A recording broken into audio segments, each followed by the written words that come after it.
Dzień dobry Państwu. Dzień dobry. Good morning, ladies and gentlemen. Monika Richardson and Aleksander Sigona. We would like to welcome you all. Wszystkich tutaj. We are glad to see you all here. Zapraszamy maruderów pod scenę główną. Please do come up front here. Teraz słowa powitania. Over to the main Witamy na stage. 12. Forum Let us Rozwoju welcome you at the którego 12th organizatorem jest Mazovia Mazowiecka Development Jednostka Forum. Wdrażania Programów Unijnych. EU programs implementation is the organizer. Marshal of the Mazovian region, the Ministry of Funds and Regional Policy, as well as Representation Office of the European Commission in Warsaw are our Językiem oficjalnym Forum partners. Rozwoju Mazowsza jest The oczywiście official język language of this oficjalny. forum Mamy is szczęście, Polish, but że są we wśród are nas liczni fortunate goście enough to zagraniczni. have Jeżeli a number chcieliby of Państwo foreign obrać guests. słuchawki do tłumaczenia Should you be willing symultanicznego, to które take będzie nam towarzyszyło and to przez receive Forum simultaneous Rozwoju interpretation, Mazowsza, do zapraszamy kanał grab 1 your to headsets. język polski, Channel kanał 2 1, język angielski, Polish, channel a 2, słuchawki można pobrać English. Nieopodal, przy And headsets are nearby. The official language of the forum is obviously Polish, but should you need earphones for simultaneous translation provided throughout the conference, please pick them up from the Puzzle Mania nearby, channel 1 for Polish, channel 2 for English. Proszę Państwa, mamy taką ogromną nadzieję, że już widać na twarzy prowadzących rysującą się We radość. do hope that you see how radiant we are to be able to be here in this capacity. We are glad that we are returning to in-person meetings. Także chcielibyśmy się ukłonić i powitać wszystkich, Let us also którzy są welcome online, którzy oglądają nas w trakcie those who are joining us online. odbywa się właśnie w tym momencie.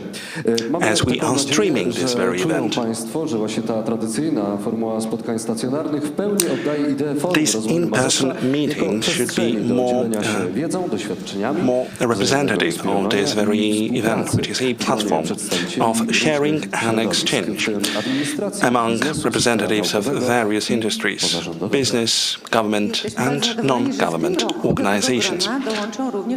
We're happy to see also students who are joining us for this very edition of the forum. These are those who are going to develop our future, and this is because we are now celebrating the European Youth Year. We are going to have as many as 80 experts. We are going to have a number of presentations, simulations, discussion panels in 3 zones. Zone number 1, Mazovia Development Forum, 2, Health Zone, and the Youth Zone, the final one, the 3rd zone. And on a slightly more personal note, I do invite you to take part in whatever is going to happen in the Zone 3, and I'm going to be your host. So do join us in all the respective zones. There is going to be a number of initiatives and activities hosted by many organizations from local government, universities, business incubators, business hospitals, foundations. To cut the long story short, there's going to be a lot going on throughout these very 2 days, all thanks to the support provided by the European Union. Truth to be told, we are all taking advantage of these very funds more or less consciously. And this is our hashtag to be guiding us throughout this event. There is one common denominator, that is, we are all part of this very unique European community, and we've been part of this community for the last 18 years. We've got here representatives of business, administration, NGOs, cultural institutions as well as educational institutions. The goal is to seek inspiration, seek good practices, seek innovation for the purpose of this very region's development. This edition is unique as a host of opportunities which are approaching with the new horizon 2021-2027. There are going to be very many benefits for the Mazovian region. We've got here the representatives of the self-government on Mazovia, Adam Strusik, Wiesław Raboszuk, Marshal and Deputy Marshal, respectively.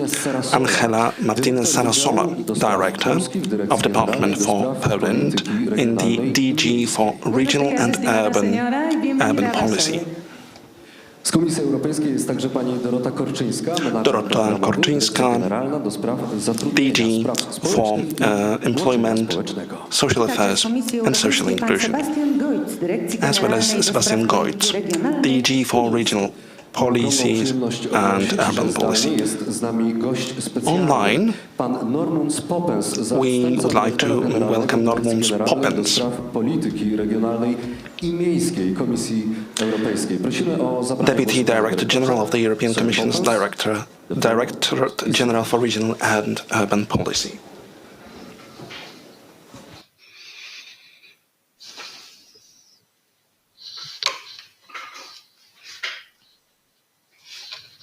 Hello, everyone.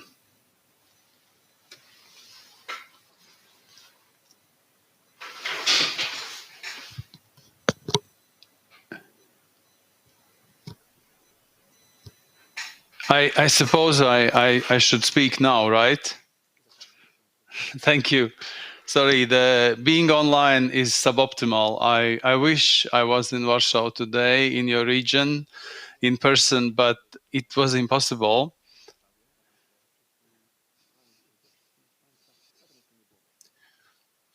But last time I was in Warsaw was not such a bright day as today, because I was just there to discuss how we help the Ukrainian refugees, Ukraine, after the horrible war Russia started on Ukraine.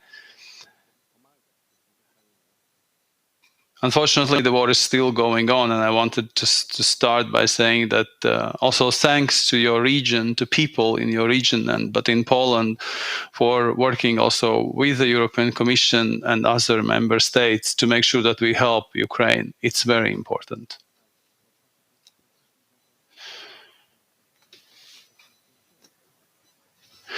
Today, we celebrate the fact that we have adopted the new development or investment program for the region of Mazovia for the next 7 years, 2021-2027. And this program will continue supporting your region, your people, your businesses, different stakeholders in your region to make sure that the region develops further, that it reaches that necessary level of development, which is beyond the average of the European Union. Our data shows that if we compare 2004 and 2019, the GDP of the region Mazovia has grown from 42% of the EU average to the 63% of the EU average. And I believe that this is also the contribution of the cohesion policy and the programs that we have from cohesion policy in your region. But these are just statistical data. What is behind our programs? I had a look at what we have done in your region, and it's true that we have invested a lot in infrastructure. We have built more than 200 kilometers of road.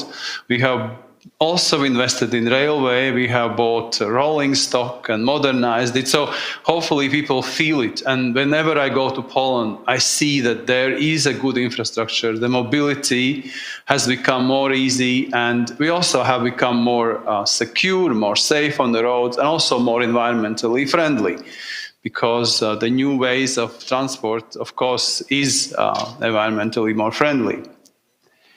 We have also invested a lot in the infrastructure linked to schools, to hospitals, to the health and education systems.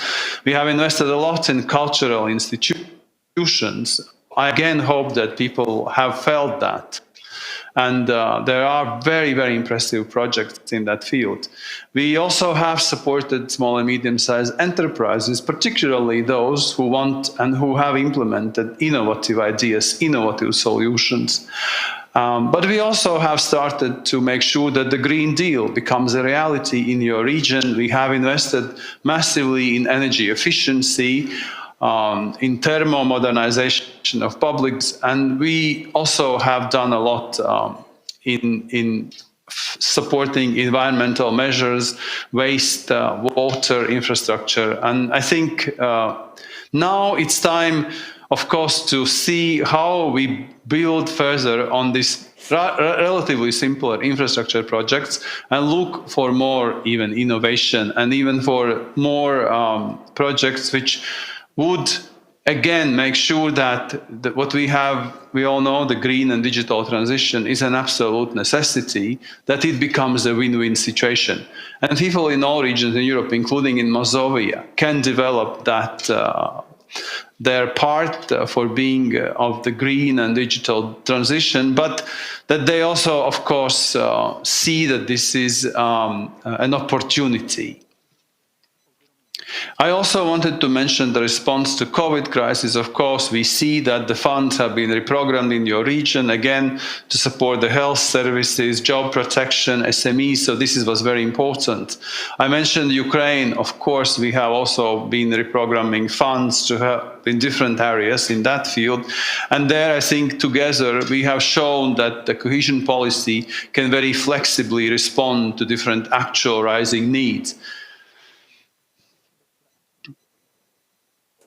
Now, the future program is more than 2 billion euros, and your region is very unique in the sense that, on the one hand, you have Warsaw Capital Region, which is the most innovative region in Poland, and it is a center of development, not just for your region, but for your country and also for the EU.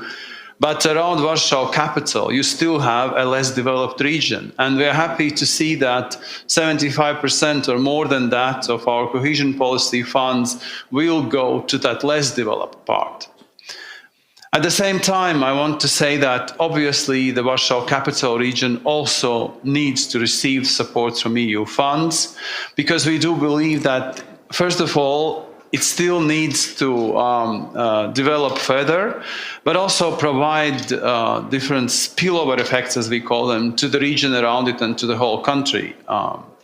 It is a center of innovation, and it can support. I'm very impressed, by the way, by the fact that your creation of the Warsaw ITI, where you will work under the concept of the functional area, which will bring together urban and rural areas and stakeholders in the joint investment plans. And this is something that I believe is a future of cohesion policy. So we are really looking forward to working with your region under this concept of the ITI and functional areas.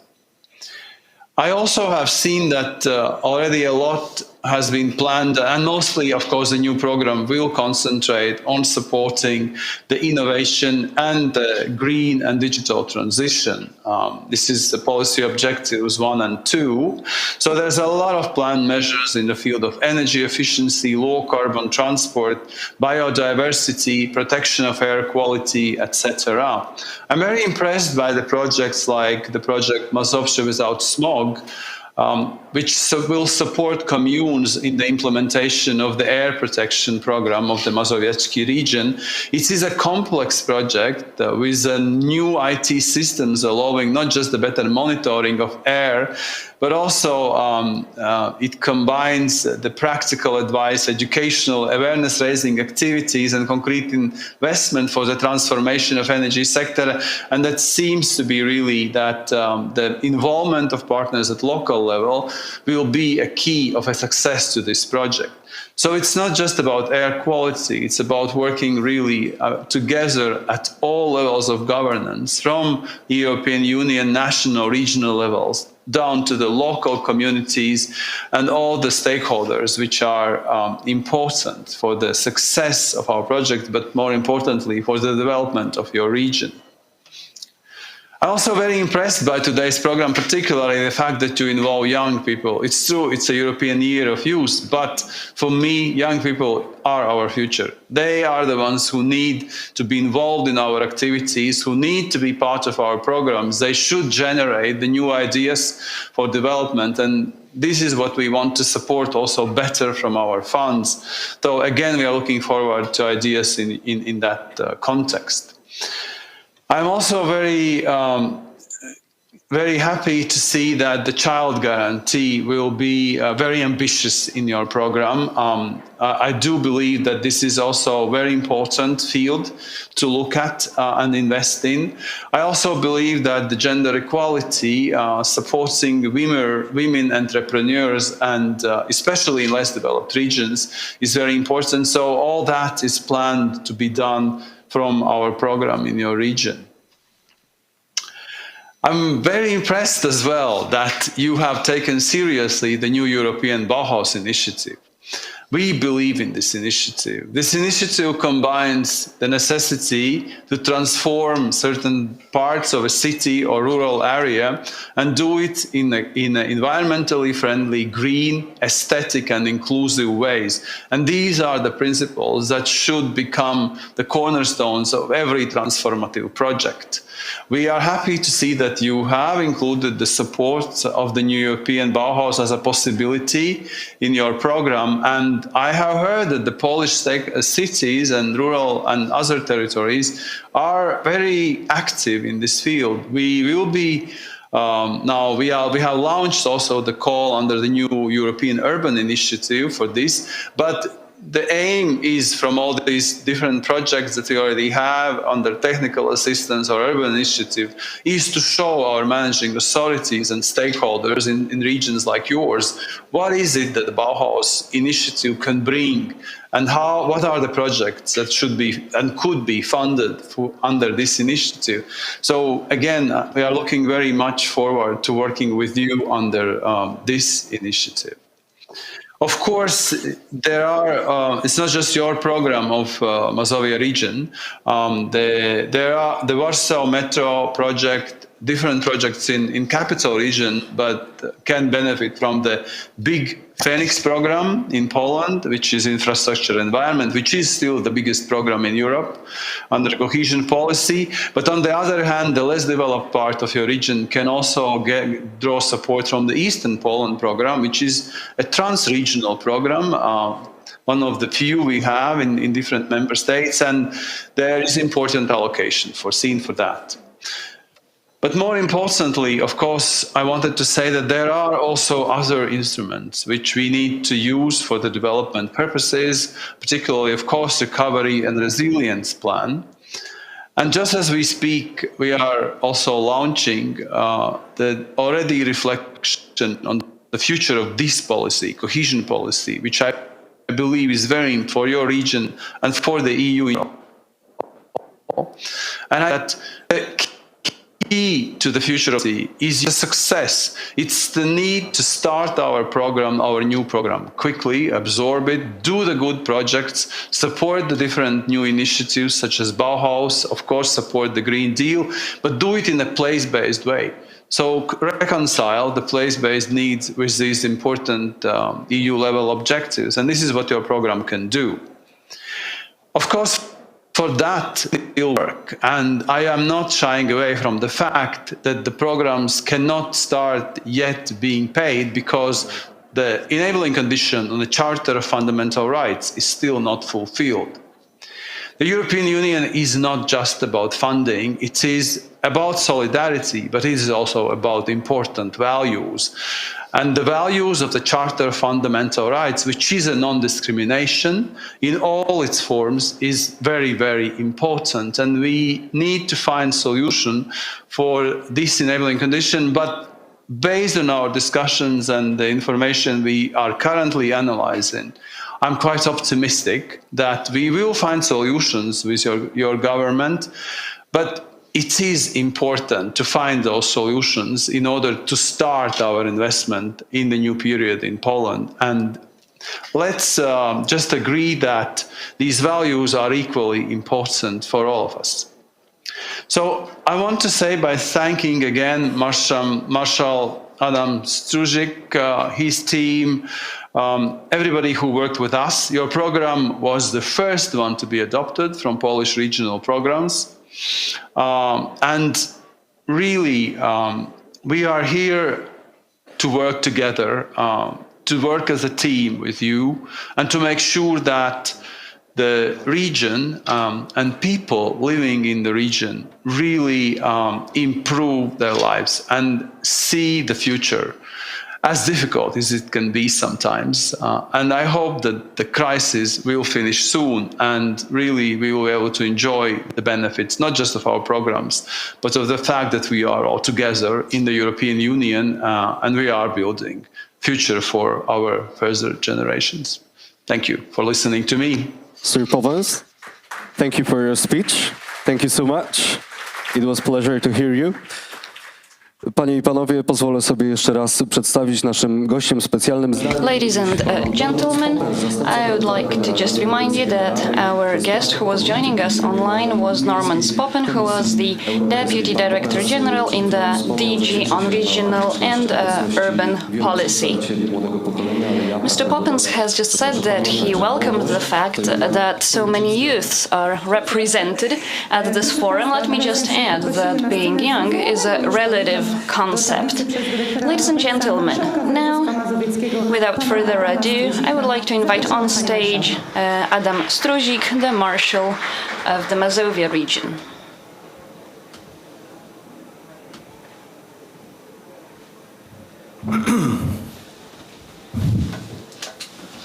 Szanowni przedstawiciele Komisji Europejskiej, dear representatives of the European Commission, województwa mazowieckiego, dear representatives of the local government, mayors, heads of municipalities, directors, ladies and gentlemen. naszego Forum Rozwoju Mazowsza. I would like to welcome you to the Mazovia Region Development Forum.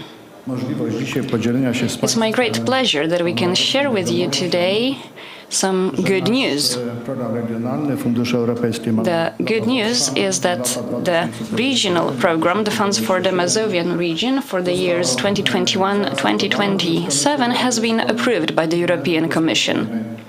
niebawem This means that we will soon start the implementation of this program. brzmiały te słowa o wypełnieniu warunków podstawowych. Of course, I've heard what you've said, namely that Poland needs to fulfill certain basic conditions. polskiego rządu, That's why, with certain apprehension, we are following the actions taken by the Polish government, because we would like to have the possibility to use the funds from the National Recovery Fund and from our regional program.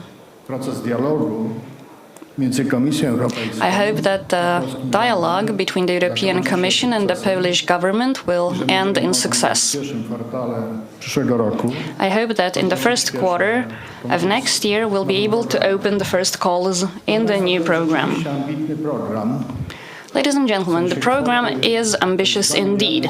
We have 2 billion, większa od almost programu z lat 2014-2020. almost 3 billion euro, if I'm correct. Anyhow, the amount is much higher than what we received in the previous programming period.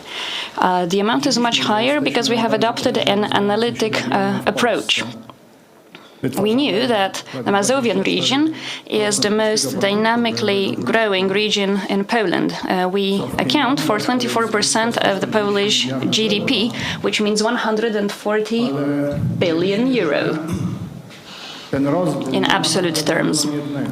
We're also aware that the development of our region is not equally distributed. powiatów wokół warszawskich, Warsaw które wytwarzają z tego and municipalities surrounding Warsaw account for 80% of the GDP generated by our region. warszawska, However, Mazovia is not Warsaw alone.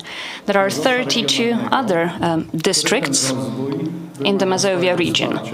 In those districts, development needs continuous support. i równomiernego rozwoju. Te różnice są wynikiem The differences in przedsiębiorczości, development bo are explained by different possibilities and approaches to entrepreneurship in our region. firm przedsiębiorstw and also about infrastructure, because GDP depends on the number of companies active in a given region, companies that have access to foreign capital or those who actively export their products. prowadził do We were well aware of that already in 2011. Back then, we started a process that modified the administrative structure of our region. We have also defended our region to be divided absurdly in terms of administrative units. administracyjnym Now, currently, mówił o tym pan dyrektor. we have two units, two parts of our region. In the sense, the better developed part, the Warsaw and 70 surrounding municipalities and the 9 districts, and the remaining part of our region, 24 gminy. which consists of 244 municipalities and 32 districts. W programie regionalnym te dwie przestrzenie. And these two areas coexist in under the same program. We need to allocate the funds from this program Ten proces wyrównywania in a smart manner to make our region more cohesive, to allow the poorer region to catch up. wpływać negatywnie na rozwój Warszawy. We cannot W tym obszarze stifle the development of Warsaw. We cannot stifle entrepreneurs active in the capital city or the researchers. At the same time, we need to make sure that our policy is in line with principles of social cohesion and that it supports the rest of the region.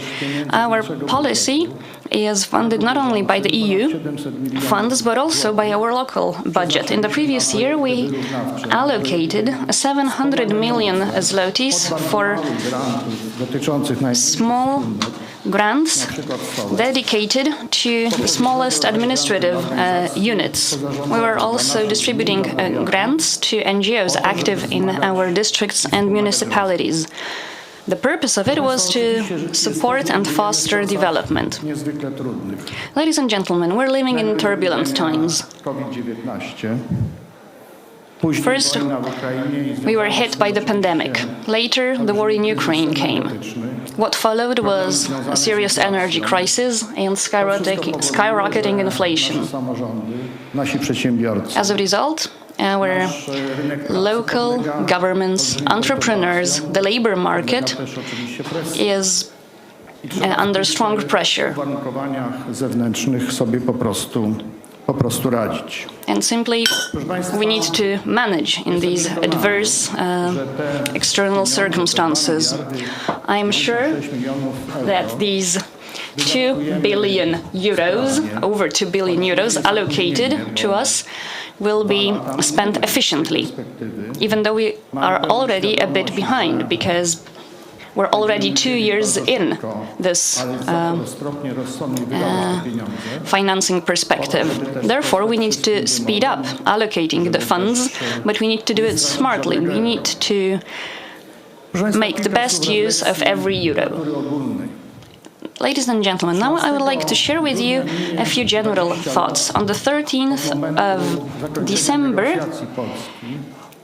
Jeśli chodzi o the 13th of December marks the 20th anniversary of the end of negotiations, of pre-accession negotiations. For 18 years, Poland have been a full member of the European Union. Myślę, że to jest moment, w którym nastąpi autentyczny cywilizacyjny I believe postęp naszego kraju. that now the time has come for us to notice that our country has made a great civilizational leap forward. Spojrzeli na jej całą historię, If we took a broader look on the history of Poland, then we would note that the period 1989 between 1989 and 2022 dłuższy okres historii, is the longest dłuższy okres historii period pokoju, of peace spokoju i rozwoju. and development in Polish history. Rzadko sobie to wszyscy uświadamiamy. We tend to forget about Wydaje it. nam się, że tak musi być zawsze. We take it for granted.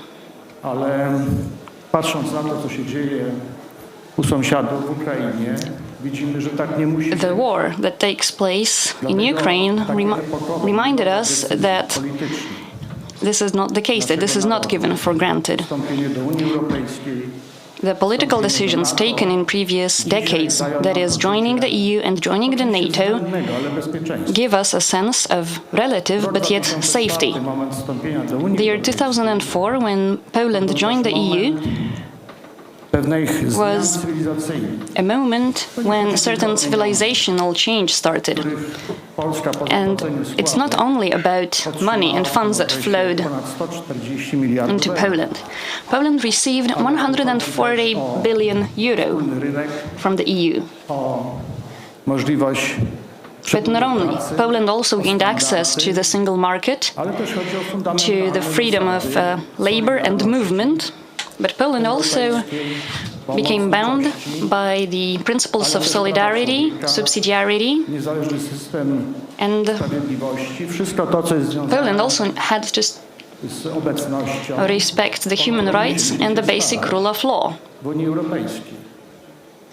Warto o tym pamiętać. These were the conditions of our membership in the EU, and we need to remember about it. The EU should not be treated as an ATM, Europejską jako wspólnotę providing free money. No, the European Union is a community of values, niezwykle cenne dla każdego z nas. values that are close to our hearts Wspólnoty naszych rodzin, and very precious. wspólnoty w naszych gminach, miastach, powiatach, województwie, przez tą wspólnotę narodową i tą wielką We form a large community starting from the smallest units członkami. at the lowest level of administration, from municipalities through regions, country to the EU. We are one community, and together Społeczeństwu will succeed. And those who doubt it, or those who try to współczesnego zniewolenia, bo i takie głosy się suggest pojawiają, that EU membership is a form of modern slavery, because we do hear such voices in Poland, żebyśmy mogli they're liars. w tym nowym okresie Ladies and gentlemen, stać I hope and I wish for all of us to have the possibility to make the best use of the EU funds so that we can continue to develop our region, to develop our country. naprawdę olbrzymi postęp. What we have achieved thus far was great progress, Więcej we wszystkich but we can always achieve more in all areas, in all walks of koledzy to zrobią. life. I will not give you details. I don't want to speak at length. I want to give the floor to my colleagues and friends. So let me end by saying that the last 18 years have been a prosperous period for the Mazovia region, Poziomie gmin, powiatów, and it was a great success at all levels, at the level of municipalities, districts, but also among NGOs, entrepreneurs, universities, research centers, etc. 514 000 The obywateli. community, consisting of over 5 million inhabitants of our region, have succeeded, thanks and in the European Union, and I hope that will continue. Thank you.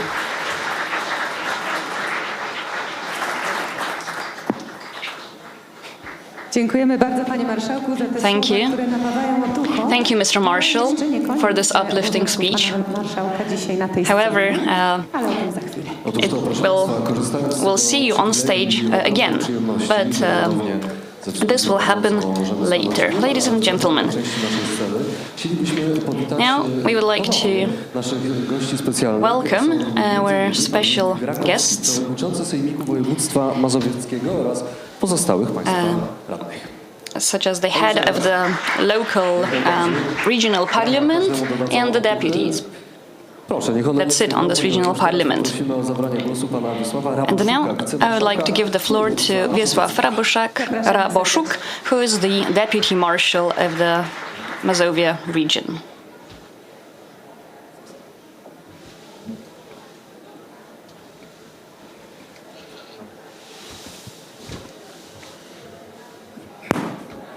Witam Państwa bardzo serdecznie. Ladies and gentlemen, welcome. Was, kochani beneficjenci, bo In particular, I would like to welcome the beneficiaries of these funds.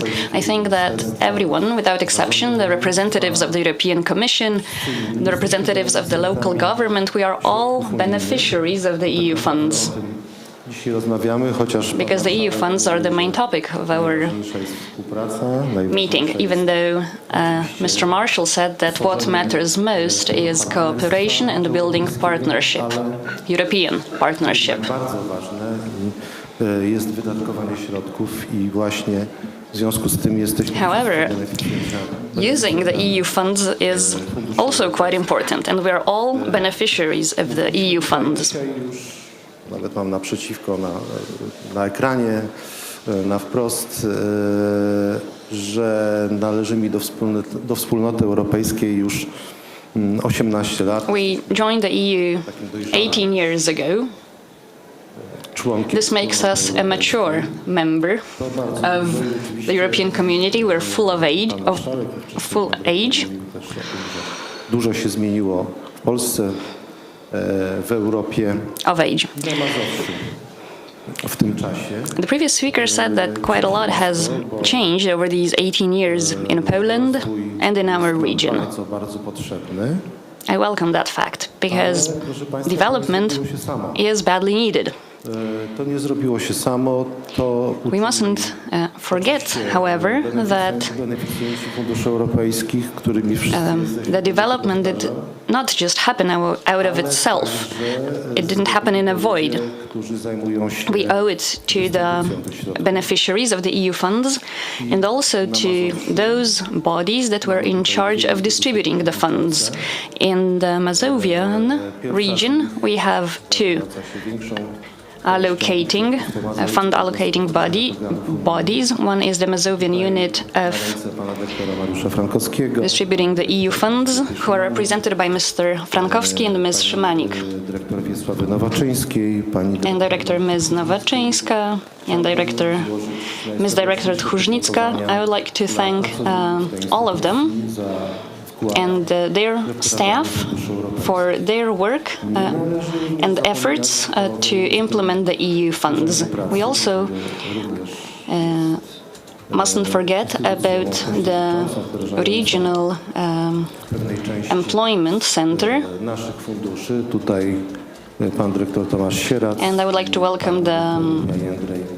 heads of that institution here, Do tej dystrybucji tych środków i również za ich pośrednictwem chciałbym podziękować. because they played a major role in allocating the EU funds. And I also would like to thank all the employees of the regional employment Ważną rolę we wdrażaniu center. funduszy odgrywają przedstawiciele instytucji zarządzających. Also, the representatives of managing authorities play an important role in distributing the EU funds. Formally, it's the local government who's in charge, but in the Marshall's office, there is a dedicated department for development funds headed by Director Marcin Wajda and Director Aleksandra Szwed and Director Kamila Kuleska. Dziękuję za wdrażanie. I would like to thank them for implementing the EU funds in our region. Od samego początku o tym była mowa. Świętujemy Last but not least, zaakceptowanie przez Komisję Europejską programu FEM, czyli Today, Fundusze Europejskie dla Mazowsza. we are celebrating the fact that the European Commission has approved the European funds for the Mazovian region. And again, this did not happen in a void because we had to draft the program, then we had to negotiate it with the European Commission. And here I would like to thank the representatives of the ministry for their work that they did in negotiating with the European Commission. This was very helpful. Departamentu Funduszy Rozwoju. The employees of the Department of Development Funds Negocjacji i rozmowy na temat tego. were Serdecznie za to those who were most involved in negotiating and preparing the program. So I would like to thank them for their work on behalf of the entire region. nowego programu, And this brings me abyśmy go po prostu sprawnie wdrażali. Wszystkiego dobrego. almost to the end of my speech. And on the finishing note, I would like to wish us that we'll implement the new program in the best possible manner. Mazowieckiego, pan Wiesław Raboszuk. Wiesław Raboszuk, Deputy Marshal of the Mazowieckie region. Pan Jan Olbrych, Jan Olbrycht was supposed to be with us today as well. Unfortunately, due to other commitments, he needed to change his plans. Luckily, he is connecting online. And let's hear his speech. Ladies and gentlemen, many thanks for having me here at this conference dedicated to how funds are implemented in Mazovia. I regret I can't be with you in person. Unfortunately, I've got other commitments to see to, and that's the only format in which I can appear. You're going to discuss the operating program for the Mazovian region. Please observe our discussion is taking place simultaneously at various levels. In 2021-2027, there's one regulation binding for the regional funds, and the example of the Mazovian region is quite evocative of this. There are delays. There is a delay in the Mazovian region. We need to have a lot of catching up to do. And it is not too much time left for the implementation. To another end, there are some elements that are direct consequences of the EC policies. Look at climate policies or energy matters, RES. Importantly, we are going to take care of digital transformation and the use of modern technologies. What's often explored in all European discussions is the fact that Ukrainian success in war could have taken place because of modern technologies. It only makes it further clear that this is an indispensable level of our lives, especially when we talk services, especially when we talk healthcare. We want new technologies to be facilitators in the area of healthcare. So climate, digital transformation, energy transformation, all these affairs are omnipresent in Europe. On the other hand, there has been some loosening for all EU cohesion policies, something that is set to be reflected in 2021-2027. There might be some loosening in your programs as well. Additionally, the European Recovery and Resilience Fund is a breakthrough, and we hope it's going to be available in Poland as well. There is this famous demarcation line between the regional funds and the recovery fund. It is on a hold now, but should this be activated, the question will arise where we should focus, where we can get the money faster, where we should allocate our projects, in which portfolio, regional policies or the recovery fund. And these are going to be the decisions to take. And these are going to be decisions also somewhat of an impact over how we steer our policies. We want all our conversations to be as tangible as possible. It should be focused on what really matters. And please bear in mind, the recovery fund will one day start, and it will be extremely relevant for regional actors. Look at this coexistence between the recovery funds and the regional funds. So it is valid to be concentrated on the European funds for Mazovia, but on the other hand, other questions should be asked, namely, which funds stream in the territory of the Mazovian region, and to what an extent these funds can be complementary to one another. We should be stewards of cohesion of all these funds operated within the premises, within the territory of the Mazovian region. So I hope that Mazovia will take full advantage of all the funds which are available, both from the EU and central government. Narrow focus is of no advantage. We need to act and think holistically to ensure cohesion. And that's what I wish you, and I wish you very fruitful discussions. This was Jan Olbrycht speaking, member of the European Parliament. Thank you, ladies and gentlemen. Without further ado, I'd like to welcome Piotr Zagadło, Director of the Regional Funds in the Ministry of Funds and Regional Policy. On behalf of Minister Puda and Minister Jarosińska-Jedynak, I'd like to congratulate you on the approval for your program. At the same time, let me thank you, as you've been very, very productive in the process of negotiations with the European Commission. We worked as a team.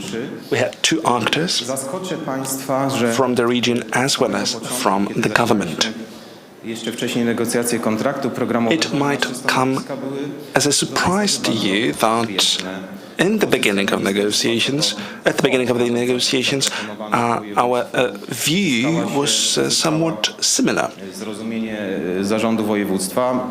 Our decision was met with understanding on the part of the region. As a ministry, we know the very specificity of Mazovia, how it is split into Warsaw and the rest. Therefore, we did this attempt to section off Warsaw from this whole region for this settlement. We were quite shocked to see the initial figures proposed, 150 million euro, from all the possible sources. We were quite flabbergasted. So as the ministry, we decided on the maximum transfer possible. As we negotiated with the European Commission, we needed to decrease it a bit, but overall, it's been allocated for Warsaw from all the sources, the total of 1,700 million euro. It was at the same time key to equip the region with all the financial instruments needed. Therefore, 500 million out of this 1,700 million goes directly to the regional budget. 2021-2027 perspective is quite unique.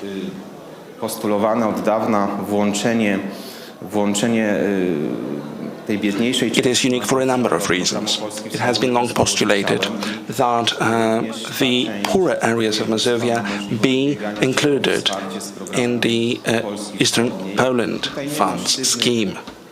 And therefore, these areas can strive with these funds.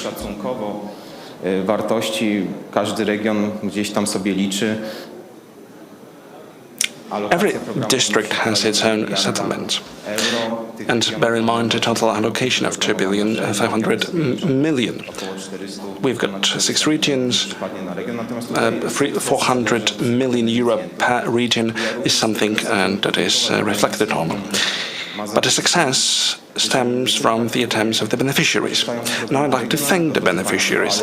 They have been very active in terms of regional funds. But on the other hand, they've been pretty active and they've rushed to use the government funds. Now, Phoenix a bit more previously its predecessor program.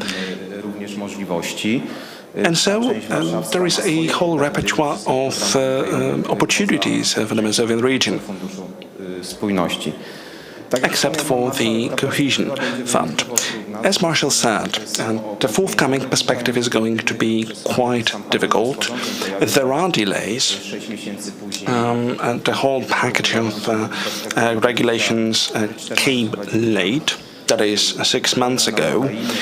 We've got other crises, be it the war in Ukraine, the COVID-19 pandemic, and we could already sort of feel how hard it would be right at the end of the previous financial perspective. But it is my firm belief that as a concerted effort, we are going to take full use of the whole allocation. As for the calls, we don't need to wait until these basic principles are fulfilled. Upward payments have already been issued, and we can expect further upward payments to be executed in the months to come. How the cohesion policy is funded in Poland is somewhat independent from the European Commission. That is, regions can also call for the funds and to be delivered. But I believe that the basic conditions are going to be negotiated successfully with the European Commission, and this is not something unique for Poland. These conditions are binding for all the other member states of the European Union, and we are at the stage of having last negotiations in place. It was key to have the decision by the end of the year so that the funds do not go in vain. Some conditions were declared as in the pipeline of fulfillment, and as my fourth speaker said, I would like likewise to express my attitude to all my colleagues. I'd like to thank all those who have been involved in this process. Many thanks, and I do wish you a very good forum. Thanks. Thank you, Director Piotr Zygadło from the Ministry of Funds and Regional Policy. The youth stage is on. That's something that I wanted to announce. At the same time, we are grateful for our guests of honor, but let's hear from Mariusz Frankowski from the Mazovian Union Unit for the Implementation of EU programs. The stage is yours.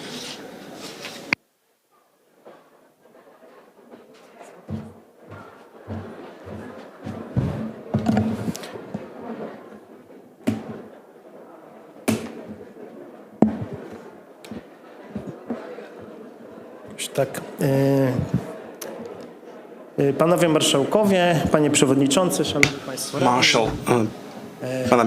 przedstawiciele Komisji Europejskiej, Chairwomen, representatives of the EU, beneficjenci środków unijnych, Mazovian municipalities, dear beneficiaries, szanowni państwo. our partners to this forum. Ponad 18 lat temu Polska dołączyła do wyjątkowej wspólnoty, stając się częścią. Poland joined a unique community 18 years ago, and it has become part of this community. Funds are most tangible in terms of the benefits that we enjoyed. My four speakers talked about it, but let me provide you with a reminder. EU stands not just for money. EU stands for values as well, as stipulated by the Article 2 of the European Treaty: human dignity, democracy, equality, jak również na rule of law, praw człowieka, w tym praw human rights osób należących do mniejszości. are all driving principles for the EU community. And I believe it is worthwhile Nasze członkostwo w Unii reminding Europejskiej ourselves jest ważny of filar this sole naszego fact. bezpieczeństwa i Our EU membership means also security and safety for Poland, which became ever clearer on February the 24th. No one should doubt that. EU funds are not just a goal in itself. That shouldn't be just one of the story that we tell about our EU membership, but it is also something that's important for achieving our development goals. Powiedziane, pan marszałek o tym wspominał. Mazowsze to jest dzisiaj województwem As said beforehand, rozwojowym, ale też Mazovia niezwykle zróżnicowanym województwem has a lot of potential, but it is also hugely diversified, composed of two regions, different to one another, though making up something of a community of values. Therefore, we are going to strive for sustainable development such that takes account of this very specificity. And so, EU funds come to our favor, including EU cohesion policy that was adopted first in the 90s. It is there to level down inequalities in the urban and social issues. And it is something especially valid for EU new member states, those that joined the community in 2004. But at the same time, cohesion policy has been there at the disposal of respective EU states, as they know best what they need. And so it is also a locomotive policy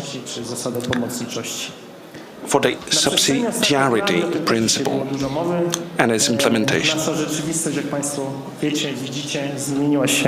As you know, our reality has been turned upside down.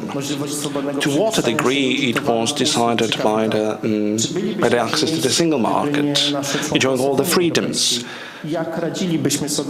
Could we have been there if it hadn't been for our EU membership? How could we tackle all the crises that we have been currently hit by? Can you recall how you did your business? How you had done your business before 2004? Many of you might not know that, as there are many representatives of all the subsequent generations, Gen X, Gen Y, Gen Z. There are many who can't really imagine how it is to live beyond the EU boundaries. And it is quite telling that during this European Youth Year that we have developed a parallel stage that we dedicated to youth only. EC has changed its mindset as it considered the youth as the main beneficiaries of the EU information policies. I'm not going to be speaking money and billions. We know funds are hugely supportive of our development, yet we need to be mindful of the fact that investments should be there to fulfill our needs. If we act without understanding the needs of our beneficiaries, would be somewhat of a recipe for disaster, and believe me, I'm speaking out of my very own experience. Innovation has become indeed a buzzword in the recent years, and there is a reason for that.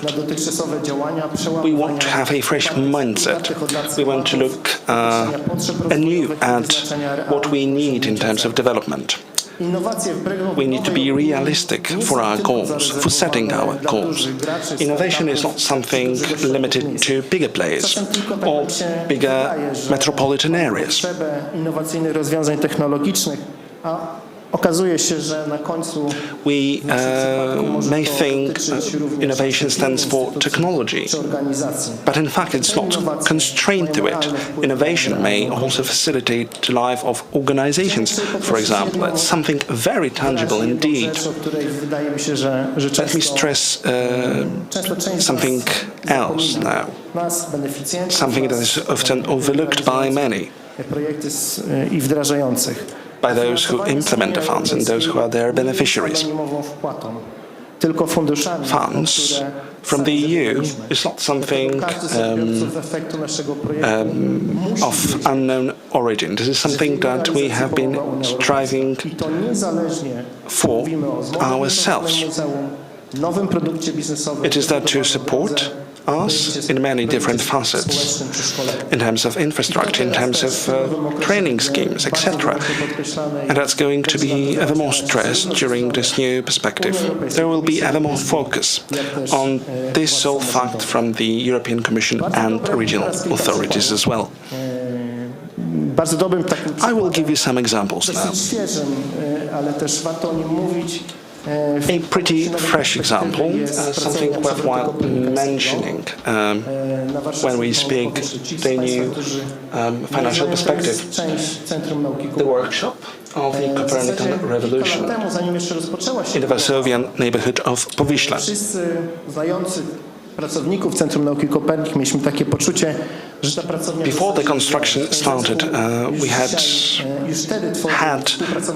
an idea that the project itself had already started. Tak naprawdę mury i to nowoczesne wyposażenie, które pojawiło się, As regards the actual building dopełnienie and the walls i umożliwienie działania was just some final accent.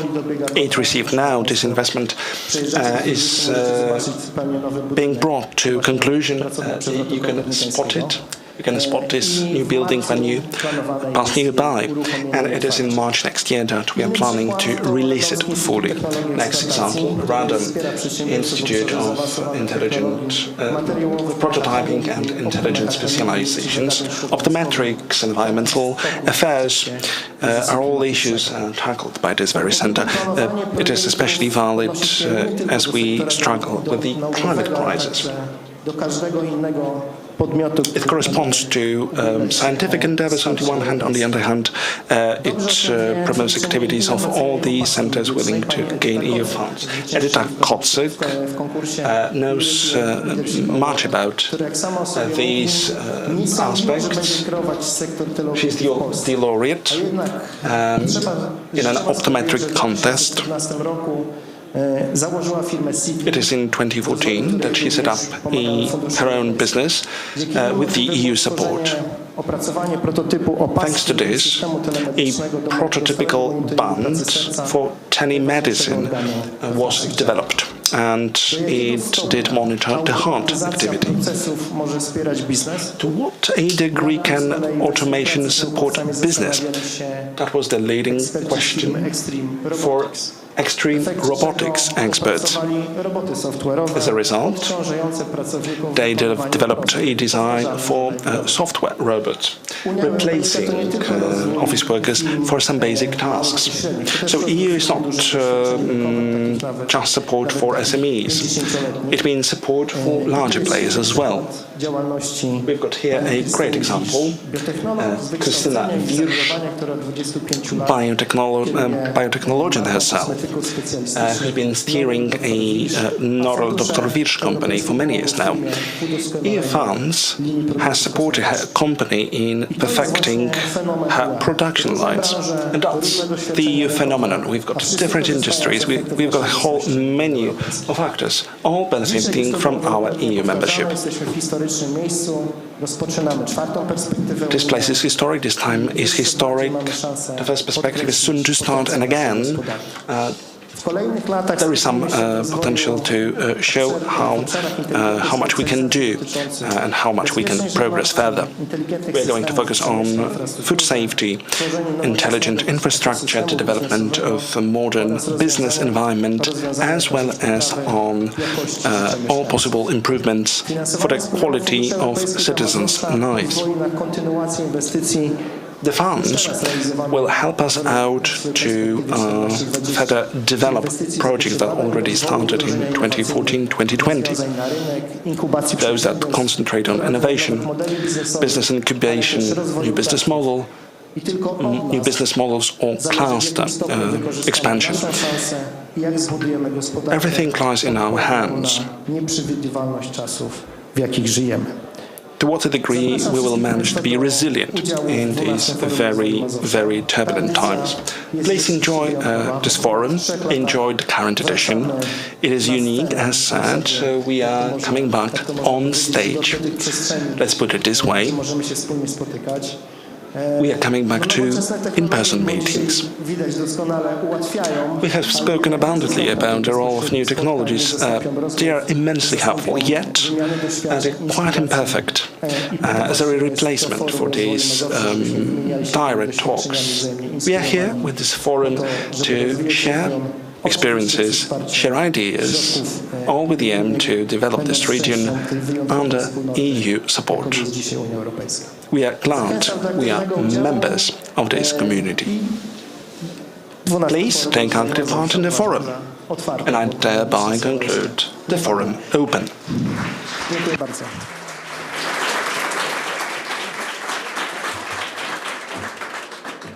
Bardzo serdecznie dziękujemy, panie dyrektorze. Thank you. Jeszcze raz gorące podziękowania. Pan Mariusz Frankowski, dyrektor. This was Mariusz Frankowski, the director of the Mazovian unit for the implementation of the EU programs. And now we're coming, now the moment we have all been waiting for. Wszyscy tworzymy Europę. Polska już od 18 lat. Wszyscy jesteśmy Europejczykami. Ty, ja, on, ona. Co nas łączy z resztą Europy? Wspólne wartości. Szanujemy ludzką godność, wolność, demokrację, równość, praworządność i prawa człowieka. My, Europejczycy, jesteśmy solidarni. W latach 2004-2020 z programów regionalnych na Mazowsze trafiło blisko 20 miliardów złotych, dzięki czemu nasz region miał niepowtarzalną w historii szansę na rozwój. A dziś stoimy u progu rozpoczęcia kolejnej perspektywy finansowej Unii Europejskiej. Już za chwilę zaczynamy.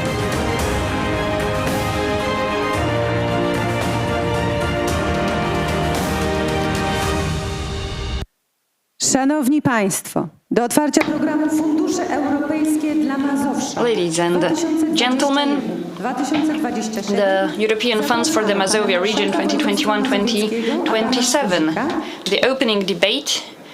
Zapraszamy na scenę. We are about to begin the opening debate, and we would like to invite the following panelists: the Marshal of the Mazovian region, Adam Struzik, Oczekując na ten wielki, mamy nadzieję, and efekt. Panie please marszałku, put your hand in the place indicated. gotowi? We're all preparing for a wow effect.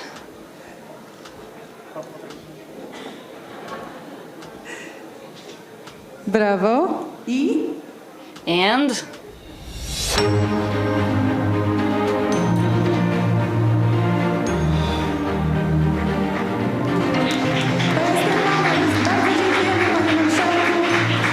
yes, this was that moment. Thank you.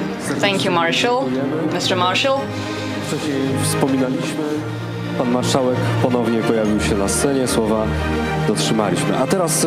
So, as promised, we have brought Mr. Marshall on stage again, as promised. And now we're about to leave the stage for a brief moment. Stanie się Mazowsze w najbliższych latach dzięki wsparciu Unii Europejskiej? Bardziej konkurencyjne, inteligentne i aktywne zawodowo, lepiej połączone i dostępne, stawiające na zielony rozwój i rozwój mobilności miejskiej, oferujące bardziej nowoczesną i dostępną edukację oraz lepsze usługi społeczne i zdrowotne, a przede wszystkim bliższe obywatelom.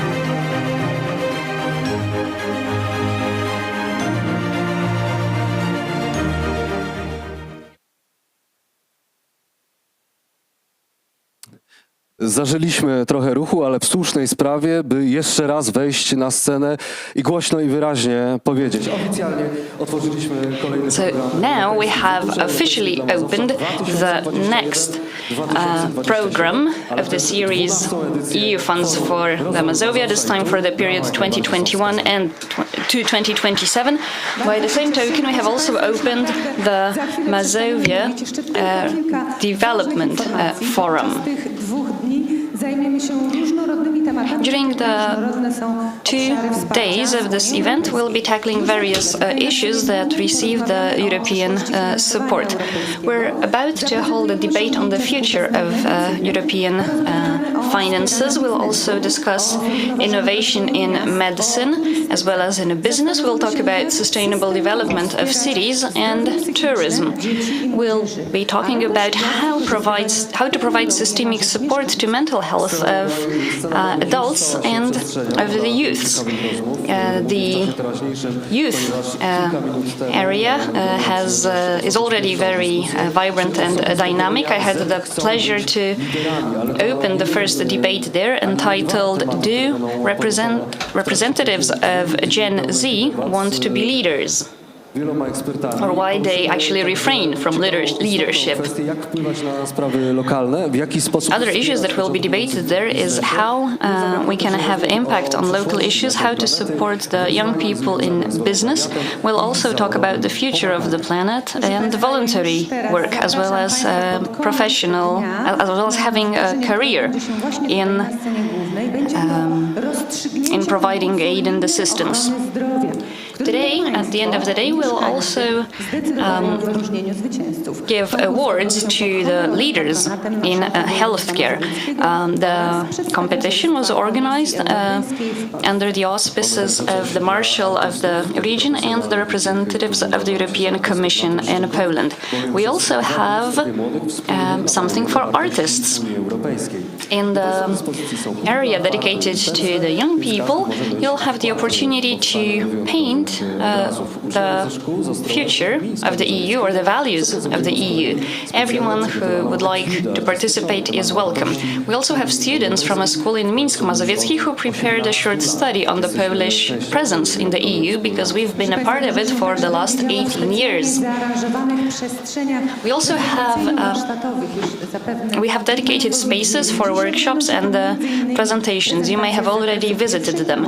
In those areas, we'll have brief trainings on first aid as well as on post-COVID rehabilitation. We'll also have presentations on financing of business and local government.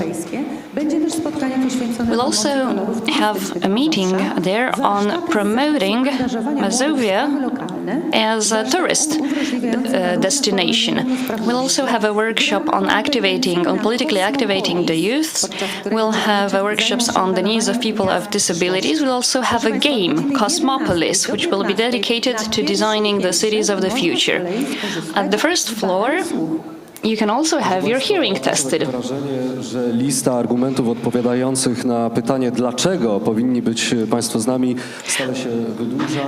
I think that we continue to only give you reasons why it's a good idea to spend these 2 days with us. So let me just add a few additional reasons. In a dedicated area, there will be a presentation on businesses in Mazovia. You'll have a possibility to talk about energy efficiency, on support for businesses. There will also be a space where drones will be presented. Entrepreneurs will have the chance to get some counseling, as well as information on how to promote their businesses in the social media. There will also be an activity dedicated to reaching out to other clients. In the healthcare area, we'll have a series of activities. You'll be able to have your vision and hearing tested. You'll be able to test your breasts. There will also be workshops on mindfulness and focusing attention. In the area for the young, we'll also demonstrate 3D printers, extended augmented reality, workshops on storytelling and developing engaging video clips. We'll also be able to test video games developed by high schoolers. We'll also talk with representatives of the so-called incubators for entrepreneurs. We'll also have carpentry workshops, and not only. There will also be a workshop dedicated to forests. Those of you who are not able to stay with us in person for 2 days are invited to follow our event live online and in the social media. We're present we're streamed on our Facebook page.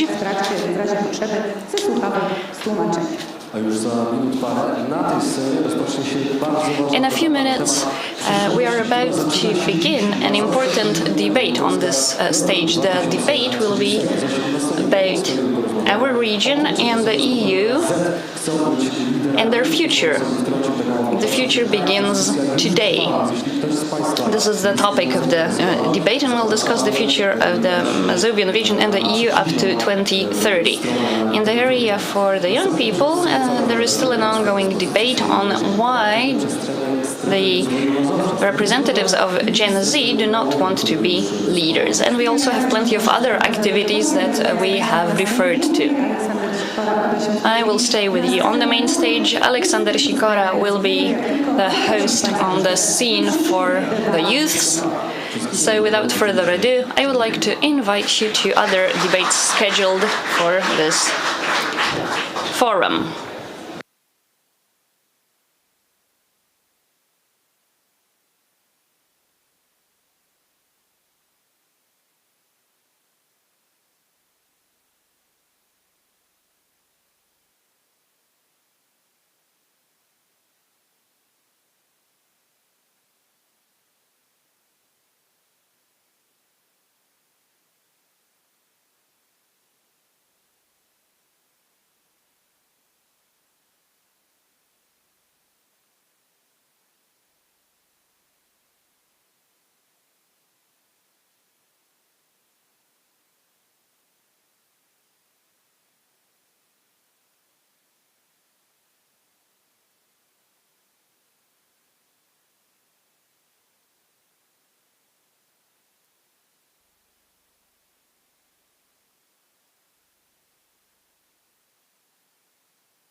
Szanowni Państwo, dyscyplina czasowa to jest podstawa danego Ladies and gentlemen, respecting the time schedule is what makes any forum successful. zainteresowanych Państwa.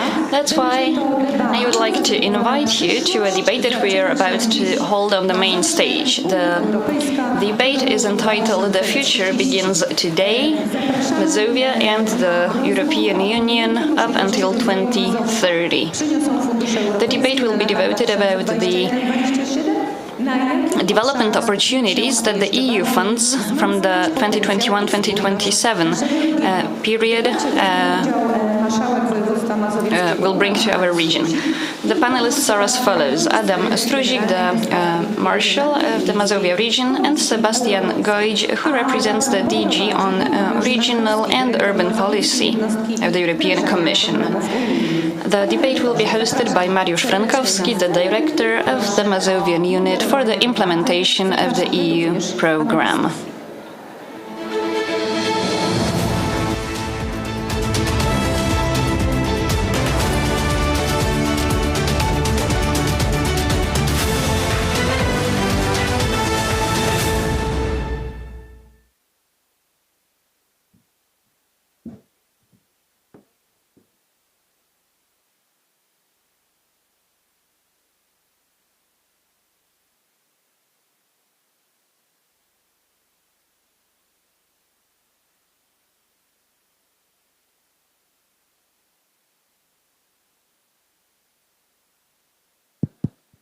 Teraz O, okej, teraz jest dobrze.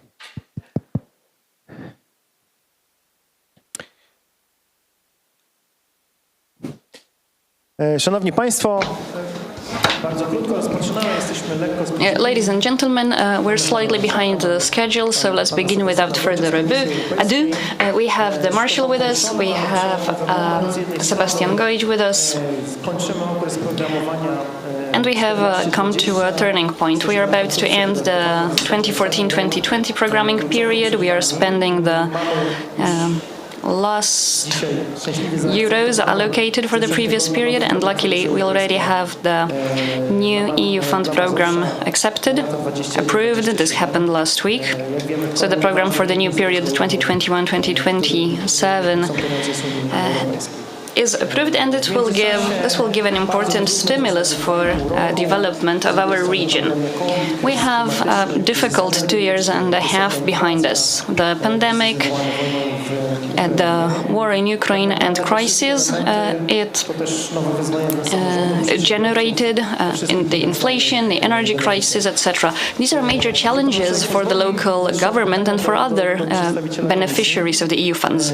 If I may, I will start with a question addressed at the representative of the EU Commission. Can you please outline the priorities of the cohesion policy for the coming years? How can we use the funds best to make our cities and regions more resilient in these turbulent times?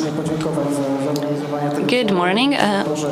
First, I would like to thank you for organizing this forum and for inviting us.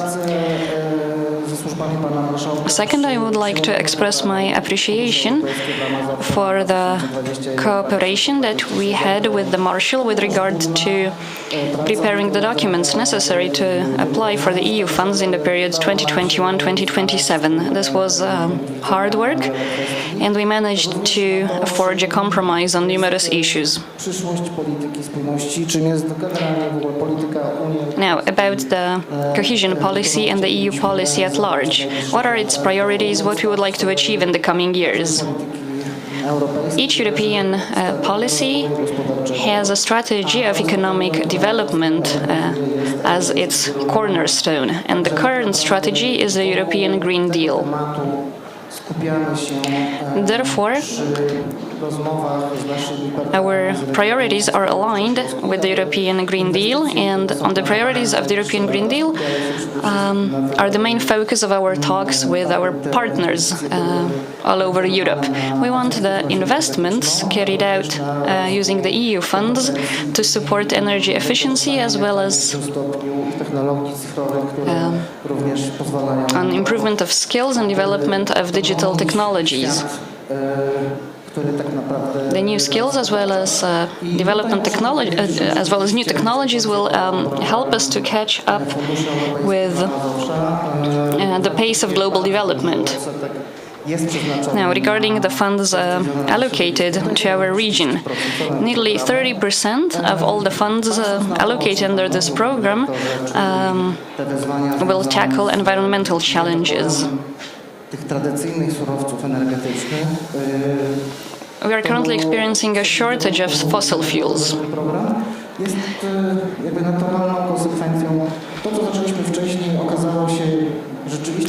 A part of these funds are supposed to help to remedy us. We actually started working on that a few years back, and now we are slowly start to reap benefits, also in the Mazovian region. Thank you. Mr. Marshall, what are the priorities of your region for the coming years? I'm asking about priorities regarding the EU funds and the EU programs, but not only. How can we make the best use of funds to build resilience of cities and regions in our current difficult times? We do live in times of uncertainty.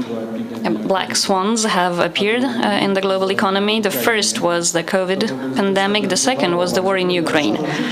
Both events have destabilized economy in many areas. Let's take hospitals.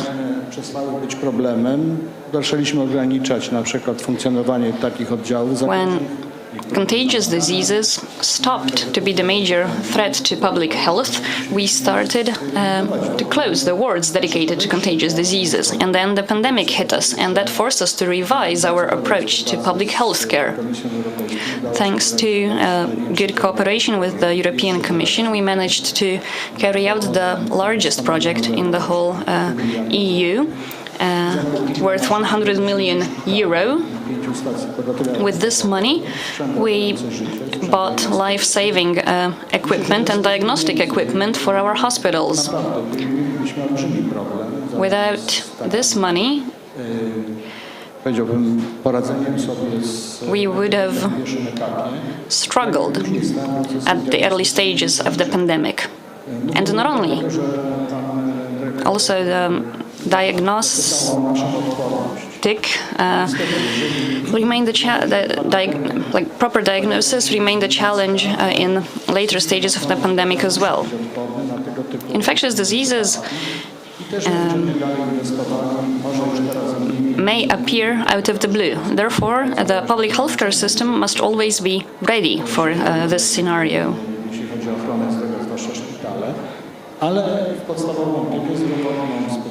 The EU funds allowed us to allocate some money to the hospitals and will continue to develop some parts of public healthcare using the EU funds. Another important area to which we allocate the funds is digitization of public services at large. We are currently witnessing the fourth industrial revolution, which means digitizing of public administration, digitizing entrepreneurs. And I believe this process of digitization is the key to building resilience. The volatility of the energy sector and energy markets forces us to invest in energy efficiency and in generating energy from renewable sources. Thirdly, we need to improve our energy management to limit energy waste. Therefore, smart management must be expanded to include energy systems.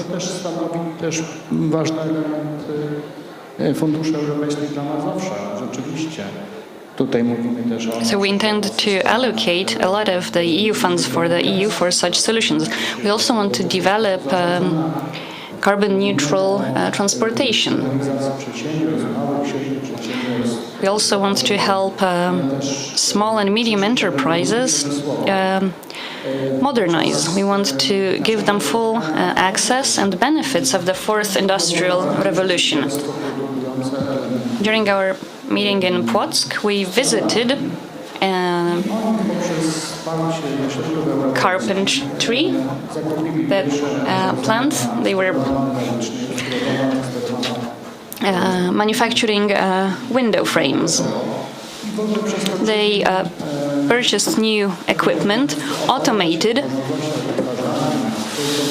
and thanks to those new automated digitized solutions, they were able to develop a much better products offer, because this transported them from using manual labor to automation. And this example illustrates well that modernization is crucial, and that modernization, automation build resilience, economic resilience. Improved processes make businesses more resilient to also geopolitical difficulties. Pytanie będzie dotyczyło Question number 2 jakby budowania spójności pertains to developing cohesion at the regional level on the one hand, as there are two parts różnice rozwojowe. which, statistically speaking, tell different development stories, especially if you juxtapose it with the respective GDPs. That is one thing. That is, we've got one region, we've got one EU programs for Mazovia. So, in this slide, how to develop the story for Mazovia.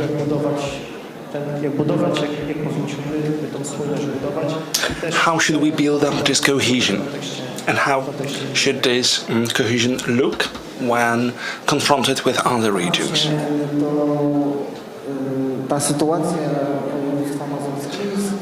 Truth to be told, Mazovian is a pretty unique standing. It is to be also seen as such in the Europe scale.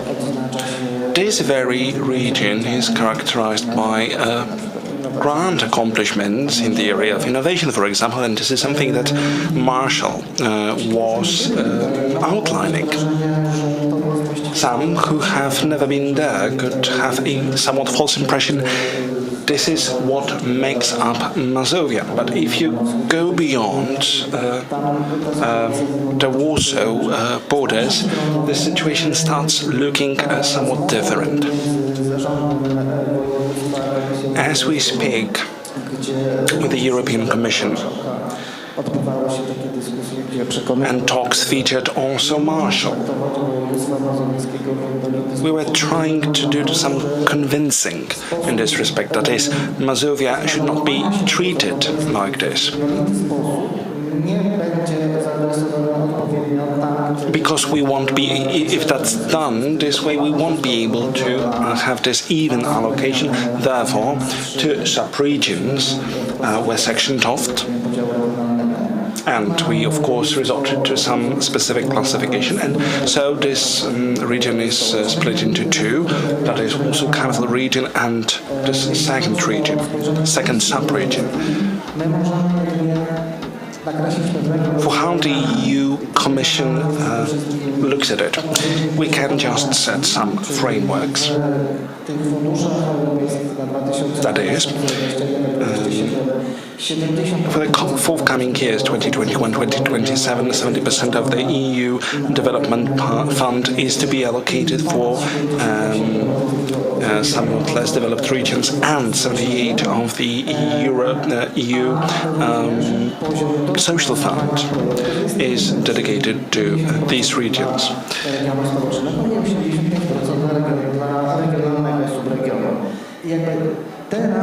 Some allocations are different. Nevertheless, this is the framework set by the European Commission. And that's the result of talks that we had with the European Commission, with the representatives of the implementation unit, and how these funds are going to be addressed. That's something to be dwelled on by Marshall. Over to you.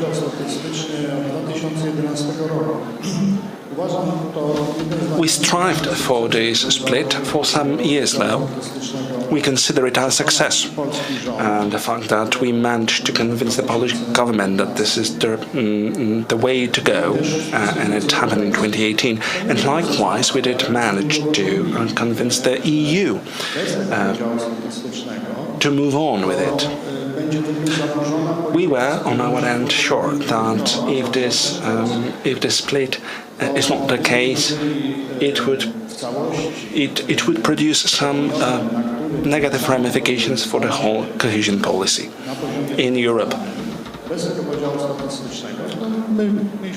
Without this statistical division, we would have like 500 million euro in terms of allocation. Now, we are speaking about the total of 2,096 million euro. Just to give you some benchmark. So we have managed to convince our partners that 1,600 million euro more is something that we actually need.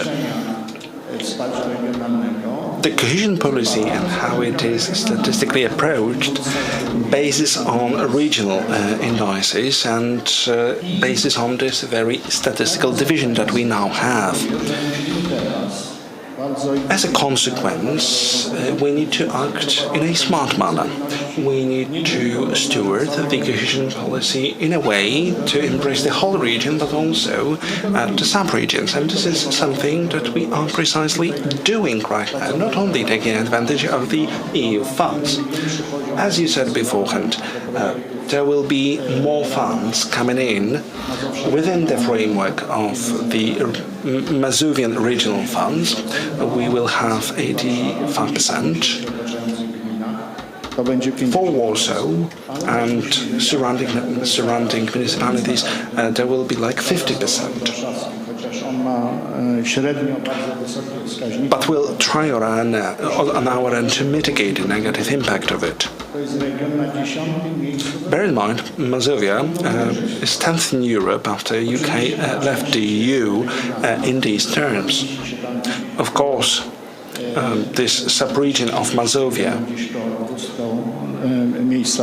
fares quite well, as it holds like 200-something posts in this classification. So we need to unshackle potential which we have in every single municipality of the Mazovian region. We've got business potential, we've got other sorts of potential. We may think of food manufacturing. We know that extra metropolitan regions are food manufacturers. Look at poultry, look at food processing. With Warsaw being something that stands for new technologies, R&D, innovation. We also have Radom, we also have Płock, we also have Siedlce in terms of bigger cities. Still, R&D is largely located in Warsaw. Therefore, we need to make use of potential where they are as we go. It is for years now that we've been postulating that Warsaw is our locomotive towards Europe, and Mazovia should follow suit. So Warsaw is something that we consider a catalyst for the whole rest of the Mazovian region, and this rest of the Mazovian region still develops itself in line with the potentials it has. So we will take advantage of it. We will direct support whenever needed.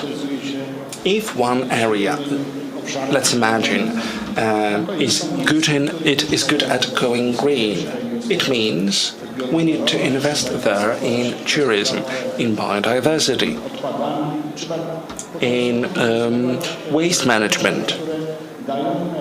To cut the long story short, we need to invest wherever ROIs are greatest. And of course, entrepreneurship is something that we want to foster everywhere because the access to EU funds for SMEs is of unprecedented importance. You know, we are fully focused on the new European Green Deal, new technologies, going digital. But let's not disregard mounting social challenges. There are significant funds in the European Social Fund allocated for Mazovia. Why? We are fully aware of the fact that there are whole groups of people who are disadvantaged. There are people with disabilities. There are seniors. We need to cater to them as well. And poverty, 1,000 Mazovian citizens live on the verge of poverty.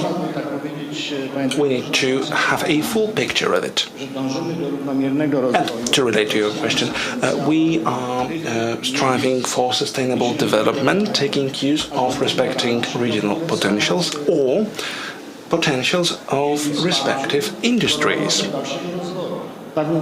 All the partners that are ready to move on in terms of their development. And just to finish off, if I make one last statement, we also have our own capital. We are ambitious in how we design the budget for the year to come, and it is a total of more than 2 billion Polish zlotys that we want to allocate for investments, plus 700 million Polish zlotys to be dedicated to the development of municipalities as well as NGOs, so that local development is stimulated as well from our own capital. And this is the kind of cohesion policy that we steward, not solely basing on EU funds, but also basing on our own funds as well. And this is what MP Olbrycht said in his speech. These all funds complement each other. A practical question, if I may.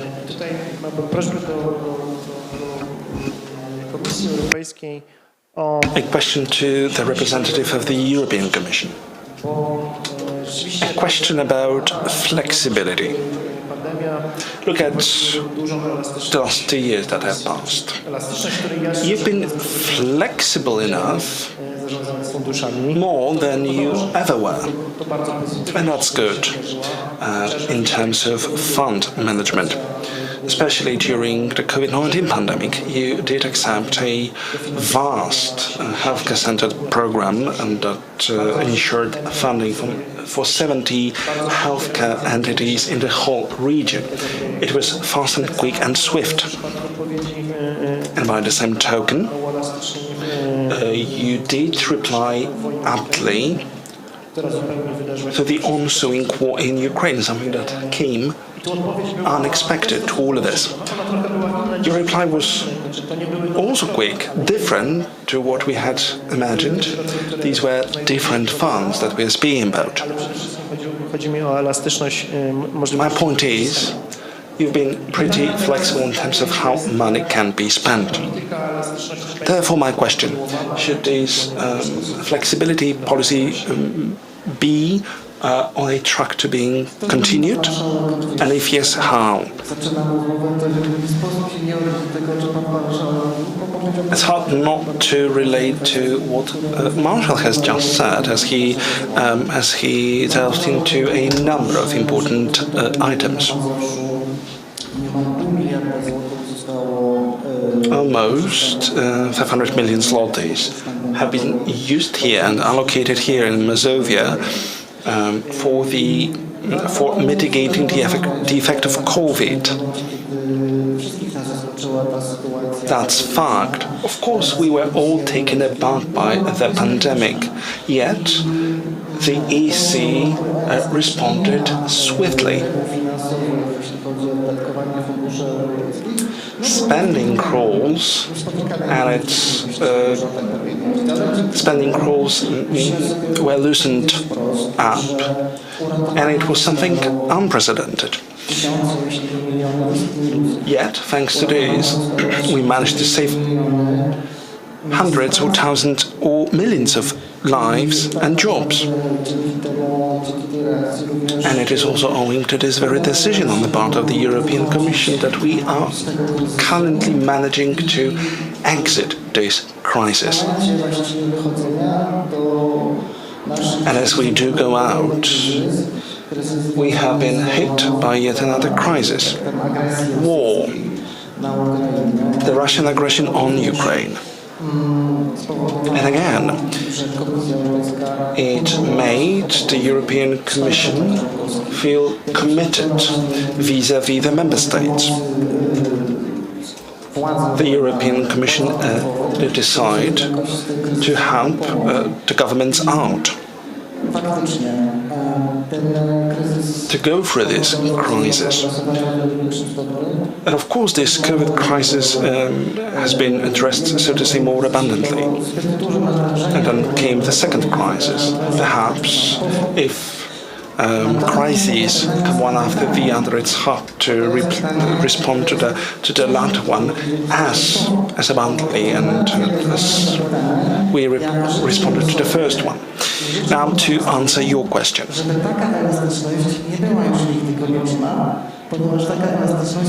Let's never again have the need to have this kind of flexibility, because this always comes as a consequence of something as unexpected as the crises that we were faced up with. We are, as you know, representatives of the local authorities in the European Committee of the Regions. I've been there quite long, since 2003. We've been always talking about the need for flexibility, loosening up bureaucracy, eliminating the red tape. And now COVID came and made Brussels bureaucrats realize that we need to be able to act swiftly. There will always be this need to plan, but there might be things for which you can never plan. And you deserve our many thanks in this respect. We did apply for the permit of some reshuffles in how we spend the money, and it just took 3 days from you to reply. And this is the kind of flexibility which is irrevocable in such times of crisis.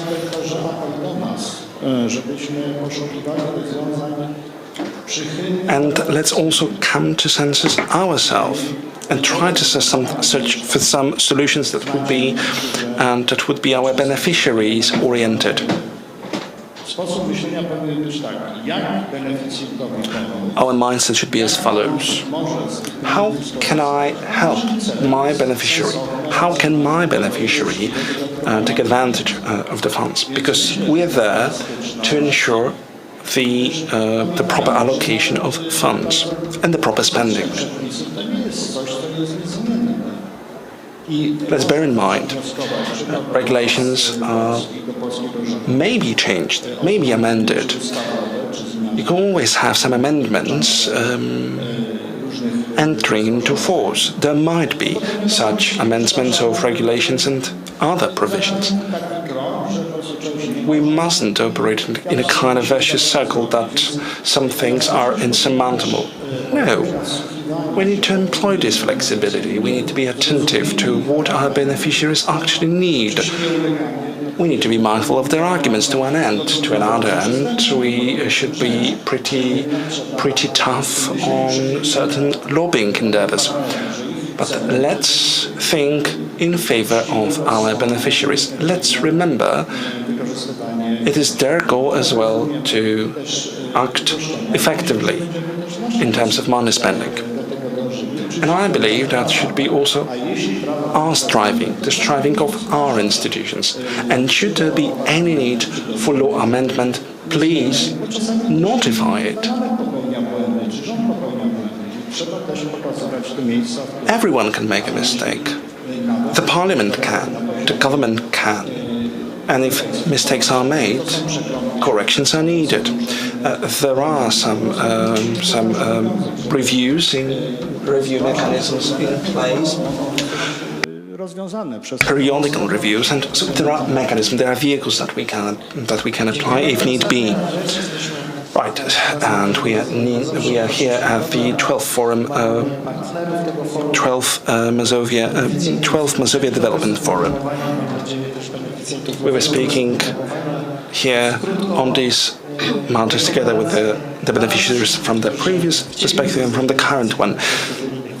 Do you have any good practices for the ones who would like to be the beneficiaries in the current period? What kind of threats or risks can you foresee for the coming years as regards the fund allocation? O, proszę bardzo. Rekomendacje odwagi. Well, I would recommend courage and boldly applying for funds. We have just opened a new programming period. New programming period means new priorities. On behalf of the European Commission, I would like to encourage you to be innovative,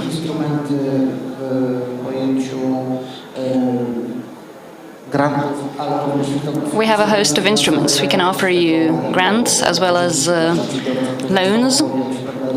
In particular, I have in mind loans for entrepreneurs who are willing to take risks without a guarantee that they will have a return on investment, or when the return on investment would happen. Another recommendation from me is to stay in touch with each other. So what I have in mind is staying in touch with the representatives of the authorities and with the society at large, and keeping track of new programs. The new European Bauhaus is an example of how the new priorities can be combined to create a way of communicating on the local level. And are there any threats? I don't know, difficult to say. As of now, we are at the very beginning of the program, the future looks bright, and I keep fingers crossed. We've been in the EU for 18 years now.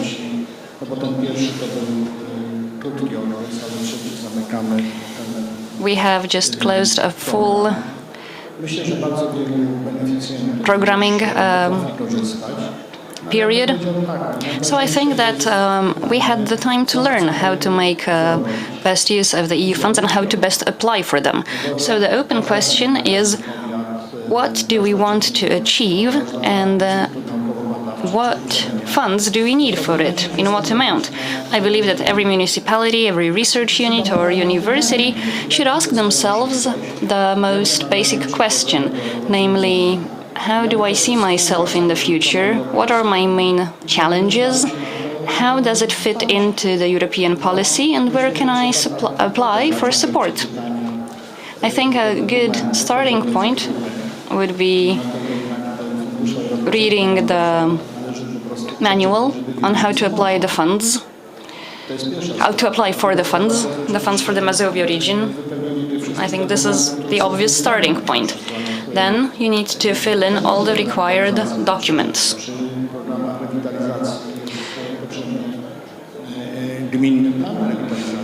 This may mean that you will need to update the documents you already have at hand. If you apply for a revitalization program, you need to find out what is the municipal revitalization program, if it has been changed in any way.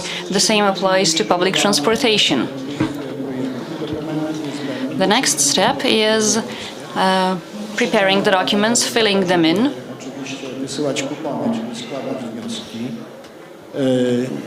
and apply. obywatel modlił się do Pana Boga, żeby Well, there is this anecdote about a citizen who prayed to God for 6 months to win the lottery, and after 6 months, after 6 months, God replied, "Stop praying, but buy the lottery ticket." So buy your lottery tickets. That is, send your applications. prawo zamówień publicznych. And you also need to take into account the law on public procurement or the law on environmental protection, because when you're not aware of limitations that are put down in these documents, then your application may be rejected. So I think that this is a roadmap for success for a potential beneficiary. Do you see any threats? I do. Dzisiaj niestabilny rynek usług budowlanych czy materiałów. Currently, we have a very volatile market for construction materials and construction services. Sprostać wymaganiom finansowym, przetargowym, na jakieś sytuacji, w której Our contractors, for instance, are unable to fulfill their contracts that they were awarded on the basis of public procurement. They contracted a given amount, and with rising construction material prices, they are just unable to afford the materials to perform their work. So this is a threat. I also see a lot of threats in our political life. I think it's high time for Poland to stop fighting against the European Commission. The European Commission is not our enemy. The purpose of this institution is not to humiliate Poland. The European Commission wants to help us. And I see a political threat to the funds. I'm speaking honestly. I'm afraid that we will not be able to fulfill the basic criteria, the basic requirements, and we may receive some advance payments, but I do not know what will happen later. Of course, I do not expect any declarations from you right here, right now. I'm a man serious enough not to expect it. Another threat is of geopolitical nature. The war may escalate, and this is not possible to predict. The financial markets, the inflation, they are also beyond our control, and if it gets out of control, then we won't be able to complete our investments. We also don't have a lot of time left. 2023 is just around the corner. The spending period is until 2027, and then we account for the expenses until 2029. And then there is the interim periodical review. We need to fulfill the milestones, and we need to invest all the funds so that we do not lose any euros. So actually there are quite a lot of threats ahead. Well, this was a bit so on this a bit pessimistic note. No, it wasn't my intention to be pessimistic or to create a negative mood. No, the funds are out there. And I encourage everybody, the entrepreneurs, the heads of municipalities and districts, to reach for them. Gentlemen, thank you. Adam Struzik, the Marshal of the Mazovia region, and Sebastian Gojć of the DG for Dziękujemy bardzo za tę debatę. for regional development, for regional and urban development. Dziękujemy bardzo. Proszę Państwa, już za chwilę przed nami... Yeah, thank you. Ladies and gentlemen, we're about to have another panel. On that panel, we'll have representatives of the local governments. I would like to just inform my fellow journalists that a press briefing takes place on the first floor, because we're at the second floor. So if anyone would like to participate in this press briefing or press conference, please go to the first floor.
Proszę Państwa, 12 Forum Rozwoju Mazowsza.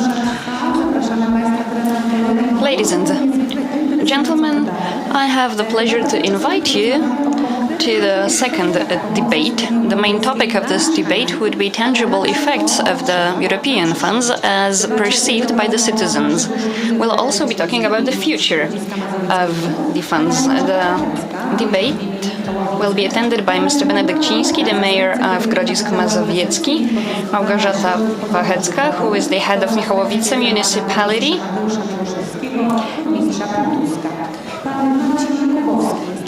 Marcin Jakubowski, who is the mayor of Minsk Mazowiecki, and the fourth participant steps in for Mateusz Miłoszewski, the deputy mayor of Półtusk. The moderator is Janusz Król, the editor-in-chief of Wspólnota Community, which is a publication for officials working in the local government. Słychać? Tak, słychać. Dzień dobry Państwu. Bardzo się cieszę, że będę miał okazję porozmawiać ze znakomitymi... Ladies and gentlemen, I'm glad that I will have the opportunity to talk with representatives of local authorities in the Mazovia region.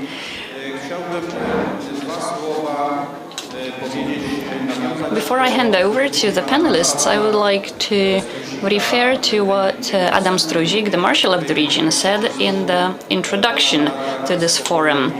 He underlined that Poland has had 30 years of uninterrupted peace and development. We are meeting at a forum dedicated to new European funds. But we must remember that the development is triggered not only by an influx of money. In 1990, when the local governments were reinstated in Poland, they had to operate in very difficult conditions. The inflation rate was at 500% annually. They also had a heritage of central planning, or the burden of central planning on them. The heads of municipalities, towns, villages tucked up their sleeves and got to work. Before we joined the EU in 2004, for 15 years, we were building infrastructure, water supply, sanitation systems, roads, schools. All this work was done by the local government. Of course, the EU funds provided the opportunity to speed up the construction work and the development of infrastructure for the local government. However, we must remember that the EU funds constitute only a small percentage of the budget on the local level.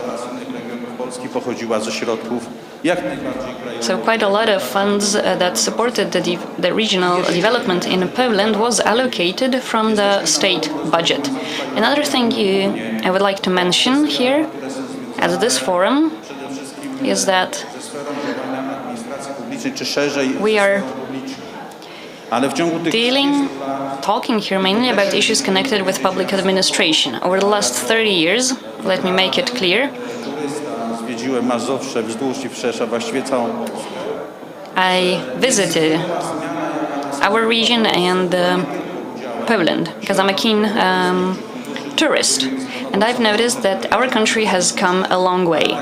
We owe it to the EU funds, to the national funds, but also to extraordinary involvement and engagement of the local communities. In 1990s, Poland was almost a dump, and now when we go west and visit Western countries, we see that Poland actually has nothing to be ashamed of now compared to its Western neighbors. Achieving this would be very difficult without the EU funds. The previous programming perspectives gave us the great possibility for development, so I do not want to understate it. Now I would like to give the floor to powiedzmy sobie efektywność energetyczna obiektów publicznych. to one of the panelists to say to Marcin Jakubowski, the mayor of Minsk Mazowiecki. Can you tell us how the EU funds improved the infrastructure in your town? Thank you. The EU funds have really improved the way our town looks like. But these were not only the funds. We owe it also to the creativity and engagement of our citizens. They also put pressure on us, the local government, and this motivates us to take action. In recent years, we obtained quite a lot of EU funds for various projects. In total, we received 100 million zlotys in the form of grants and preferential loans. We allocated most of them to environmental protection, but not only. A few years ago, I remember that I was signing a contract for a refund of an investment in the public library. We signed it on the 6th of December, exactly, and it was a wonderful Christmas gift for me.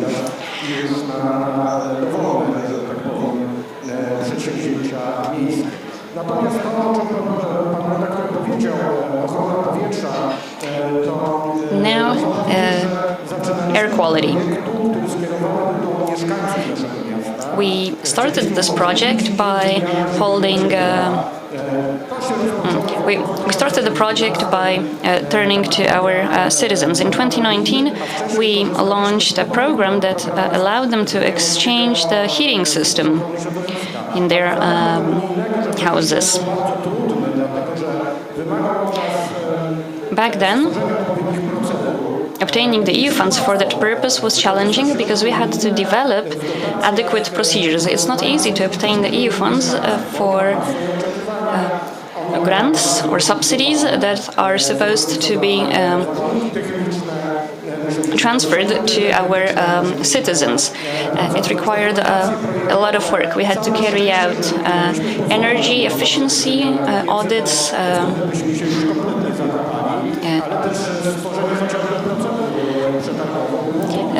we had to develop procurement procedures. It was difficult to create a tender for 52 citizens to select the furnaces that they would be satisfied with, but finally we succeeded. And also the city was supposed to be the actual owner of these new improved clean furnaces.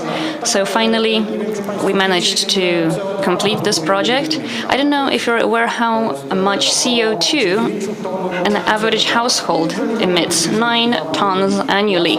So if we have 52 buildings which had their heating system improved, this allowed us to avoid substantive CO2 emissions. Also in our town we have a school of average size.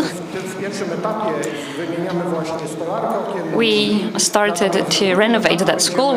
We're changing window frames and doors. In the next stage, we're about to install heat pumps and photovoltaic panels.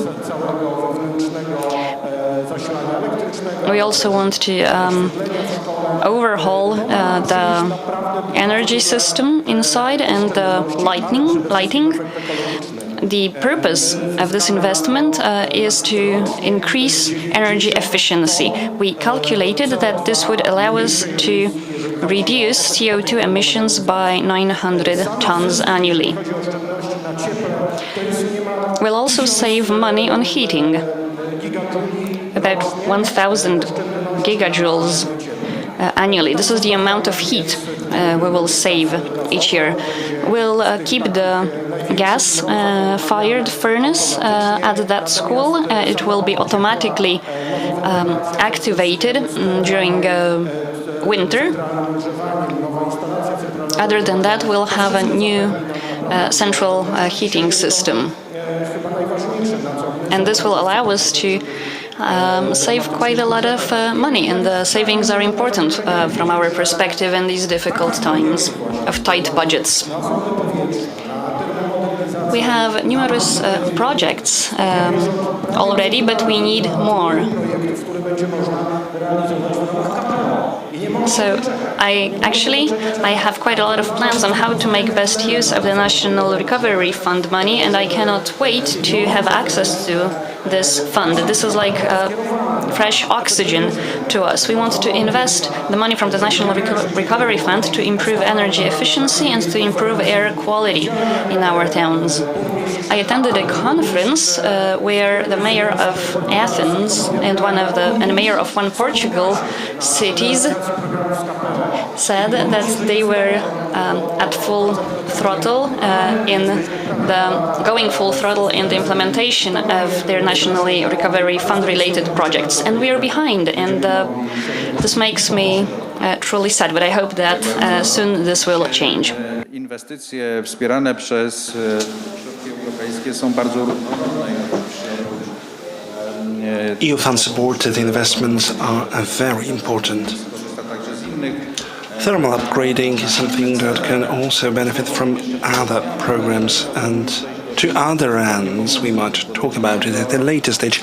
But let us now discuss how government works, especially in its communication with communities. It is especially valid for how the local authorities are perceived by the community. E-Services project was run in Machowice. Miss Mayor, Miss Bachecka, and I'm sorry I've mispronounced your surname. Thank you. I often hear investments need to be carried out for profit. And investing in e-services is something that we do for the profit of the citizens. It brings citizens closer to public institutions, and I believe that as we apply for the EU fund, we will apply for something that normally is disregarded, because normally we apply for funds for infrastructural projects, schools, hospitals, roads, etc. And e-public offices would be also something to improve thanks to the EU funds. The funds we obtained in 2021, and we still spend them. This project should be brought to conclusion this year. The project that we are speaking about is composed of 3 platforms. Platform number 1, Citizens Service Platform.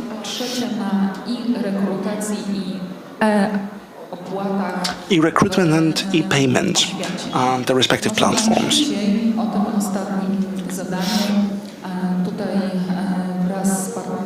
Let me refer to the latter platform. It is together with our partner that we have created the enrollment scheme for the creches and kindergartens. And a new creche is to be inaugurated in 2 days' time. Yes, this is true, a new kindergarten, and in the future we are also hoping to be having a creche within this new kindergarten. There are already kids in this kindergarten, so they are going to be our hosts at this official inauguration. This is the program that we have already implemented for this e-enrollment and e-fees. It may sound trivial, but there is much more to it than just e-enrollment and e-fees.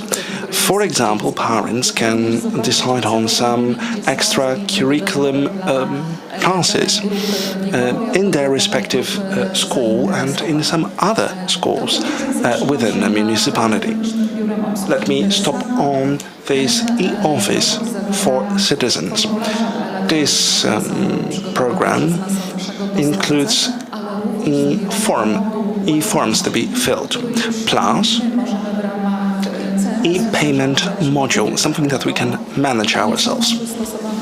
And this module is also in line with whatever our citizens need. They can go through it from their laptop, from their smartphone, from their iPad, etc. They can issue a payment. This module is already operational, but still we keep verifying it, because it is very important for such services to be tested well, to be implemented well, so that we can avoid certain errors, because if errors pop up, then it may also shatter the image of the entire operation among the citizens. This e-office is also a facilitation instrument. More specifically speaking, we've got some inventories that we store in this tool. But there are certain forms that are most popular for citizens, and we give them away in this e-office. So every single document can be filled and later sent to the municipal office, of course in situations where it is not mandatory for them to be handed personally. Yet another module to be discussed. We had a meeting with some specialists, and this specialist uttered a statement. Every day you waste, without invoicing, 700 bath tubes of water, and this is something that you don't invoice. In a municipality with 6,000 single-family houses, and we've got just single-family houses, 10% of what we consume. So we started investigating into the sources of these leakages. Why don't we invoice it? So we were in the process of a lookout, and we came to conclusion at the end of it that we need to enable a fair and just invoicing scheme for water and sewage to our citizens. And this is how this e-water water system, this is how it came into being. This module involves a series of practical measures. Every single citizen can log in order to monitor how much water they consume every day. Furthermore, they can monitor what the actual status is for various meters. For example, which meter uses water at a given time.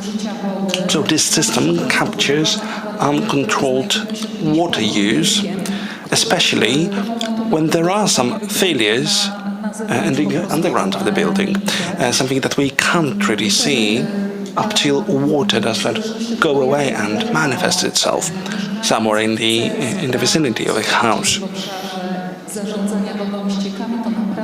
So for citizens who want to be inquisitive in terms of their water use, they can do it. They can have such endeavors, they can monitor how they consume water with in this very, very exact measuring. In order to be able to manage this system, we needed to revise the whole system for taxes, for fees. In other words, we changed how we operate as the office. And consequently, we turned into yet another system of data management. Whatever we get collected from the citizens is substantial amount of data, and we need to orchestrate it in one way or another to to the end of having this system in place, we needed to implement ultrasound meters. These are probably the most modern meters Europe has ever seen. As we had our final talks with the suppliers, we had such talks. Of course, it did happen in the context of the crisis, the pandemic, the war. We were soon to discover there were just 2 countries who already commissioned such meters, Belgium and Poland. So we are a small municipality who has commissioned these ultra-modern meters using this very particular communication protocol. Any other ultrasound-based meter can be switched to this system. Moreover, 1/4 of our demand can actually be covered with these ultrasound meters. Plus, our own funds played a major role too, as we managed to purchase further 700 meters from it, and it allows for a coverage of 2 further settlement areas. The EU project is soon to be concluded by the end of the year. Our own project will be carried out throughout the next year, and I believe it's going to mean a huge quality change for the lives of our citizens and for how they can get into contact with the office. You see, this change is going to be somewhat of a breakthrough.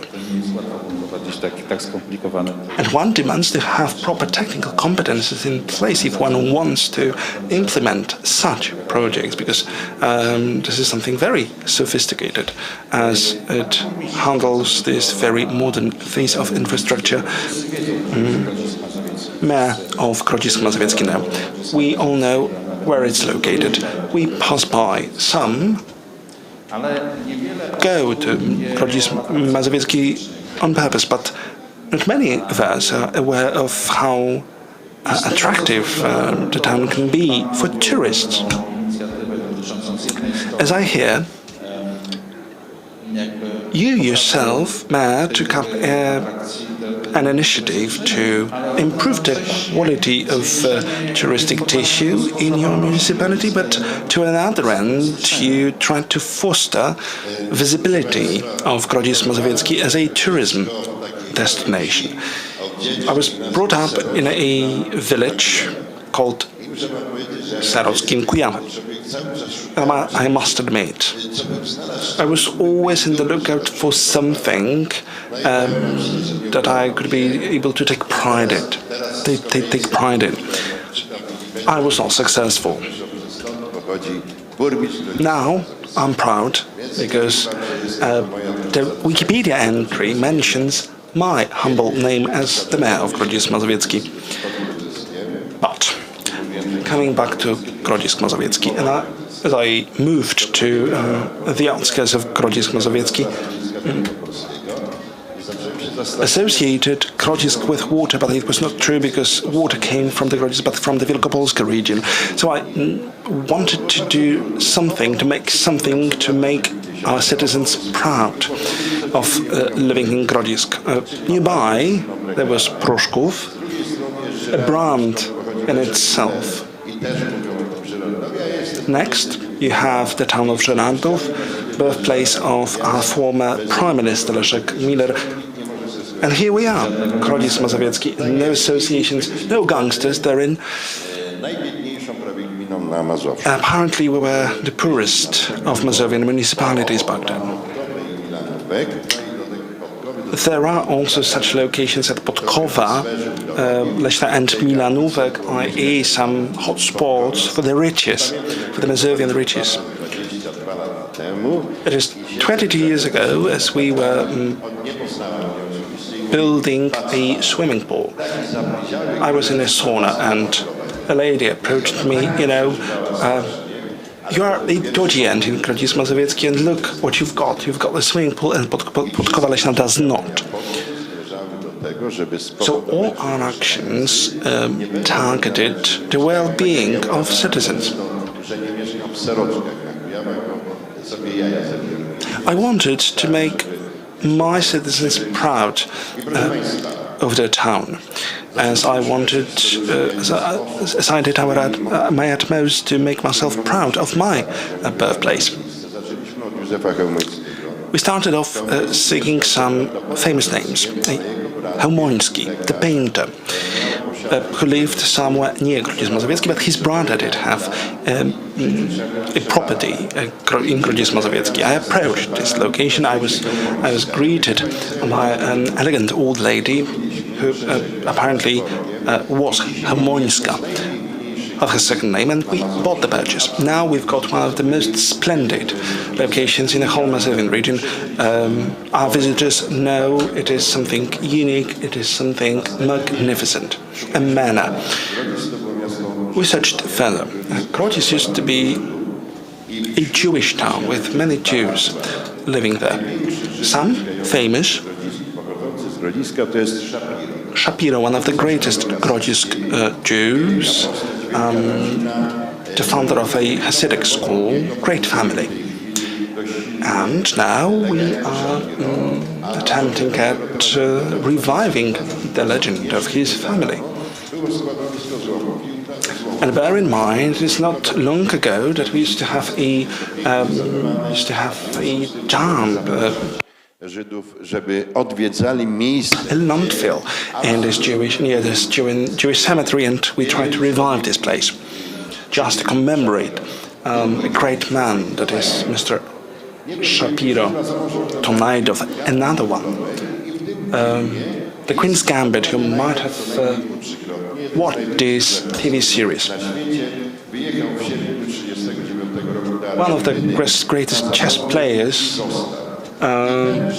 merited a mention in this TV series, Najdorf, and that was his name.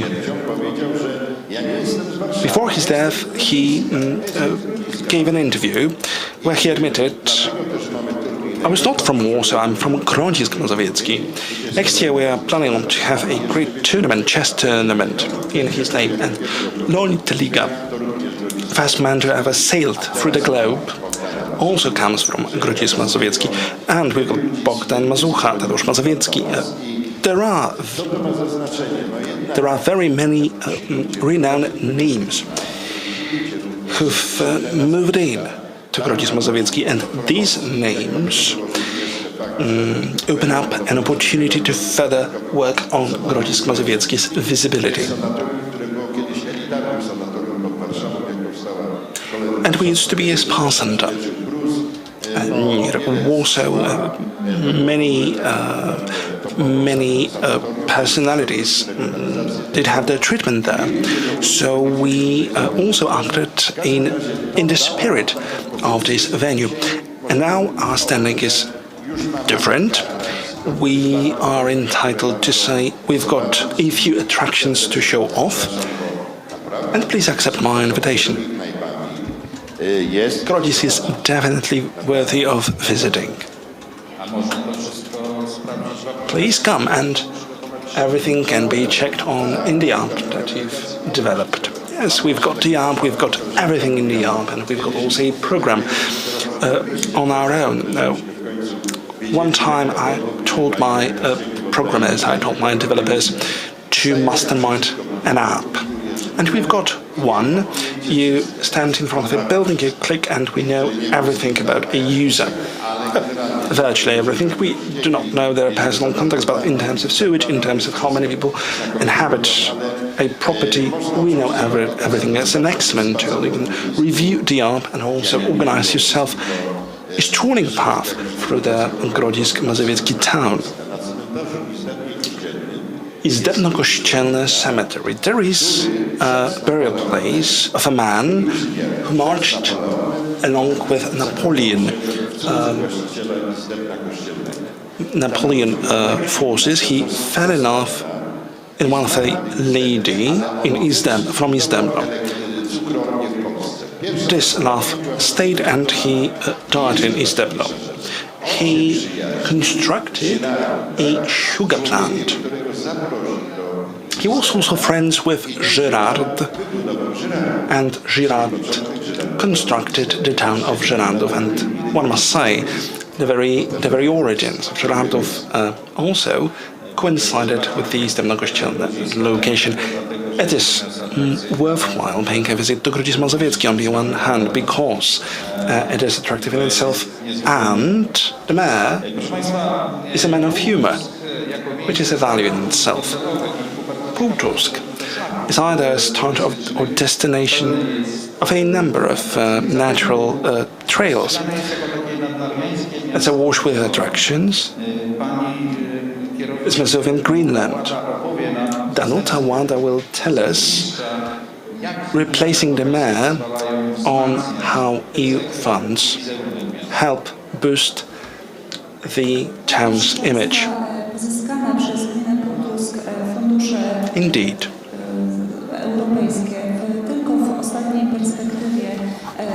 In 2014-2020,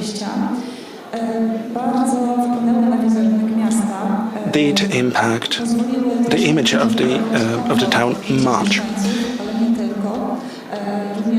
They provided the improvement of the quality of life of our citizens, but also they served to enrich our touristic offer.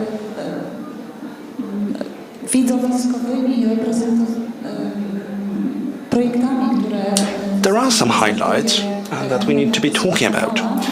Something that we achieved throughout the previous financial perspective,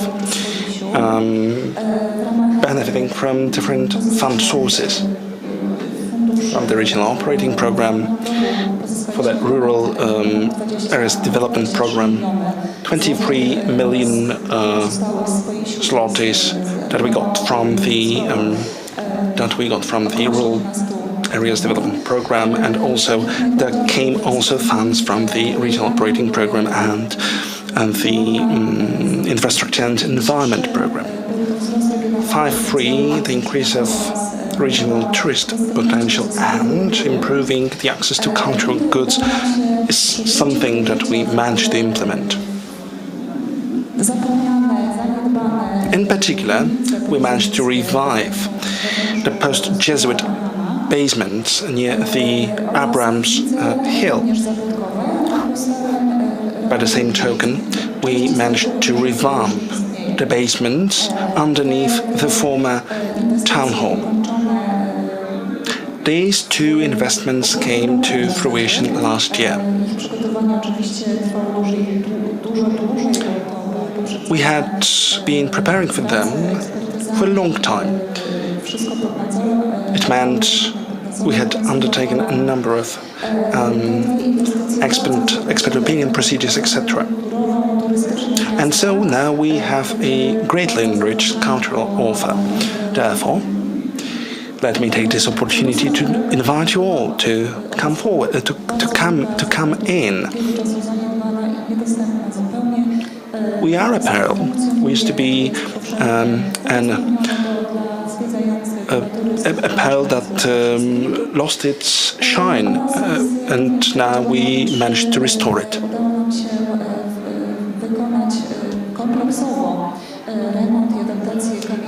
We repaired comprehensively one tenement in Rynek, that is Market Square 13.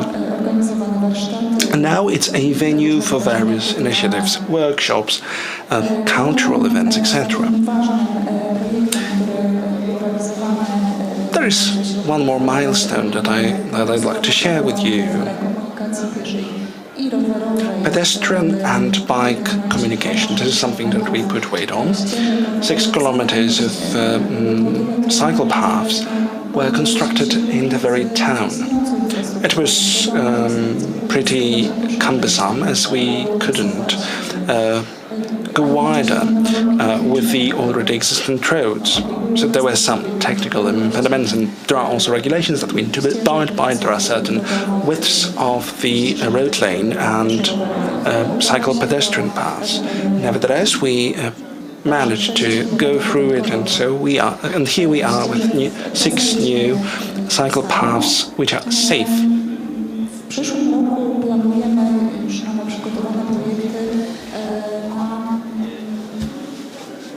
there are projects that we are planning on implementing next year. We want, namely, to modernize the already existing trails, 30 kilometers in total within the whole municipality. Of course, they are very beautifully located in the valley of the Narew River in most of the cases. So this is the kind of modernization challenge that we are going to face next year, and by doing so we want to improve the overall comfort of users. Next, something which I hold particularly dear, green areas in the town of Półtusk, operating program Infrastructure and Environment. More specifically, 10 square kilometers of parks, tree lines, some gardens, and boulevards. That's what we've erected following the Greenland investment. So now we have where to go for a stroll. We now have where to do some sports. In other words, Półtusk has become a real green town.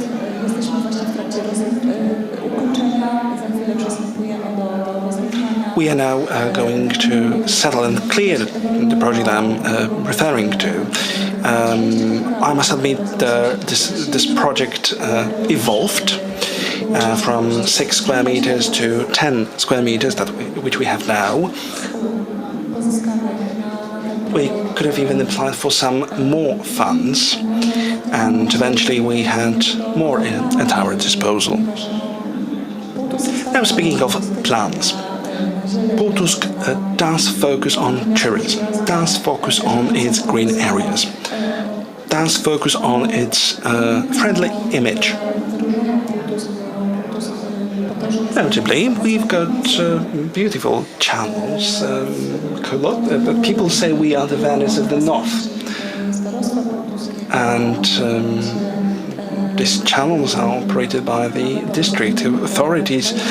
Luckily, we've got now the agreement and so the green light to move on with our investments in this area,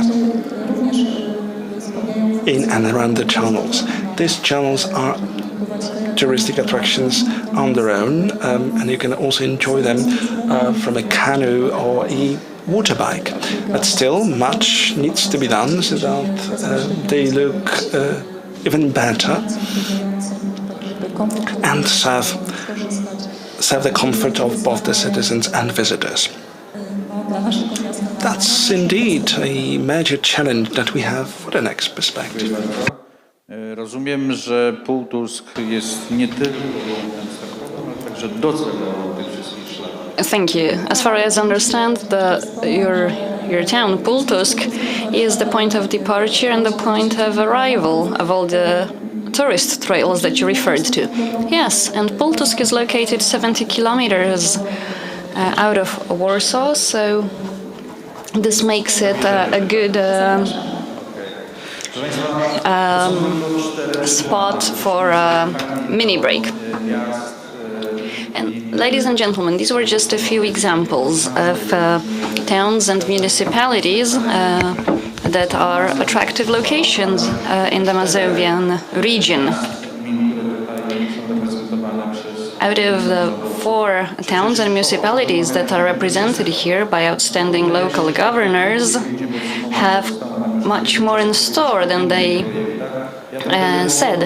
We do not have enough time left, and I would like to devote the time that we have left to specific projects. And I will be asking you about specific projects, but you don't have to answer my question. You can talk about something else. Just please stick to the time limit. Mr. Mayor, I would like to ask you about the palace, the Stefanowicza Palace.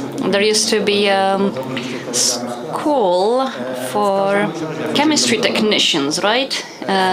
That is correct. Actually, my father attended that school. Dernałowice's palace is a great example of a successful revitalization. The EU funds were invested to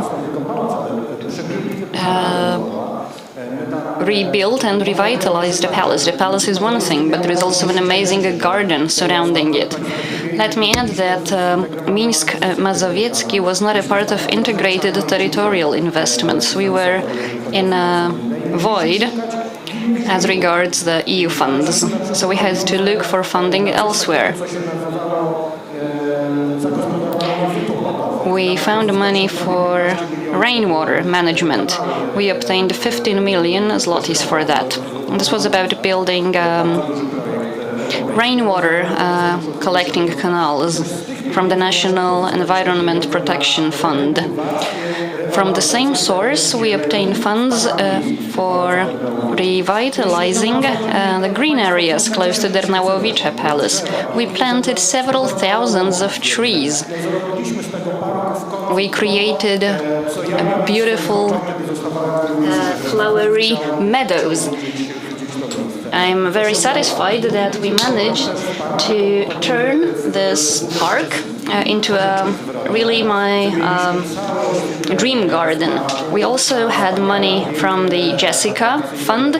We used this money to install new lights, public lights in the park. And now this park is the preferred area for the young people who hang out there from early spring to late autumn. This is a place to meet, a place to go on a walk, and a place that makes us feel proud. Ms. Pachecka, park and ride or cycling trails? Both. Both, because they are a part of the same initiative. Park and ride and cycling lanes allowed us to develop more parking lots. So that's park and ride initiative. While the cycling lanes finally created leisure areas for the inhabitants of the Michałowice municipality. Now our bikers do not have to travel to Powszyn or to go to Warsaw to bike and in attractive areas. In total, we have nearly 30 kilometers of biking lanes made of asphalt, which is important. And this is not everything. We prepared for today a brief document with a description of investments that we will carry out thanks to the financing that we obtained this year. This year, we raised or obtained 23 million zlotys for several projects. And for us, we're a small municipality and we do not have a lot of income from tax. This is quite an achievement. It has already been said here today that you do not only need money, you also need the courage to apply, to reach for the funds. Courage is not everything as well, because carrying out the initiative, implementing it, is really hard work. But this is what makes our municipality grow. I would like to ask you about the Western bypass. Well, that's important, but I wanted to tell you about something else before I forget. The main thing that we have learned from the EU is that we need to invest smartly. And we actually started to deliver smart investments. Our colleagues from France and Austria have more experience with democracy, and working with them was a great learning opportunity. Look, we do not have oligarchs in Poland. Our system actually works. We are in the EU. I do not know who you need to be in Poland to make an actual change. But let's say if I were a prime minister, I would have adopted euro. I really regret that we do not have the common currency in Poland yet. Another important thing, I have introduced a ban on large-scale investments in Grodzisk, because we have invested in large buildings, in large infrastructure so much that enough with that. Now I'll be directing the funds in building biking trails, biking lanes, small infrastructure, etc. and more multi-story parkings. Let me stress again, what we learned from our partners is invaluable. Many people say that, something is happening out of order in Austria. Well, in Austria I have only seen nice things. Well, speaking of knowledge, there is the Geisztor Academy in Półtusk. Do you cooperate with them in developing your town? Actually, this is our weakness.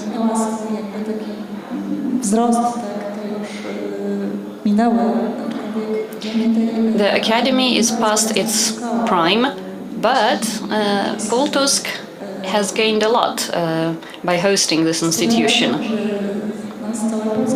It attracted students from all over Poland.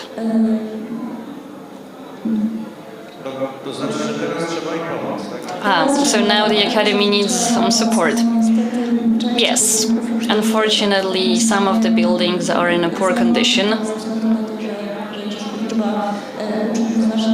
Or actually, they are still in good condition, but we do not have enough students to fill the buildings with them. So the town is actually considering buying a part of these buildings and repurposing them. For instance, there is a large hall that could serve, at least for the time being,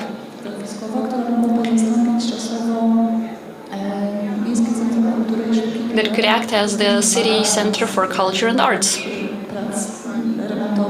Because the building that hosts it, that currently hosts it, badly needs to be renovated. So we have various challenges, mostly financial limitations.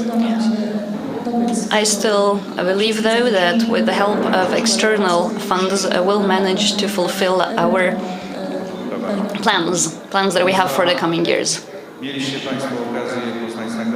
Ladies and gentlemen, it was my pleasure to host a panel with great representatives of local governments. As I've said, visit our region, go to any municipality or town chosen at random, and you'll see that the EU funds really help. Let us not forget, though, that the EU funds are not all, because we also have the state budget, and more importantly, we have our energy, creativity and dedication. And thanks to all of these factors combined, we managed to achieve what we have achieved over the past years.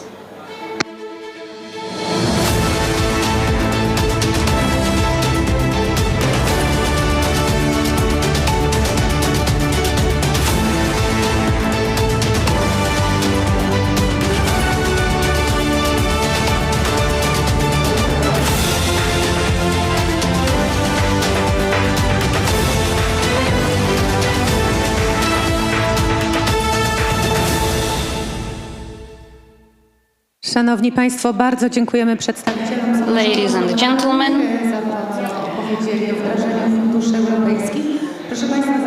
I would like to thank the previous panelists, and we are about to open a debate on our health and the state of public health care.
Zdaje się, że zupełnie zepsułam tło do selfika.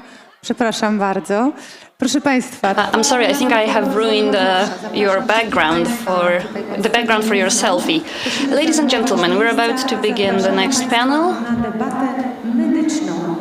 Please join us. There is plenty of free chairs. The topic of this debate are challenges that hospitals have to face when diagnosing and treating patients. To what extent the EU funds can help the public health care.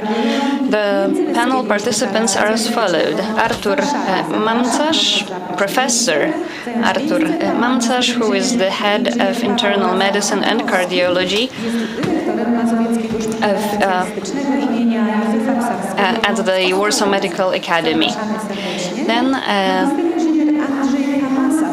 Paweł Rafał Natkowski, who is the head of the specialized hospital in Ostrołęka, Andrzej Kamasa, who is the head of specialized regional hospital in Ciechanów, and Stanisław Kwiatkowski, who is the head of the regional hospital in Płock. I also would like to invite Professor Katarzyna Kolasa, who is the head of the Health Economy and Healthcare Management Faculty at Leon Koźmiński Academy.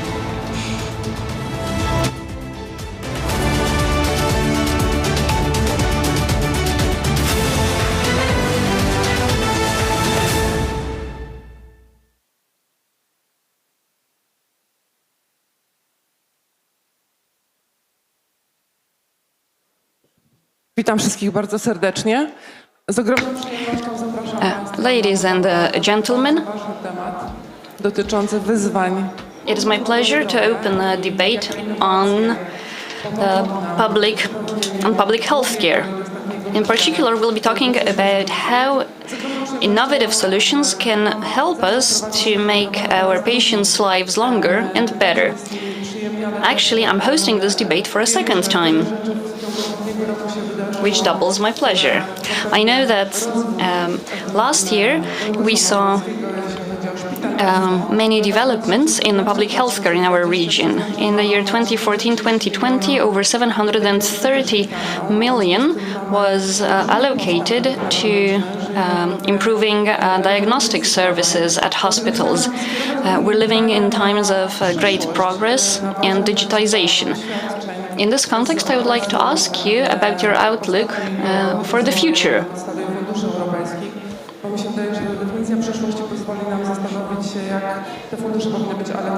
I think that talking about future will help us to identify the key areas where we should allocate the EU funds in the coming years. As I was following the achievements of the healthcare institutions that you represent, I've noticed that there is a lot of investments in digitization. I would like to ask you if digitizing hospitals are a challenge. Is a challenge, or is it more of an opportunity or a progress? So, challenge or progress? Well, implementing anything in a hospital is a challenge. The same goes for business. Introducing any change may be tough. In the face of any change, we'll go through all the phases that we all know, that is anger, denial, negotiations, and at the end of the process there usually is acceptance from the medical personnel and from the patients. Innovating is also a must. We basically need to digitize. That's a fact of life, and we have to live with it. If the COVID pandemic brought anything positive, it provided impetus to digitize, to introduce telemedicine.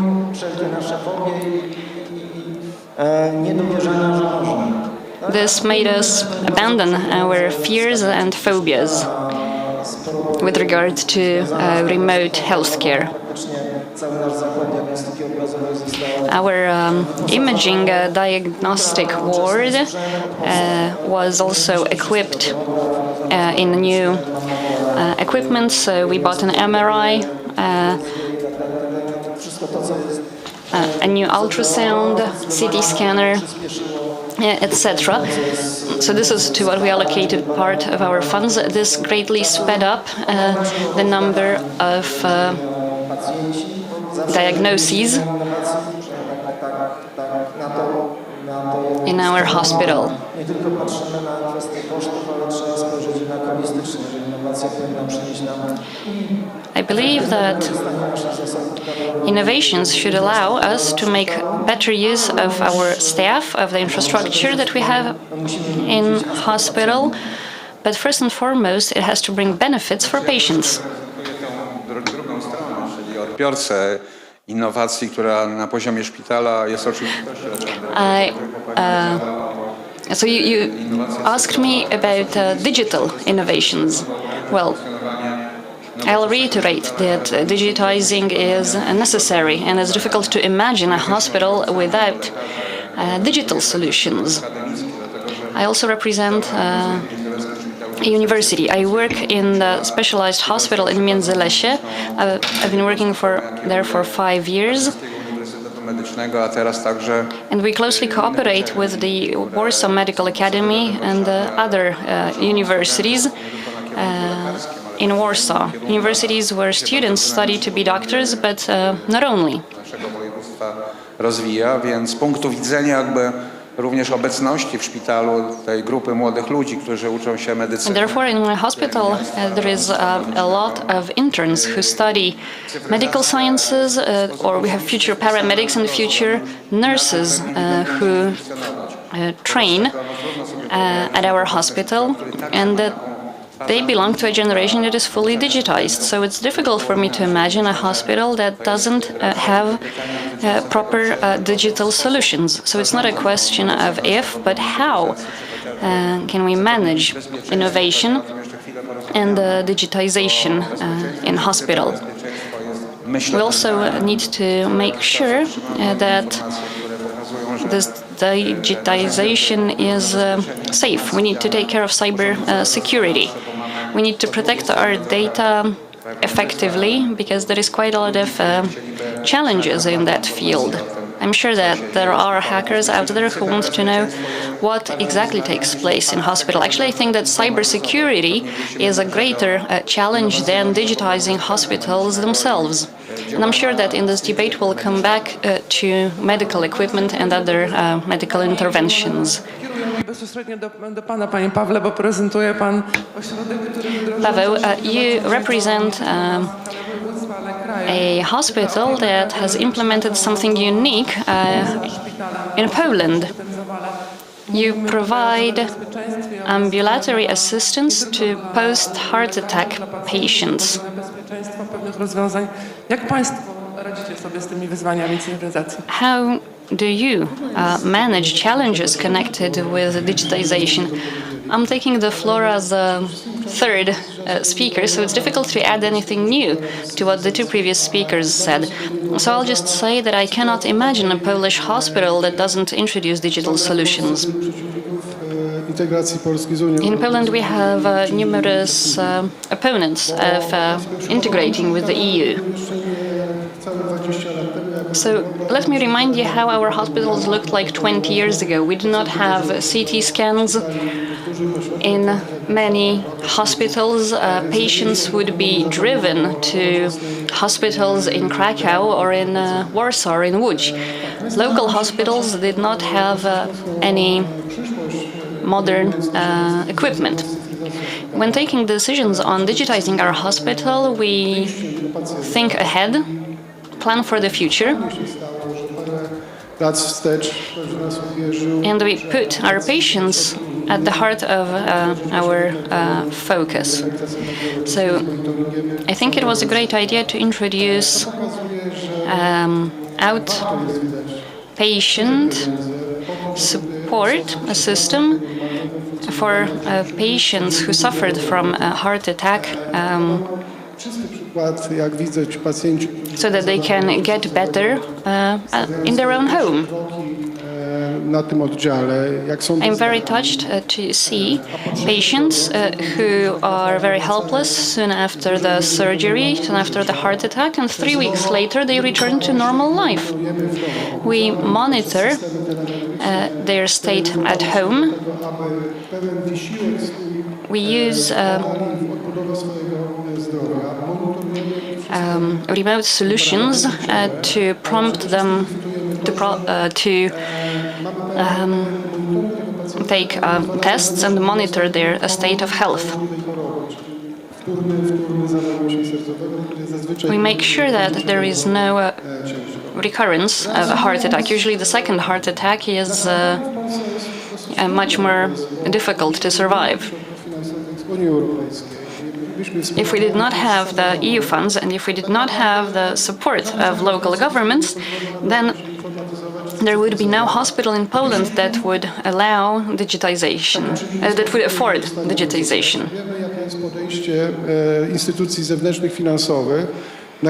We understand the approach of external financing institutions. They expect a certain return on investment.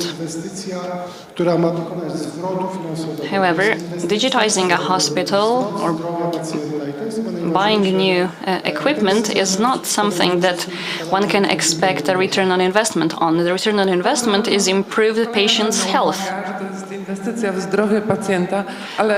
You made a very good point. This is investing in a patient's health.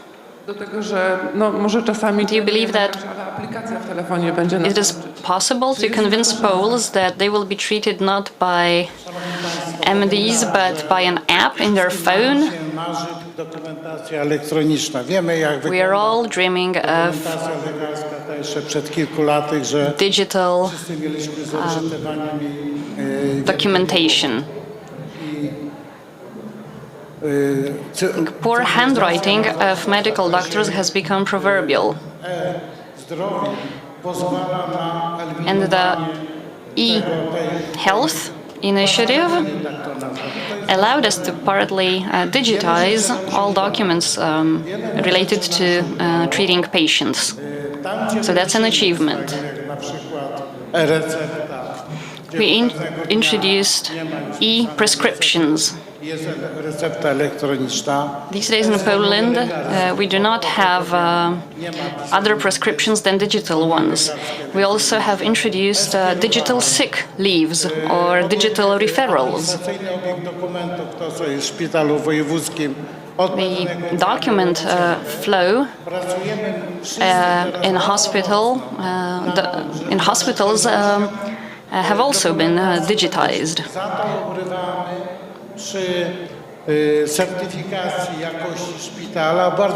Introducing these solutions make us lose points in the area of quality certification, because sometimes the documents are incomplete, but we are doing our best to introduce the new digital form of documentation that would be clear, transparent, that can also be used, for instance, in a court case. Because these days you need to have an expert witness to read medical doctors' illegible handwriting if medical documents are used as evidence.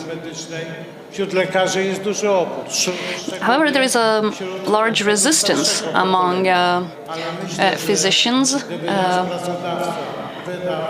against digitizing their work. I believe that if one day an act of law is adopted that forces everybody to move to digital documents, then there will be no way back.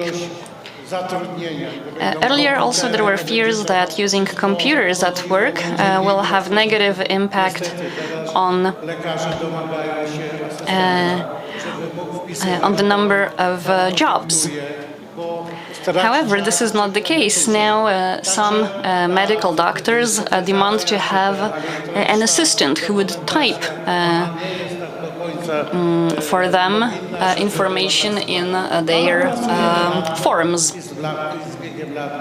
So we understand that the forms are still quite challenging, but we are constantly trying to improve them. Professor is asking about the applications. Should applications help treatment? This topic is interesting in itself. I don't know if this has been researched well in Poland. Applications as a medical product is not something registered in Poland yet. There are very many examinations being carried out. But trust is most important vis-à-vis this app. I believe the Poles have trust in doctors. I don't trust. I don't really know whether Poles will be equally ready to bestow trust on artificial intelligence. To another end, there is medical staff that needs to have trust in the artificial intelligence as well. For this to happen, there needs to also be trust vis-à-vis their own skills. And data management come to it. Data also changes and has to be stored in an up-to-date manner. Still, apps will never be a valid replacement for medical doctors. Apps can only play a supportive function. At the end of the day, it is a doctor's decision to proceed or not. Apps are not there to replace a doctor. They are there to be for doctor's support and patient support. You observed quite aptly, there are not too many examinations done. There is not too much research done in it. FDA and EMA have already allowed for screening for EEG. Some mobile applications can also give you some signal that something wrong is going on. It happens for ECG.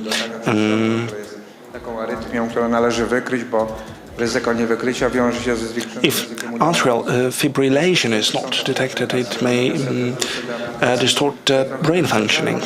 Let me return to the apps, to the discussion on the apps. Your entire cardiovascular risk should be something to be managed by the apps. Well, there is a great number of apps.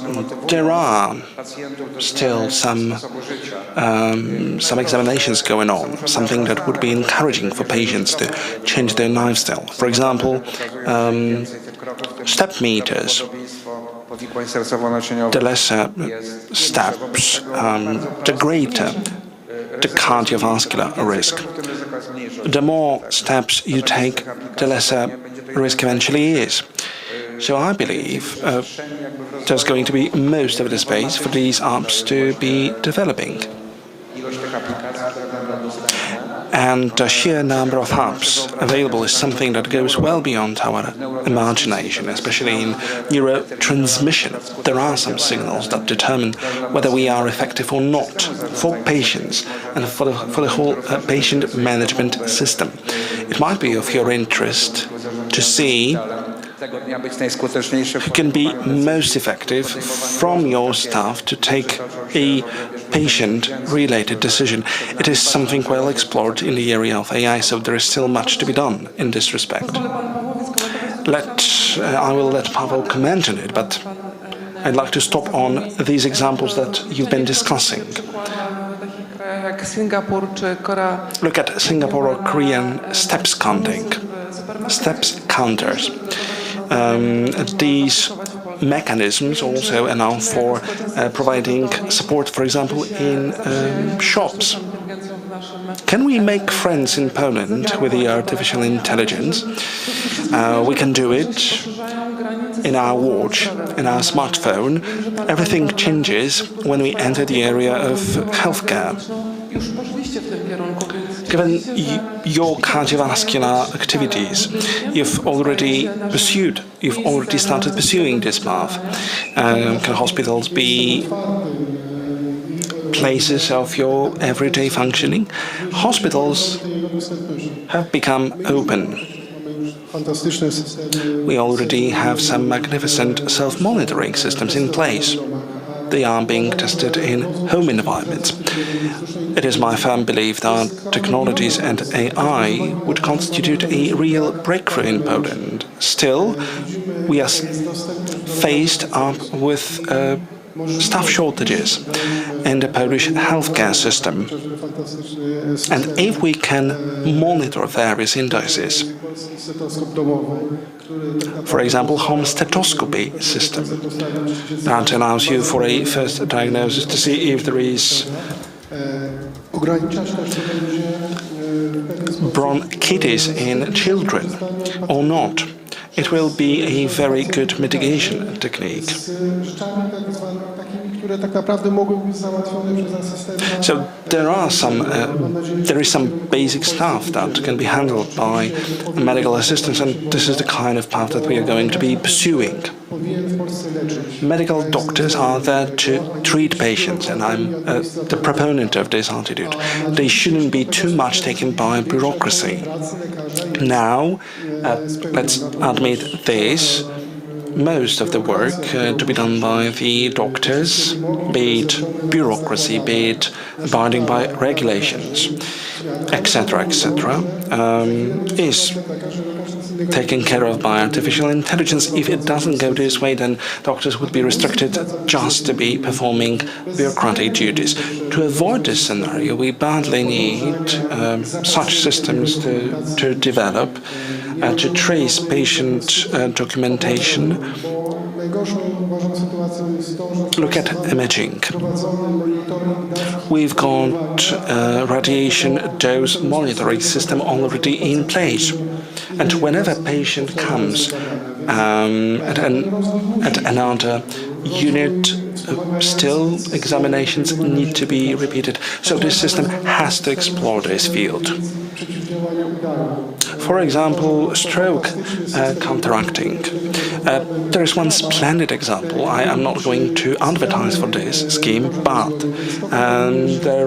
there is a system that just counts all the possible lesions in the cortex.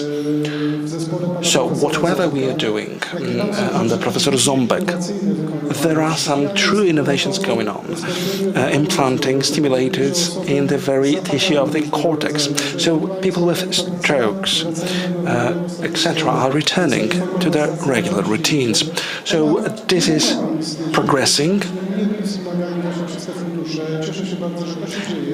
and it wouldn't have progressed if we hadn't been supported by the EU funds. And I believe that such funds will be allocated for the development of new technologies that we are going to take advantage of soon as hospitals. So there is a whole menu of opportunities ahead of us. And we need innovation in our day-to-day practices.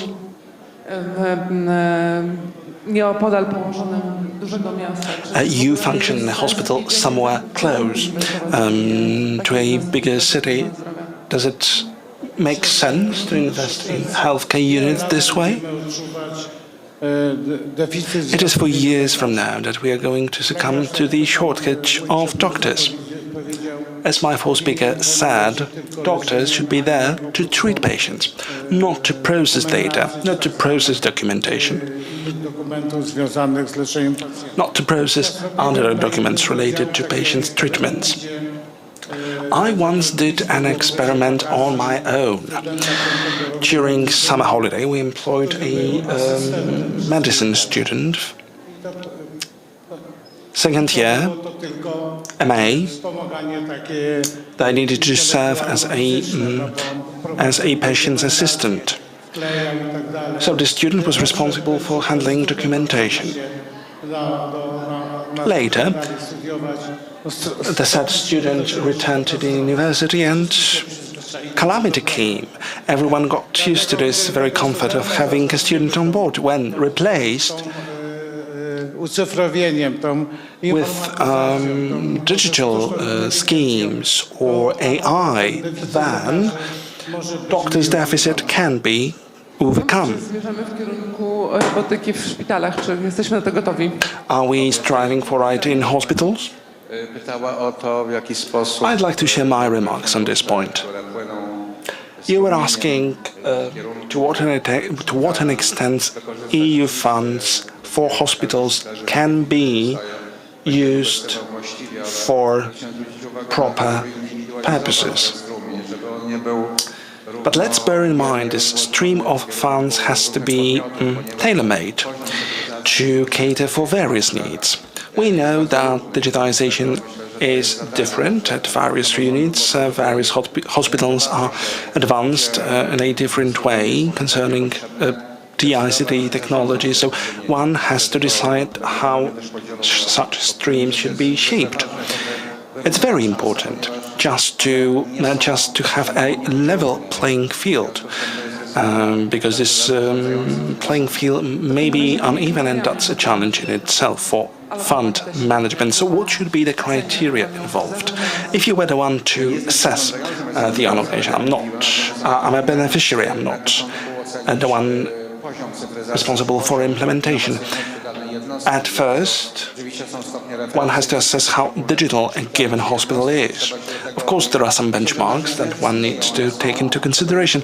There are tools out there, but the point is that we use them aptly. Perhaps we've got little time now to discuss this thing of which criteria should be taken account of. I believe experts know what to do. They know this, how much certain hospitals have gone digital and how to manage it all. The point is that these new technologies should give us something more. They give us also data. Access to data is greater than it was the case some years ago, as data was not managed based on algorithms. Now let's look at Ciechanów Hospital with this imagery diagnostics that has progressed substantially. Now they enjoy more opportunities to collect data. Do you use it? Do you take advantage of it in one way or another? We took part in 2 programs. As a hospital, we had a data supplier from imagery, from diagnostic imagery, for imaging lung lesions in the course of COVID-19. We were data supplier in this case, and we used our own equipment to this end. So when we speak digitization, when we speak algorithms, there are always 3 points to take account of, or 3 actors to have on board.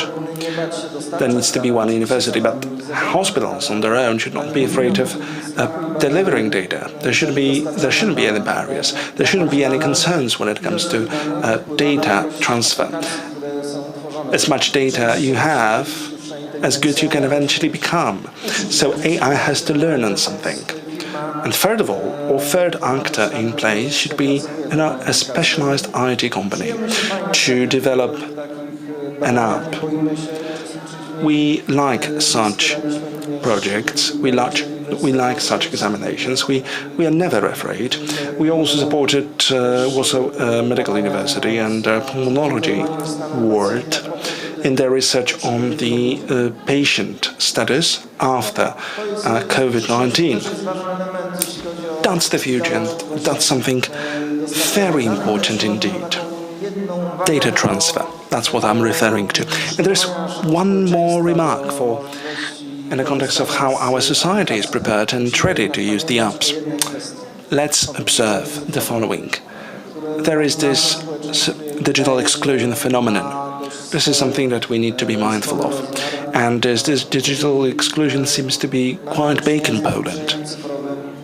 If one is digitally excluded, then if many people are digitally excluded, we won't base our healthcare system and therapeutic process on such schemes. Because if we do so, we exclude a great number of people from society to be able to benefit from these systems. That's important to see, kolejne... That's important. It's important to acknowledge systems should be there to enable equality, not the vice versa. Narzędzi, ale także Funds are for equipment, but also for education, as well as dissemination.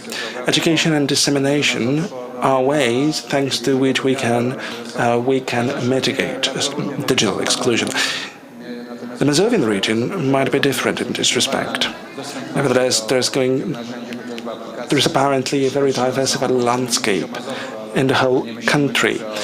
Today we are concentrated on Mazovia, but we need to be mindful of the needs in the whole country.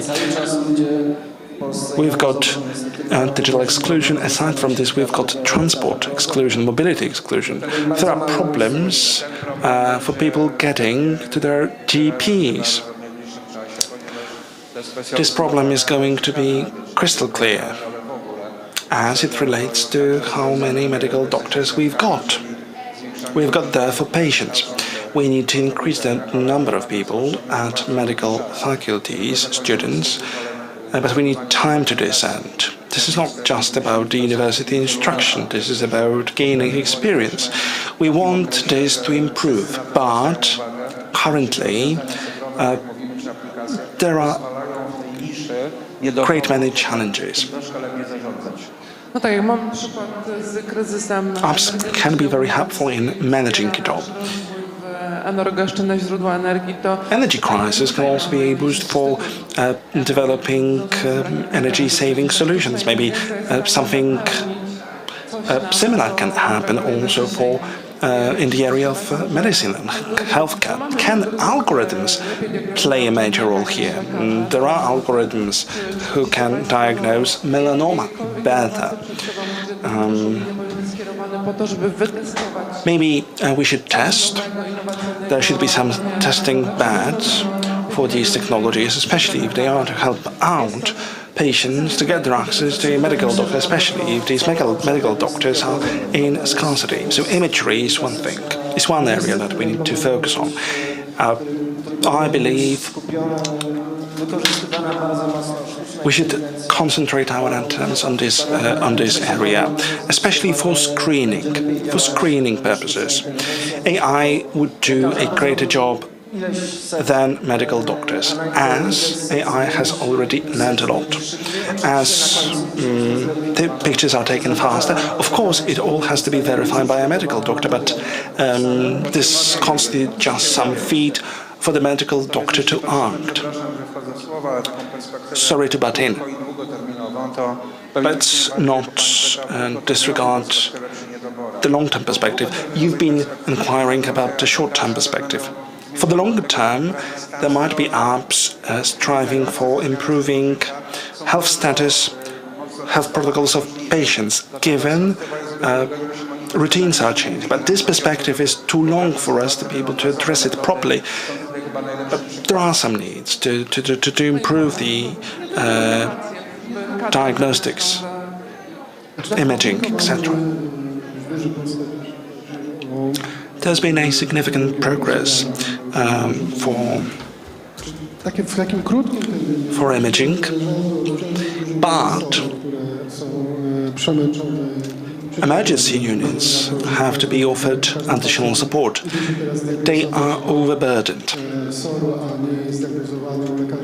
Every patient seems to be going for diagnosis in respective emergency units, and that's not the proper address. There should be screening units open for patients interested in introducing some healthier habits in their lives. Systems have to be also communicated one with the other. So, one option would be to have blood screening examinations. That would be a huge time saving for emergency units medical doctors. So for sure, there are some financing sources, fund sources. We know what goes on at universities in the area of biotechnologies. Look at endoscopy. You don't have to do any harm to your patient. You don't have to torture your patient. It is just enough to have a pill swallowed for diagnostics to start. So the patient does not have to go to hospital to undergo examinations. So I believe technologies will be there to support our whole medical staff. Medical staff are not only medical doctors, there are nurses. We have to be mindful of them. There are also other bits of equipment that help nurses spend more time with their patients. Such schemes that enable a nurse to have more patients under their stewardship, as some, for instance, blood examinations will be taken over by the ICT-based solutions. So there are things already viable. EU funds will be hugely helpful in this respect. Already in 2023, we will be able to apply for many funds to make life easier for nurses. We know the nursing staff is frustrated. They've got too many patients to take care of, to monitor. So just to produce some benefit for them would be a path to pursue. It may sound like a good idea to carry out a research on savings generated from digitalization. What is your perspective on the EU funds in the context of medical personnel shortage? Can they be of any help?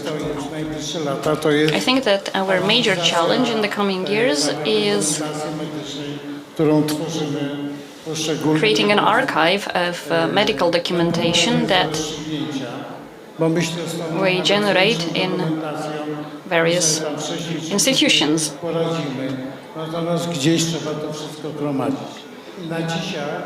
So we managed to keep up with documenting everything, but finally we need to find a space for a proper archive. I believe we need to have a central archive. Fiński rząd podjął decyzję o udostępnianiu danych na cele badawcze właśnie z systemu ochrony zdrowia. I don't know if you're familiar with the Finnish project that opened up the possibility to use medical data for research projects. We're slowly coming to an end of this panel, so maybe let's end with recommendations on those who will decide on allocating the EU funds for innovation in our region. What should they bear in mind, and what do the patients what would be the most supportive for restoring patients' health or extending their life expectancy? I think the first major conclusion from this debate is that digitization is the way to go, and we just need to proceed with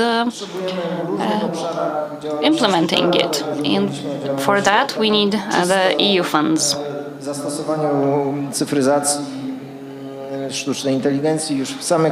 We've been talking about the use of AI in therapy. Actually, we can use AI-based solutions from the very admission of a patient to the hospital. One of the Polish providers of AI solutions has developed a tool that allows to carry out a triage of patients. There are also apps that facilitate navigating in the hospital for the patients, because patients often feel lost in a hospital, and such apps have reduced hospital-related stress in patients.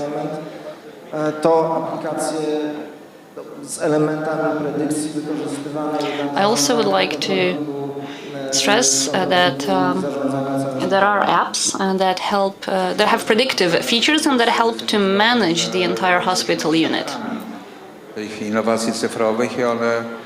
I think we all agree that we witness this digital transition, and I think that there is no way back.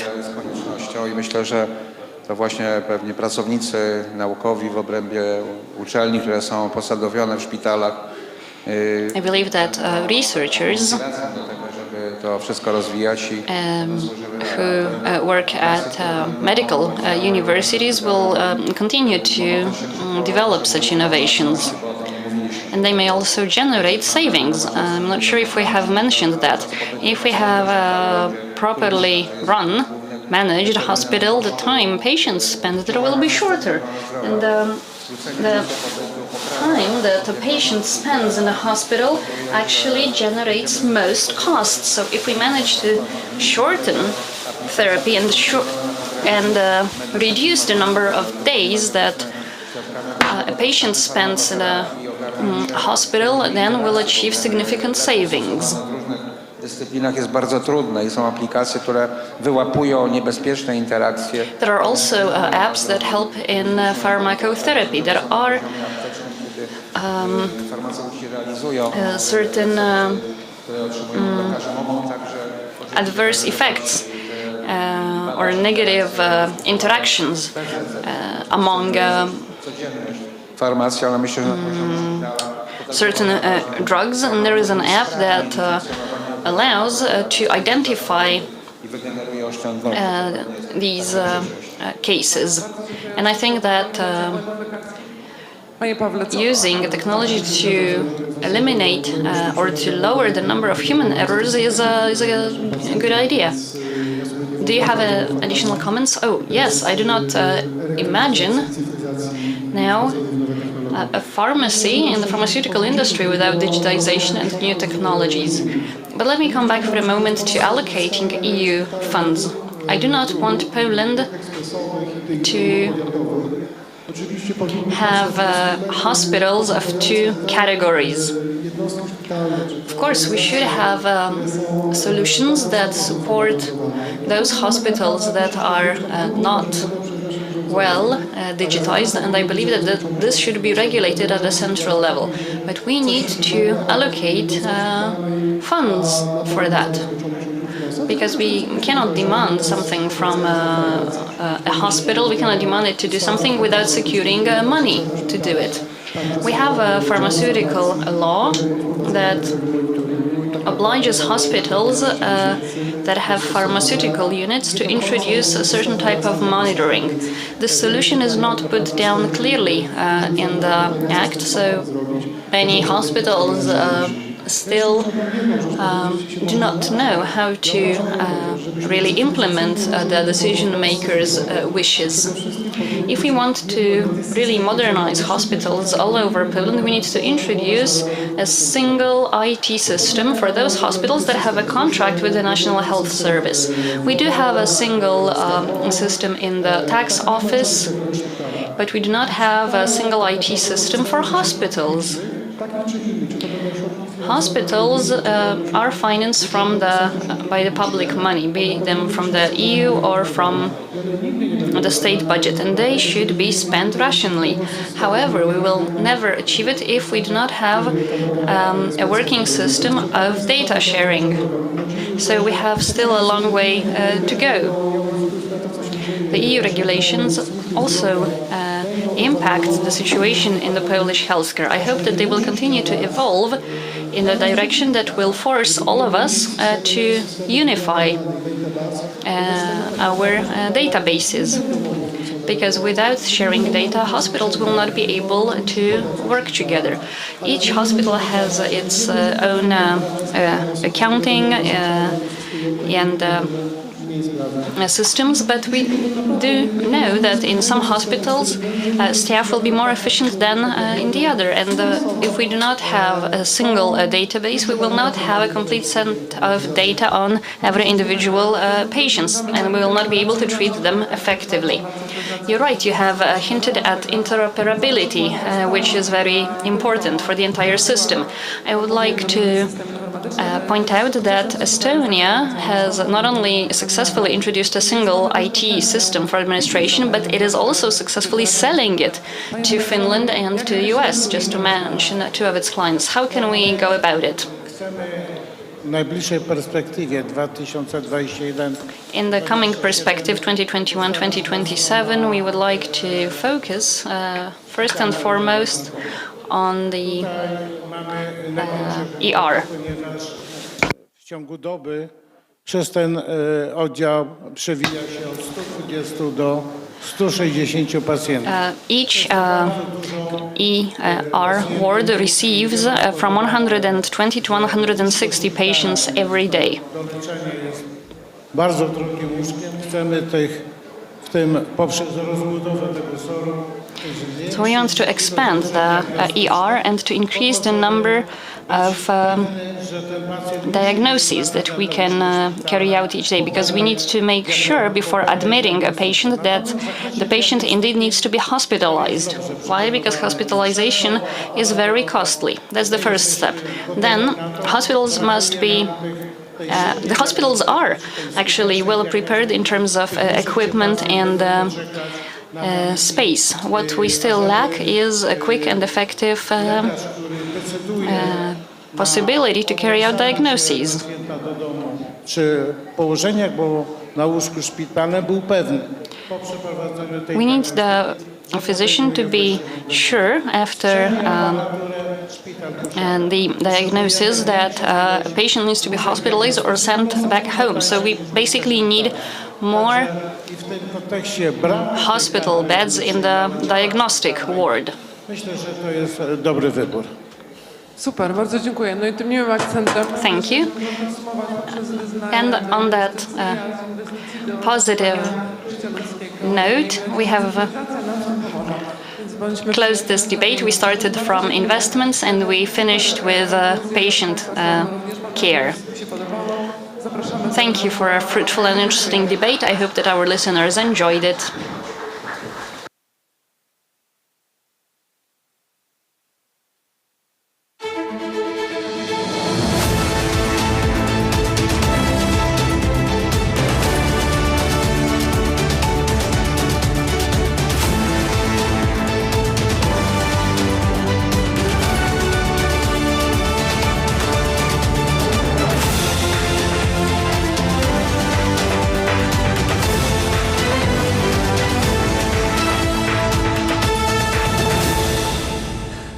Bardzo dziękujemy za tę debatę. Dziękuję dyrektorowi. Thank you for this debate. I would like to thank the heads of hospitals and the host. The next panel will also be about medicine. We are about to listen to a few lectures on topical issues in medicine. I would also like to invite you to explore our health zone. You can have your seeing and hearing tested, or even your smell and taste examined. You can measure yourself, you can weigh yourself, and find out what's new in the domain of healthcare in our region.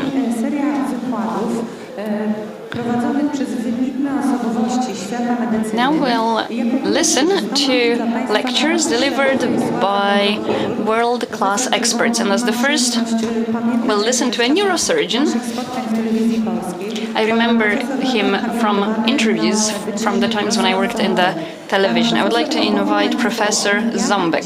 He will tell you how, with the support of the EU funds, it became possible to carry out innovative brain surgery. If you're interested, please join us at the main stage. We need just a few seconds to get started. I also would like to remind you that we also have the youth scene, where we also have interesting debates.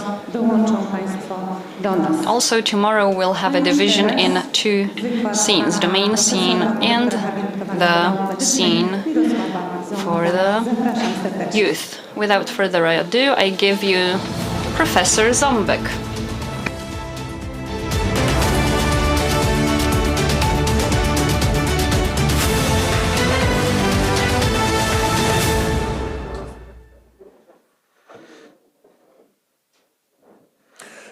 Szanowni Państwo, bardzo dziękuję przede wszystkim organizatorom. Ladies and gentlemen, I would like to thank you for having me. To, jak myślę, że modelowo mogą być wykorzystane środki unijne. I hope that my speech will be interesting to you because I will be talking about the model use of the EU funds. I spoke to a few officials who are actually impressed with the use that we made of the EU funds. So let me briefly tell you how we managed to achieve success with the EU funds, because our center attracts patients from all over the world. We are one of the few hospitals in the world that offers this type of innovative treatment. First of all, we have turned the old surgical block into a unit for experimental therapy. We focused on gene therapy of brain. I'm sure that this is the future of treatment of many diseases, namely the gene therapy. We have an MRI in the operating theater.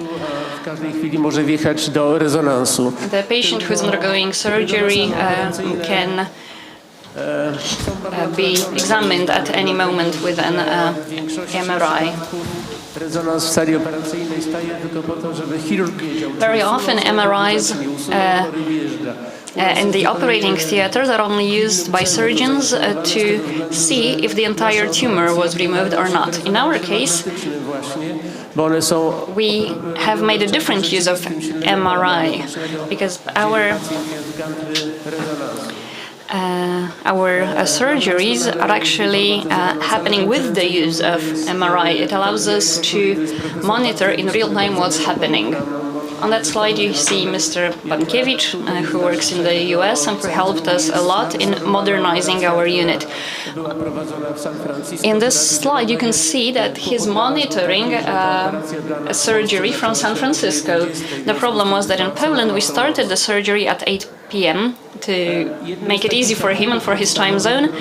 So the surgery took all the night. We managed also to create a robot for spinal surgery. Staramy się miniaturyzować i robić mało inwazyjne. More and more often we strive at doing less invasive spinal surgeries.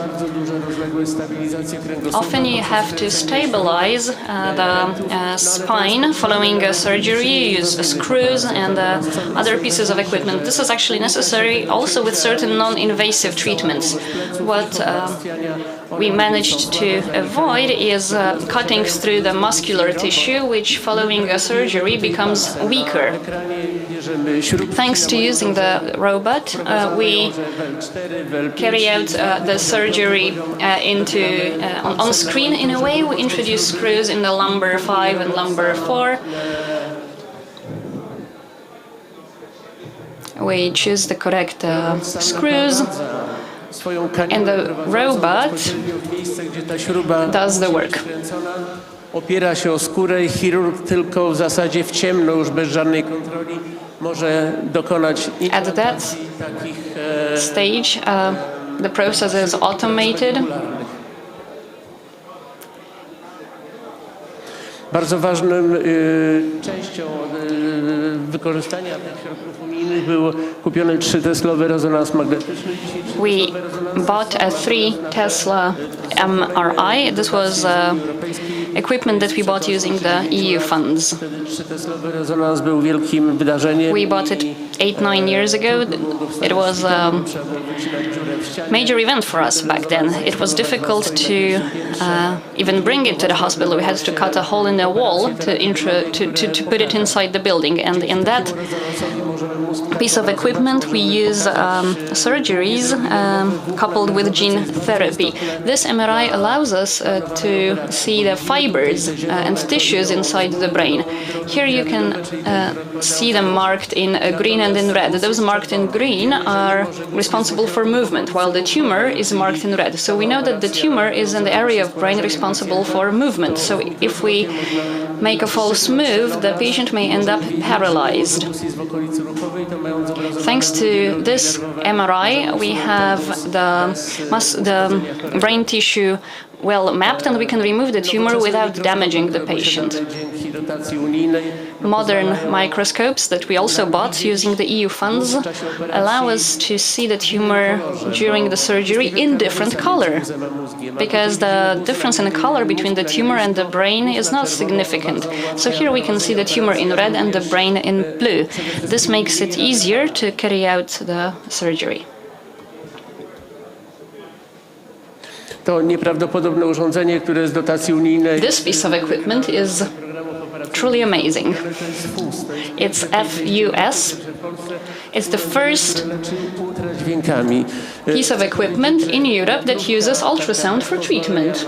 17 jouli energii, żeby jak już ma 19 jouli, no to już trzeba mieć specjalne pozwolenie na taką wiatrówkę. Natomiast my strzelamy dawką ultradźwięków około 30 000. This allows us to use ultrasounds at 30,000 joules intensity. Chory na głowie ma założony. The patient during the surgery is wearing a hat of sorts. In this hat there are 15 liters of distilled water. And then we apply ultrasound, which is targeted at those areas of the brain that we want to have removed or neutralized. What's good about that solution is that when we are working on critical areas, we can do like a test at 45 centigrade, and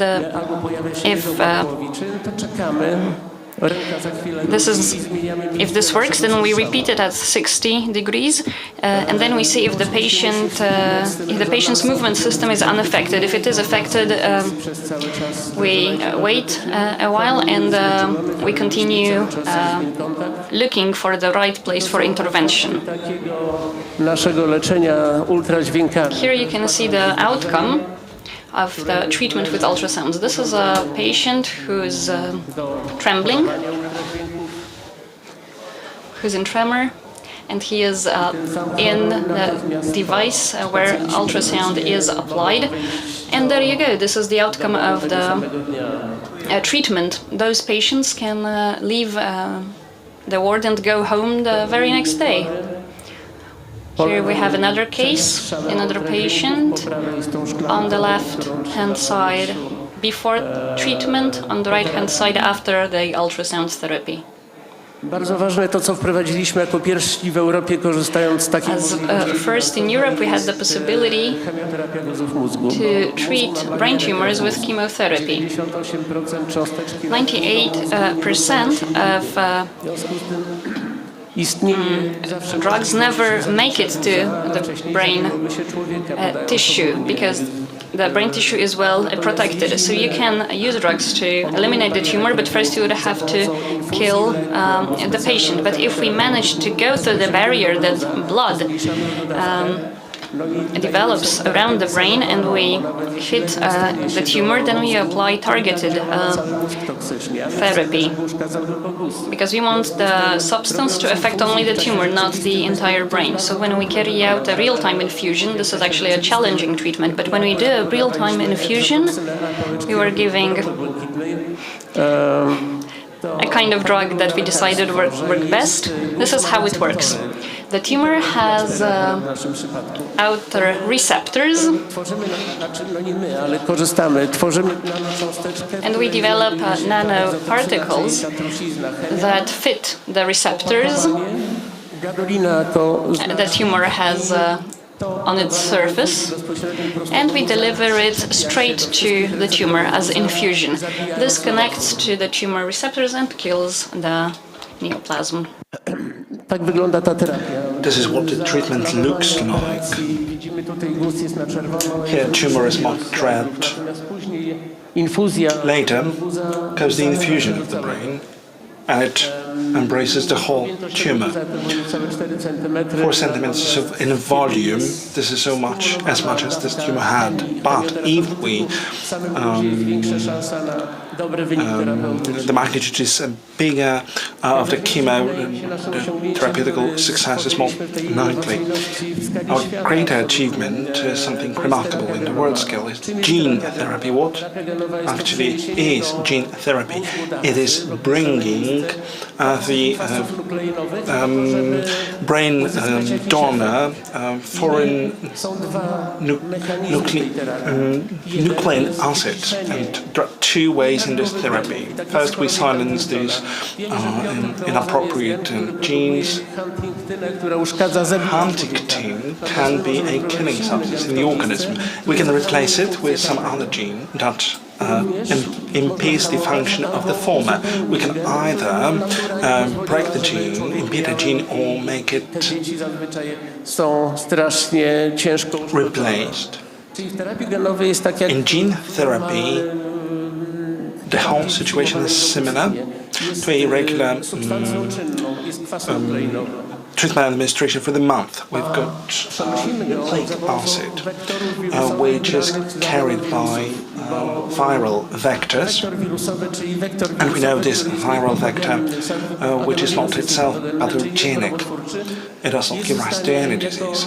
Yet, it is capable of carrying nucleic acid, one that we want to administer onto a spot which is apparently missing in patient.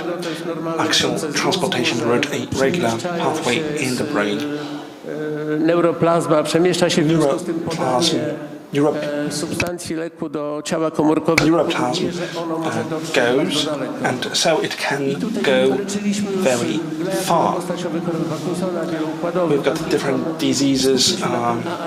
Jest to tragiczna choroba dotycząca dzieci. For example, glioma and AADC, a very rare disease. Certain enzymes are absent from these children and therefore they can't produce neither dopamine nor serotonin. They can't talk, they can't laugh, they can't see, they can't breathe properly, and it appears as if every single breath was the final one, the terminal one. And this is what they look like, how they behave, and they are very similar. Muscle tension is lower, and epilepsy, they suffer not and live very short. This disease seems to be terminal before reaching the 20th years of age. Jesteśmy w stanie dzisiaj We are now capable of providing a gene that is missing from these children, a copy of a gene. The maneuver itself is very complicated. What we do is the supplementation in the missing regions of the brain. And so the gene starts producing the substances in question. This axonal transportation route is located over there. Jest to przenoszone po całym układzie. The transportation goes throughout the whole brain just to restore a mechanism that is absent from these children. To jest moja ulubiona pacjentka Irai. That is my favorite patient, Irai, from Spain. Te dziewczynki są zazwyczaj bardzo piękne. Those girls are really beautiful. Nie słychać jej jęczenia, ale ona bardzo cierpi. Her sons cannot really be heard, but she suffers a lot. Z mamą. A few months passed and we're back in Spain with her family.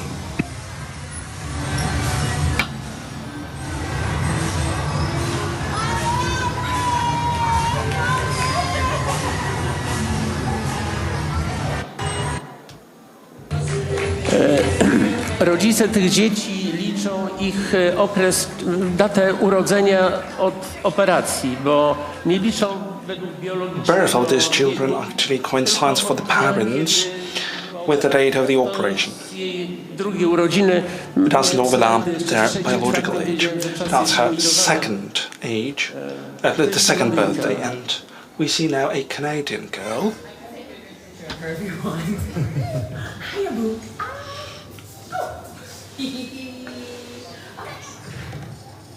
Are you happy? Do you like Poland? Yeah. Do you like Poland, Ryan? I to jest ona w kilka miesięcy po infuzji. Her, after a few months following the infusion of a gene that was missing from her. Czy telewizję ze Stanów, z Kanady, czy z Anglii. I na koniec chyba to już jest There were many TV broadcasts robią wrażenie. following these stories.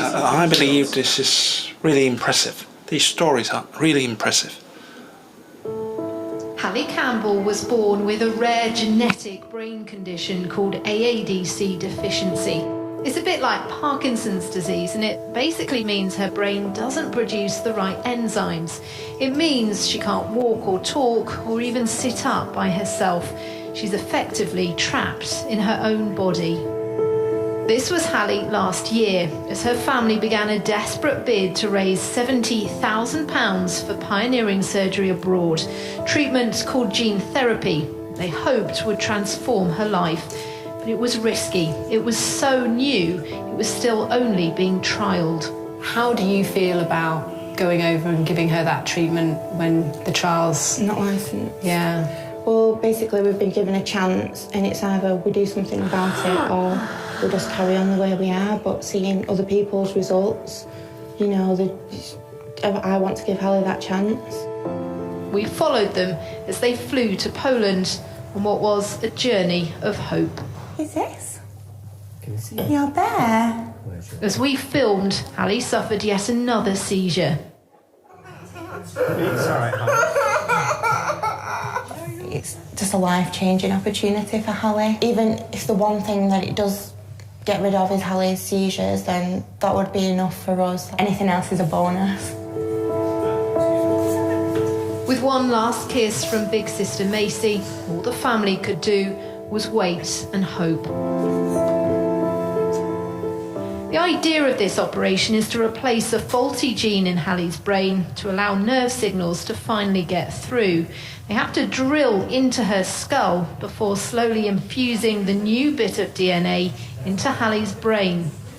This operation is so new that Hallie is only the 8th child to ever have this procedure here in Poland. It's groundbreaking stuff and could potentially have huge implications, not just for children like Hallie, but also all sorts of Parkinson-like conditions. After 7 long hours, she's wheeled out of surgery. But this treatment is so new, her prognosis is unknown. Everything went as planned, and we're very happy with the outcome.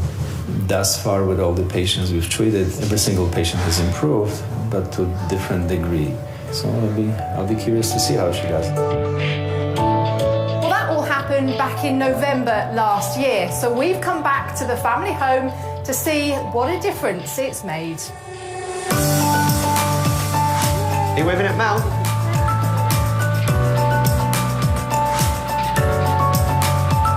It's like beyond your wildest dreams to then see your child who's not had no mobility for all these years, not been able to voice themselves. Będę chciał zmieścić się w czasie, to ostatni film. On krótki jest. This is my last film, and I tell you, it's very short. A Canadian girl. This is the story of how gene therapy has given her a second chance at life. Living with AADC meant that Ryan couldn't move. She never reached any physical milestones, and the only thing she had control over was her smile, which was her one way to communicate with us. Ryan couldn't stand on her own, sit on her own, or even hold her head up.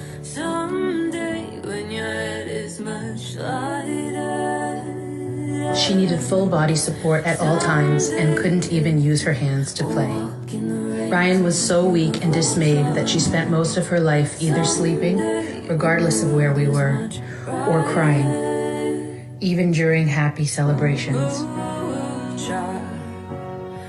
She was so medically fragile that even catching a simple cold would land us in the hospital, often pushing her little body to its absolute limits. Ryan never gained the ability to eat or drink and relied on a feeding tube. Every 2 to 3 days, she would have painful seizure-like spells called OGCs, which made her body stiff and her eyes roll to the back of her head. An OGC could last anywhere from 4 to 8 hours. Watching her suffer so terribly for nearly 5 years was heartbreaking, but we never lost faith that our miracle would come. And it did.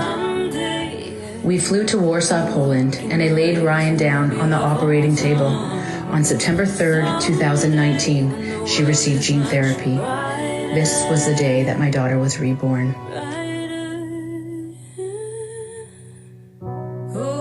Ryan had her last OGC ever on the plane ride home from Poland. And then... Ryan, you're holding your head up. Head control. Then came using her hands to play. And then eating. Followed by drinking. And learning how to sit independently. It seemed as if we traded all of our past days at the hospital in for new days of therapy, getting stronger and learning more every day.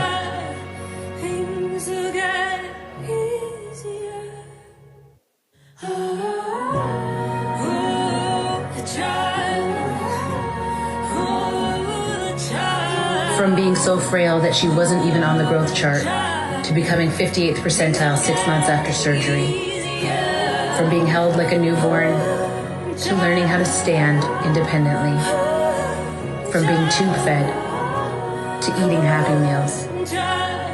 From needing full support to learning how to support herself. Standing, playing, learning. Ryan entered a whole new world.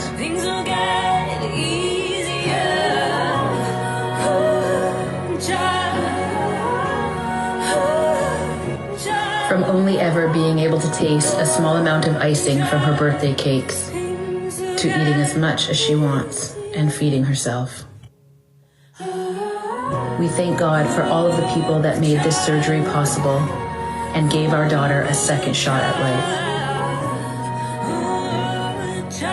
Because of gene therapy, Ryan's story is now one of healing, of hard work, of happiness, and most importantly, of hope.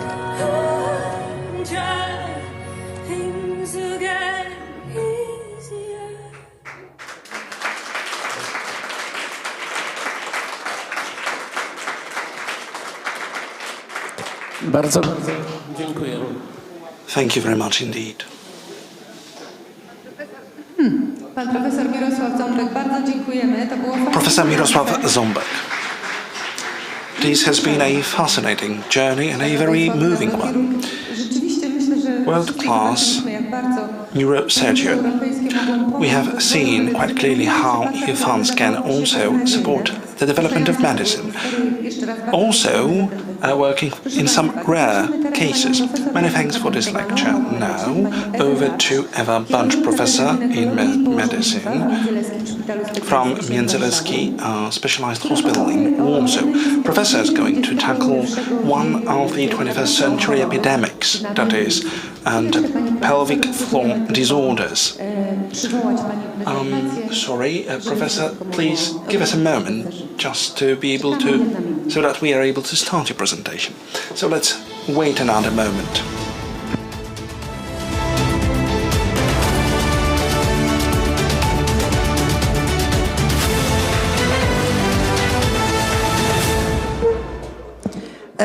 Dzień dobry Państwu. Good afternoon, ladies and gentlemen. In the first place, thank you very much for having me. I am humbled to be able to be here and speak in front of you. And yet, this is a real opportunity to stress and make you aware of the fact that there is an issue that we are faced up with. There is an issue in the 21st century. It may be not that spectacular for how frequent it is, and I'm referring to the pelvic floor disorders, yet it is spectacular in terms of how, what epidemiological image it gives and how many women it affects. What's the pelvic floor? And this is the first question that you may be asking yourself, just to be able to actually grasp what's the root of the problem and why it matters so much for the population health. It's good to have some clarity about it. It's just a structure composed of muscles, as well as ligaments and fascia. These are structures that go beyond the abdominal. That's the final tract of the digestive tract, bladder, urethra, uterus, rectum, and the pelvis. All these structures are linked to one another anatomically as well as functionally. To cut the long story short, any disorder, any defect, be it for anatomy, be it for function in muscles, ligament and fascia, any disorders related to organs or sets of organs in this very region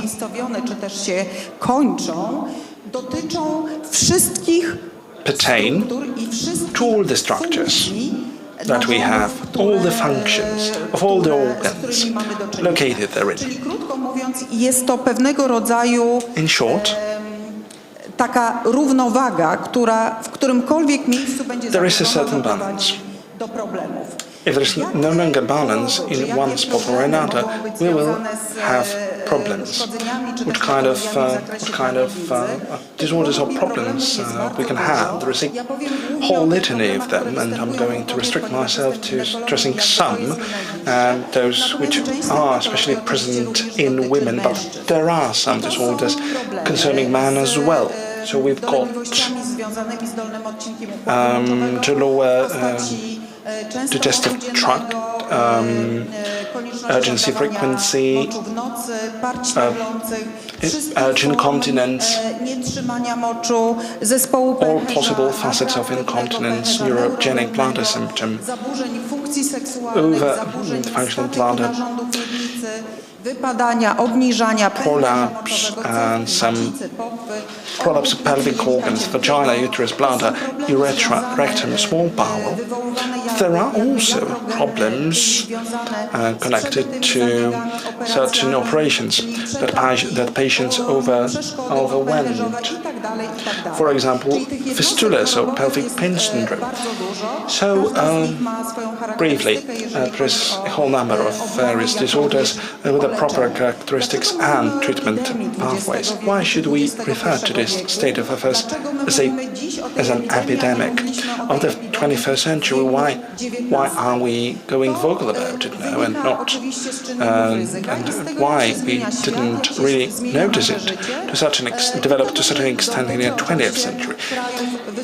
It's of course because of how we have developed, how we have progressed. These problems hit 30% of all adult women between the 18th year of the age and until a woman dies. And please observe, frequency of these disorders increases with age. In women over 50, 50 report such disorders, whereas among women over 65, 70% manifest symptoms. Irrespective of what kind of treatment we deal with, be it drug treatment, be it radical treatment, a major part of these women need to go to hospital. And now we've got 500,000 women, 2.5 million women that need to go to hospital in order, for example, to undergo operations as they've got pelvic floor disorder. 2.5 million means a group equivalent to patients with diabetes or other prawie że epidemiczne. other epidemic diseases. Given that, we should be really focused on the actual treatment of women with pelvic floor disorders, as there is a significant group of patients in need of help. W Stanach Zjednoczonych, jak Państwo widzicie, już całkiem populacyjne badania Studies carried out in the United States of America, 25% kobiet zgłasza and so it results almost 25% przynajmniej jeden z tych wcześniej wymienionych problemów. of population report at least one of the aforementioned problems, be it urinary incontinence, fecal incontinence, or lowering of the pelvic organs, and these proportions go higher with age. These proportions go higher as BMI increases. Furthermore, this index goes higher with the number of childbirths given by a woman. And that's why that's the present-day epidemic and not the epidemic of the 19th century. We live longer. Life expectancy in the 19th century was equivalent to 37.8 years. Now women live as long as 8 years. In the 19th century we did not struggle that much with overweight or obesity. Women did not live long age, therefore problems would not develop. Moreover, the issue itself is undervalued and underestimated. For example, in Poland, epidemiological studies are based on surveys, which in themselves are biased and may lead to patients being wrongly catalogued and categorized.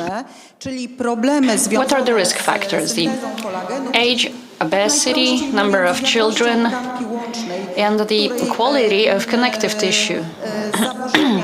It has to do with collagen. And the issues with connective tissue may result in problems with pelvic floor. As a result, these days women who live longer, who eat quote-unquote better, because obesity means that we consume more calories than we need, suffer from this condition. So basically, this condition is the result of demographics. The pelvic floor conditions have enormous social and economic consequences. They reduce life quality in terms of professional life, social life, and family life. It may lead to sexual dysfunction, mood alterations, even depression, anxiety, sleep deprivation,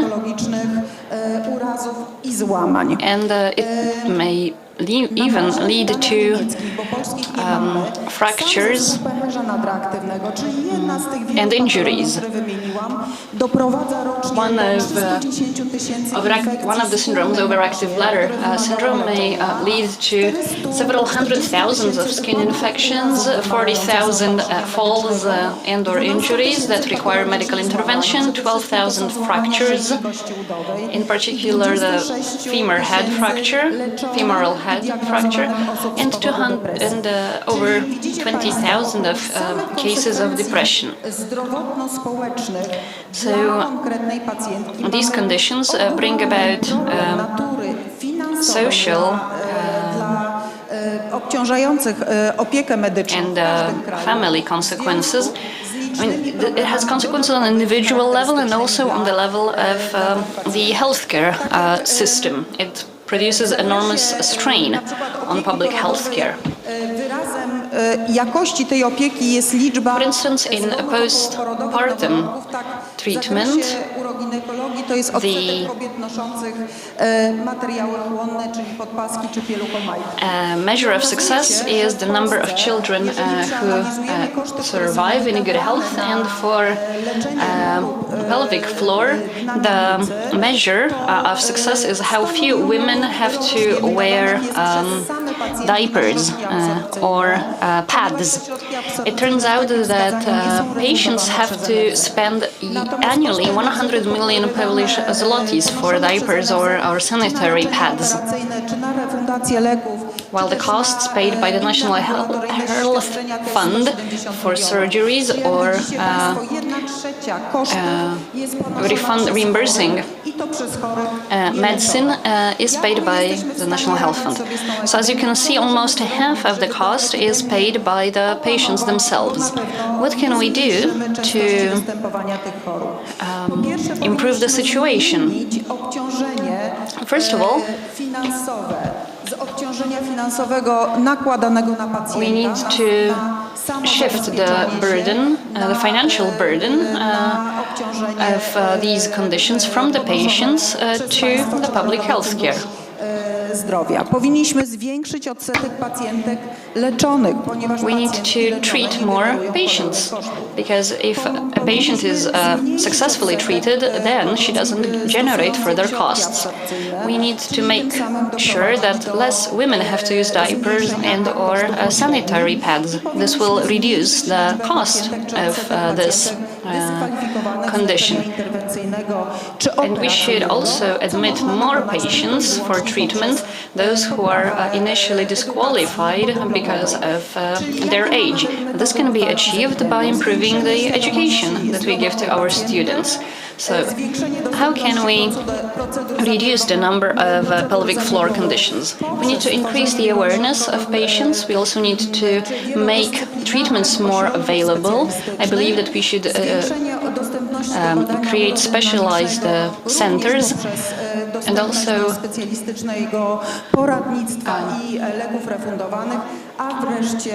create possibilities for urodynamic testing. We need to increase the availability of pharmacological treatment, and we need to educate our medical personnel. In Poland, the pelvic floor conditions are still not well diagnosed or treated. We're far behind Western Europe, even far behind the Czech Republic, where the training for medical students and then diagnosis, treatment, and treating post-treatment complications is very advanced. I believe that the EU funds and the Polish state funds in the form of grants should be allocated to fight this serious issue. Thank you. This was Eva Bartsch from the specialized hospital in Międzylesie, and now we're moving to the next presentation about innovative solutions in treating prostate cancer. Artur Antoniewicz, PhD, who also worked at the Międzylesie Hospital, will deliver the presentation.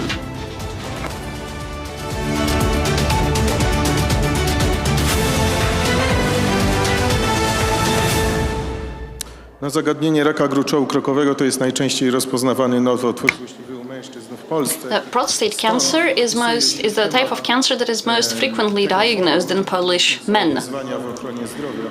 I myślę, że Therefore, it constitutes a major challenge in healthcare.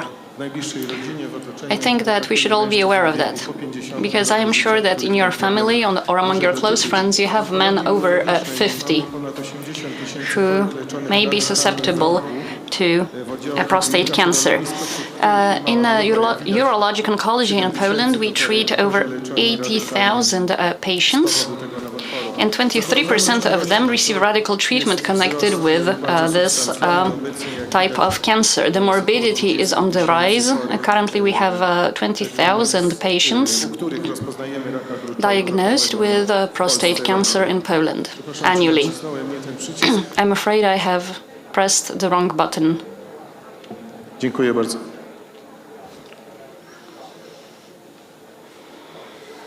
Chorobowość w raku gruczołu krokowego to ponad 150 000 przypadków osób. Each year we have 150,000 patients diagnosed with prostate cancer. I'll focus on screening and early detection as well as early radical treatment. Screening in urology is done for the prostate cancer, but there are also screening tests for breast cancer, colorectal cancer, cervical cancer, lung cancer, and gastric cancer. Screening tests are carried out in patients who have no symptoms and who are not in the risk group. The purpose of screening testing is to diagnose the cancer at an early stage, which increases the possibility of success in treatment. Unfortunately, the screening hasn't been a spectacular success in Poland. We do not apply screening tests to men who have an expected survival time of 15 years. In Munich, screening carried over 15 years demonstrated that screening actually increases the survival rate among men. The same was proved by a similar research carried out in Rotterdam. There were controversies on clinical interpretation of statistical data obtained from research, because some researchers arrived to different conclusions based on the same data. But to sum up what we have established, out of 1,000 healthy men who were offered PSA-based screening, then in 240 will have a positive result, 80 will have surgery or radical treatment, then 3 will avoid cancer spreading to other organs, 1 will avoid death, and 5 will still die in that group. So should we continue screening the male population? Yes, because still screening allows to reduce cancer-specific mortality. We may try to avoid overdiagnosis and overtreatment, because this is a risk in screening. We can apply the active surveillance technique.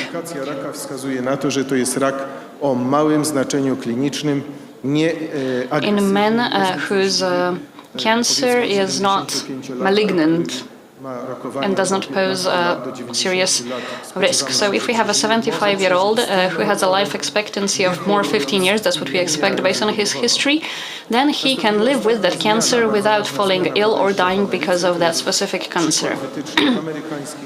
There has been a shift of approach in the US and in Canada. Now their guidelines recommend using cancer screening, and the same is recommended by the European Association of Urology and the European Commission and the European Parliament, for that matter, who in the recent years has been encouraging European countries to introduce screening tests. And this is also the purpose of my lecture. I want to encourage Mazovia to join progressive countries and to introduce prostate cancer screening tests for men over 50 years of age. How to do it exactly?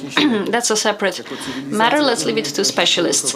I want to just stress that in the times of COVID, the industry of home tests, quick tests, have developed, and we also have prostate cancer screening tests that we can carry out at home. Let me now give you an example.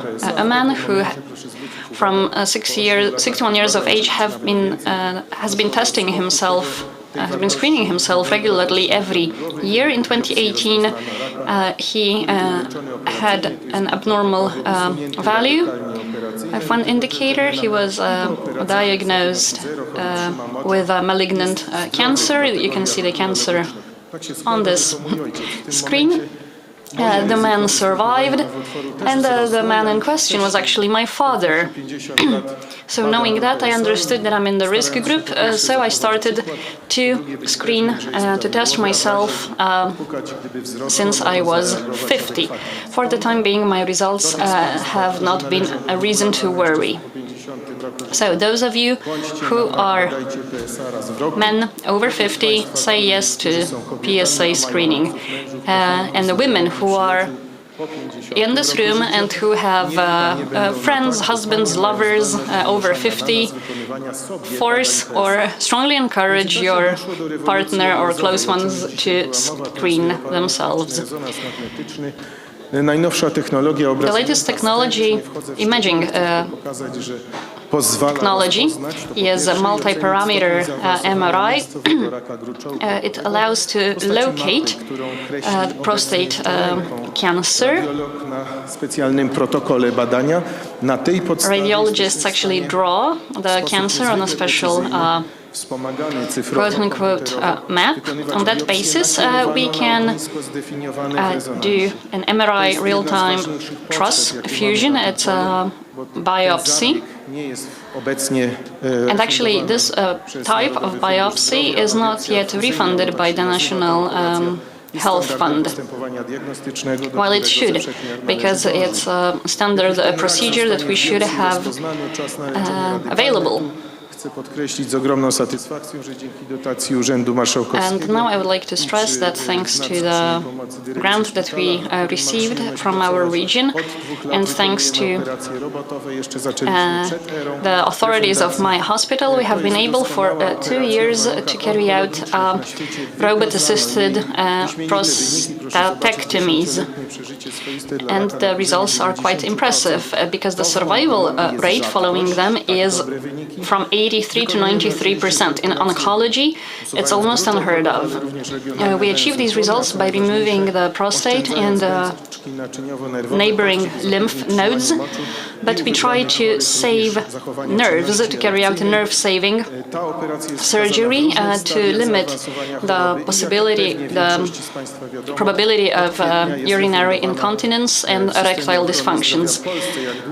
This treatment is currently refunded in Poland. For how long this will be the case, we'll see. However, I want to stress that this type of surgery is innovative and it opens new possibilities for treatment of prostate cancer. W badaniach o charakterze metaanaliz o dużej sile naukowej, jak widać na tych wykresach. According to meta-analysis of data regarding surgery, this specific type of robotic-assisted surgery brings better results than ordinary surgery and other types of treatments, provided that lymph nodes in the pelvic cavity are removed and if it is a nerve-saving surgery. Również w tych stosunkowo groźnych. This also applies to malignant cancer. Chirurgicznym to jest niebieska krzywa. On this slide you can see the mortality following various treatments, and according to that, the robotic-assisted surgery offers a higher survival rate than radiotherapy. This is just to give you an idea of how the operation looks like. The new technology gives us a very precise image that was not available for surgeons who carried out these operations before.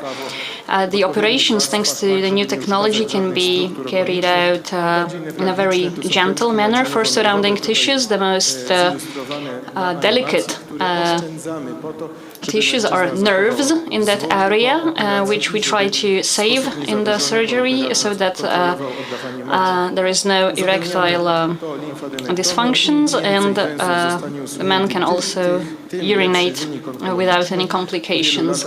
The more lymph nodes are removed, the higher chances for survival. Dziś jeszcze po 2 latach jest trochę za wcześnie, aby je oceniać. It's been only 2 years, so it's too early to draw definite conclusions. So I just want to let you know that we are gathering data on the outcome of radical surgery, and the outcome are comparable to those achieved in the Western world. So what are the pros of this type of treatment? A shorter time spent in a hospital, the catheter stays in the patient for a shorter period of time, less blood loss, less possibility of complications, negligible urinary incontinence, etc. We are developing this innovative technique not also for prostate cancer, but also for kidney cancer, urinary tract cancer, and other. Bardzo dziękujemy, proszę Państwa, panu doktorowi. Thank you. Za ten krótki wykład na temat. Thank you for this brief lecture on prostate cancer treatment. Now I would like to give the floor to Professor Mamcarz, who is the head of Clinic of Internal Medicine and Cardiology, also in the Międzylesie Hospital. He will be talking about obesity. Bardzo dziękuję za zaproszenie. Myślę, że rzeczywiście otyłość jest jednym. Thank you very much for having me. I believe obesity is one of major issues that we're going to be faced up with, regardless of what domain of medicine we stem from. Znajomi podzielają tę opinię. Nie wiem, czy And you should all share my viewpoint. I don't know if it is the same in ophthalmology. Obesity is also a cardiovascular condition. Perhaps therefore you could have been a bit surprised why I'm speaking here as a cardiologist. We've got a real issue of patients with obesity. This is a disease in itself for every medical domain. There used to be medical obesity, patients with medical obesity, but it was most associated with hormones. Now we've got problems here. Men, greatest obesity exceeding 600 kilograms. This is a real pandemic of the 21st century. Of course, we are now still living through the COVID-19 pandemic. Yet, you may have noted obesity was one of the factors behind morbidity for COVID-19 along with age. People had different diets in times of pandemic. They moved less, they had less movement. Therefore, we know with this kind of shift and more calories in food, obesity is a problem. An average European put on weight by 6 kilos, and soon we may arrive at a situation in which every third Pole is obese, and this problem is inasmuch more poignant among the youth. Obesity is also associated with low quality of sleep.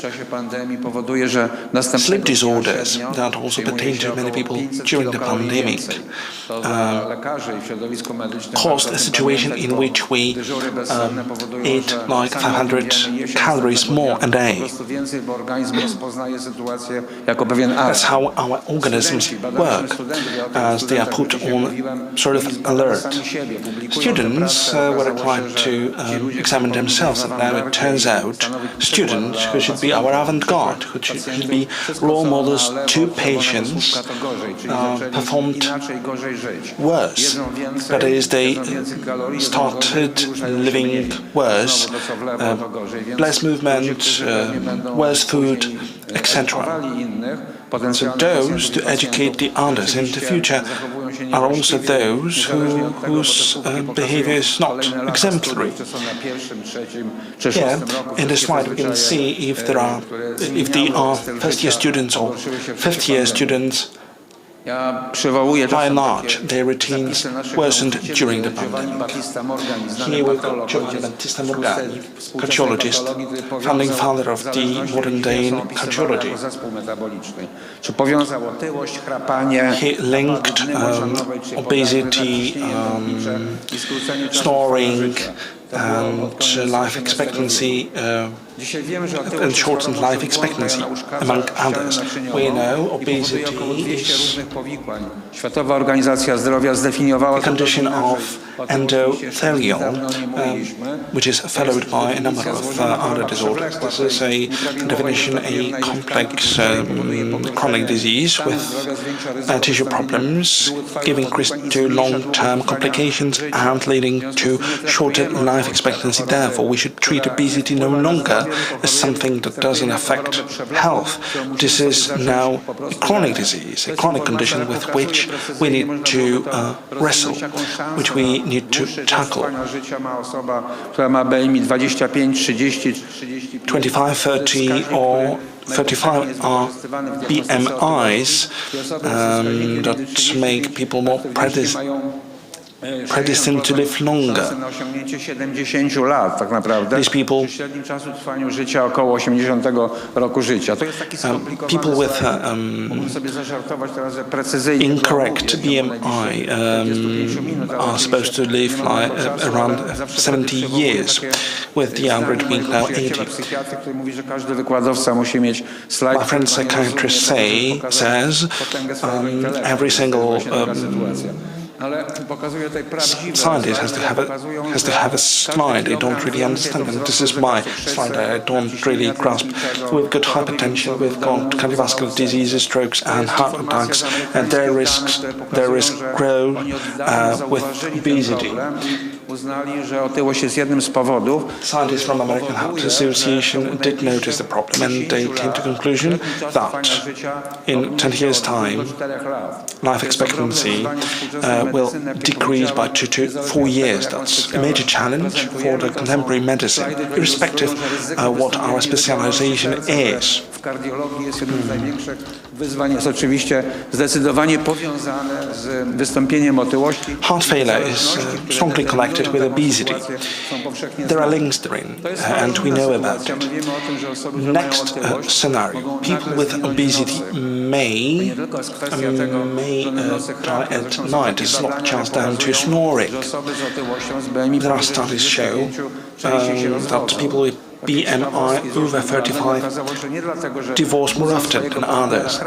They not only wake their partners, but also suffer from sexual dysfunctions, and this is something also to be borne in mind. They also have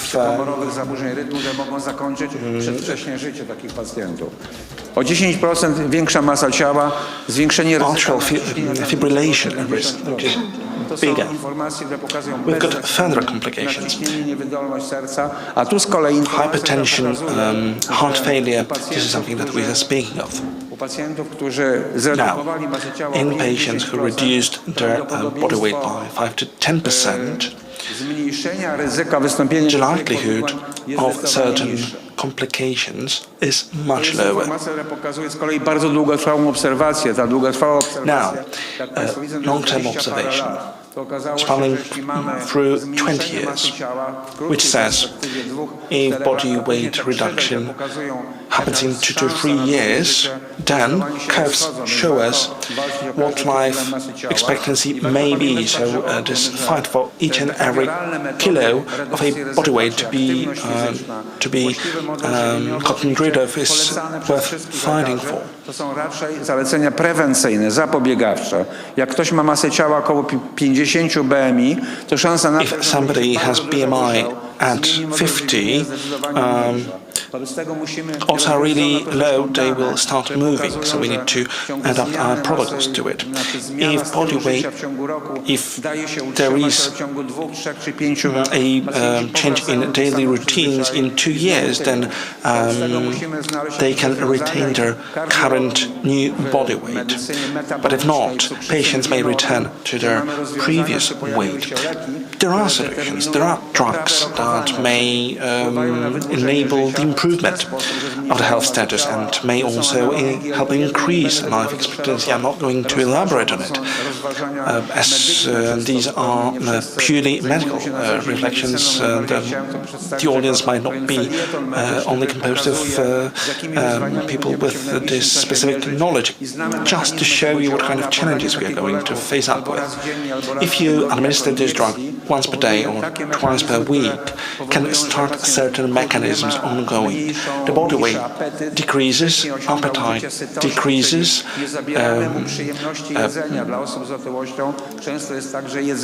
the feeling of being satiated is there, and there's still this joy at food that can be present in their lives. There is a book with more than 1,000 pages that shows that doctors of different specializations can work with obese patients, helping them live better, increasing their quality of life, something that is associated with patients reducing their body weight by 5 or 10 kilos. We know that extreme obesity is totally a different story. We've got surgical treatments available. But first and foremost, let's bear in mind prevention. One quote, treatment is similar to a situation in which swords are hammered, are smitten. Quality of life is also important, and this is a book that we hammered out together with members of our team. So about Psyche and Matrix. 2 last slides. 12 methods for obesity treatment have changed substantially. We can read liquid, salty, sweet dishes should be avoided. Shower should be avoided. I believe it's not fairly efficient. The world is changing. And now, one quote by one of the bank presidents. A bike rider is a calamity for the country's economy. They don't buy fuel, they don't buy insurance, they don't use paid parking facilities, they don't become obese. Yes, healthy people are not needed by the economy. They don't go to hospitals, they don't go to GPs. Every new store, every new McDonald's develops 30 new jobs. 10 cardiologists, 10 stomatologists, 10 experts of other disciplines. Right. That's to sum up my presentation. Thank you. Dziękujemy panie profesorze. Pan profesor Artur Mamcarz. Bardzo to było smutne w sumie, może dlatego, że takie prawdziwe. Dziękujemy za kilka słów o nowej epidemii otyłości. Proszę państwa, przed nami ostatnie wystąpienie. Tym razem skupimy się na chorobach oczu, o leczeniu których opowie nam pani doktor nauk medycznych Agnieszka Kamińska, kierownik Zakładu Okulistyki w Międzyleskim Szpitalu Specjalistycznym w Warszawie. Spojrzę tylko, czy jesteśmy gotowi z prezentacją. Oddaję głos. Dziękuję bardzo.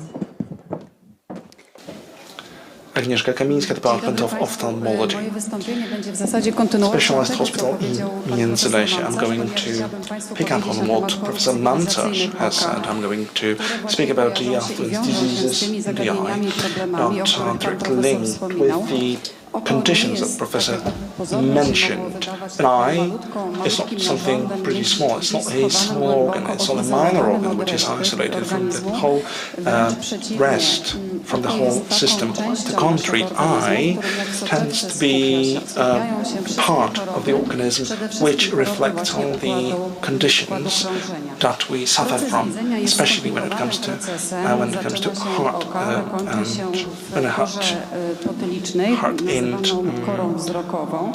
I cały proces, to czy pacjent all the widzi cardiovascular dobrze, czy źle, diseases are to linked with jest the eye. And the suma whole tych process of właśnie, whether we see a właściwie good or trzech bad elementów, is bo the jeszcze total mamy of element nerwu 3 to 4 wzrokowego, czyli elements. nerwów We've got przewodzących the impulsy left z oka side do głowy, do mózgu. W skrócie rys anatomii oka, żebyśmy zorientowali się, gdzie jest rogówka, gdzie soczewka i gdzie plamka, czyli ta część siatkówki, błony naczyniowej, element oka, który ma ogromnie duży przepływ naczyniowy. Stąd też wszelkiego rodzaju choroby naczyniowe będą mimo woli, z racji chociażby zależności anatomicznych, oddziaływały właśnie na oko. Proszę Państwa, jakie są przyczyny ślepoty na świecie? Przede wszystkim to jest, jeżeli chodzi o świat taki cywilizowany, no to jest zaćma, retinopatia cukrzycowa, jaskra, no i obecnie AMD jako jedna z najczęstszych przyczyn ślepoty. To są wszystko choroby zwyrodnieniowe związane z wiekiem. Kiedyś mówiono, że AMD, czyli zwyrodnienie plamki związane z wiekiem, dotyczy osób po 60 roku życia.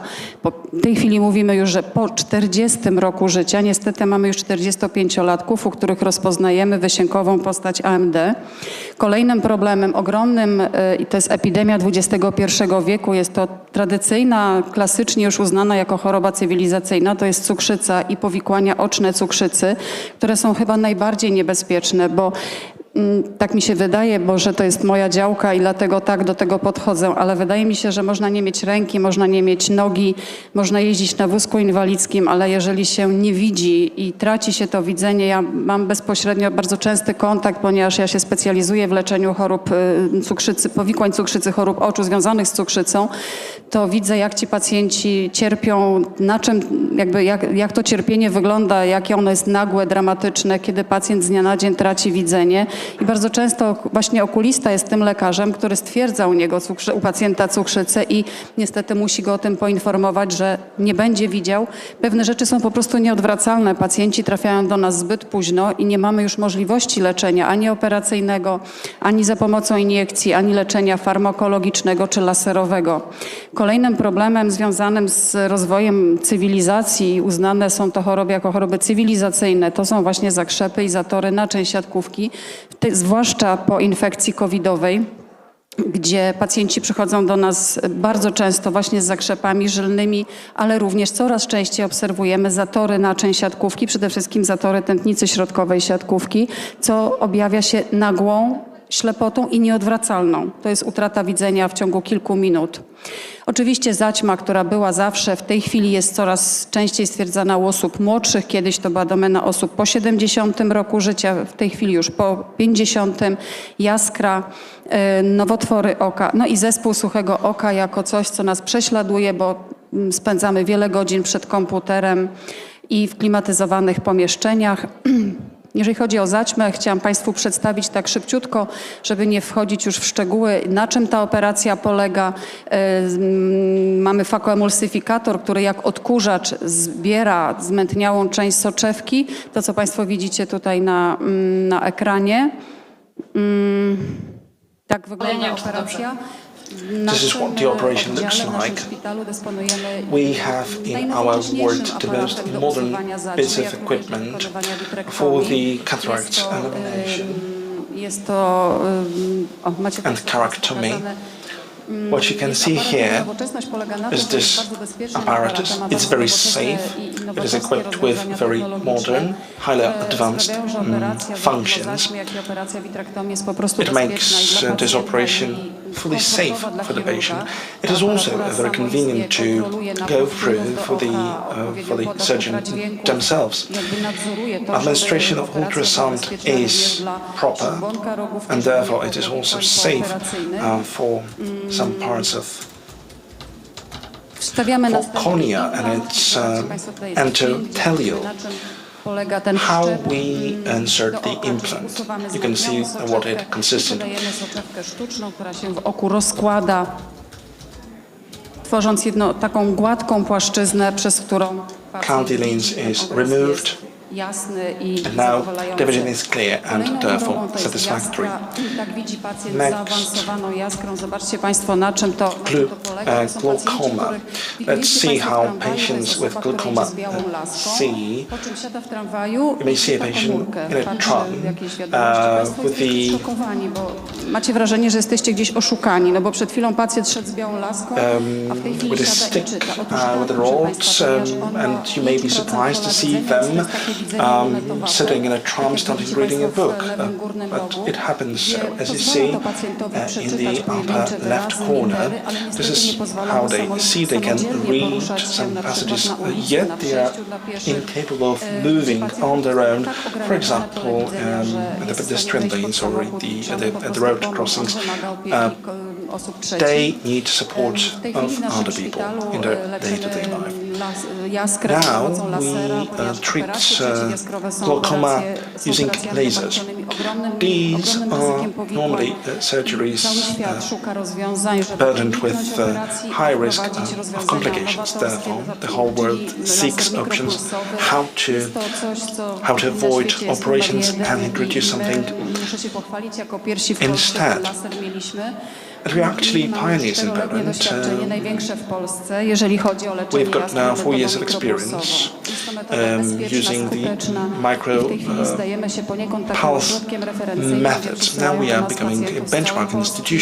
institution. We host, we treat patients from all across the przypadkami country. skrajnymi, gdzie wszyscy rozkładają ręce. Even very extreme, rare Jednak ten cases. laser tutaj pomaga i pacjenci naprawdę And apparently bardzo lasers sobie chwalą. do a lot of good and can really help Kolejnym patients. problemem to jest Yet another choroba problem cywilizacyjna is i mówi się, że to jest oprócz cukrzycy another również epidemia affluence disease, XXI wieku. something To very, jest AMD, very jest to often wyrobienie compared plamki to związane z wiekiem o bardzo skomplikowanej obesity, patogenezie, AMD, ale głównie mówimy o modelu stresu oksydacyjnego, o difficult modelu etiology, naczyniowym. difficult to A jest to, o trace. czym pan profesor There are wcześniej different wspominał, modes to są that can właśnie explain pacjenci z the nadciśnieniem, z etiology. miażdżycą, One is vascular. otyli, There are z patients with cukrzycą, obesity, a więc with te wszystkie diabetes, czynniki, z hiperlipidemią, te wszystkie czynniki ryzyka with atherosclerosis, zawału, to są pacjenci bardzo etc. So obciążeni. these are hugely burdened patients with clinical conditions, and there is an increasing number of Ministerstwo Zdrowia patients. takim pacjentom mamy program lekowy.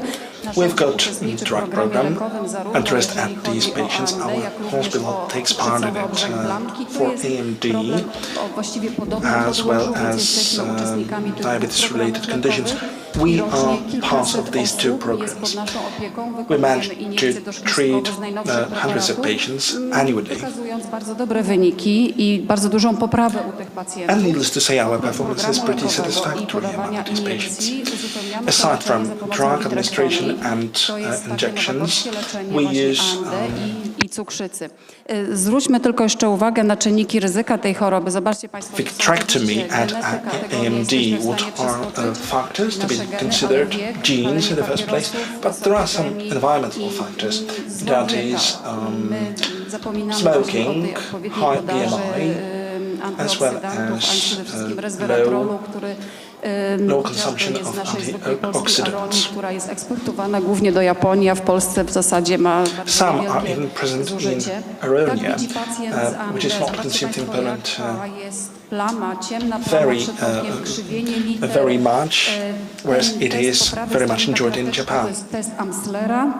This is the Możemy zrobić Amsler's sobie ten test test. You samoistnie can w perform domu, it samodzielnie w domu, patrząc na kratkę, at home, po prostu na linię looking fugi at this naszej square, łazience, czy te fugi glazury są proste, czy gdzieś or tam się uginają, czy futryna the drzwi lines jest in prosta, between czy the zaczyna się tiles nam in krzywić our i bathroom. dziwimy się, że jednak została źle może Are wykonana lines praca straight? wymurarska. Or maybe they are not.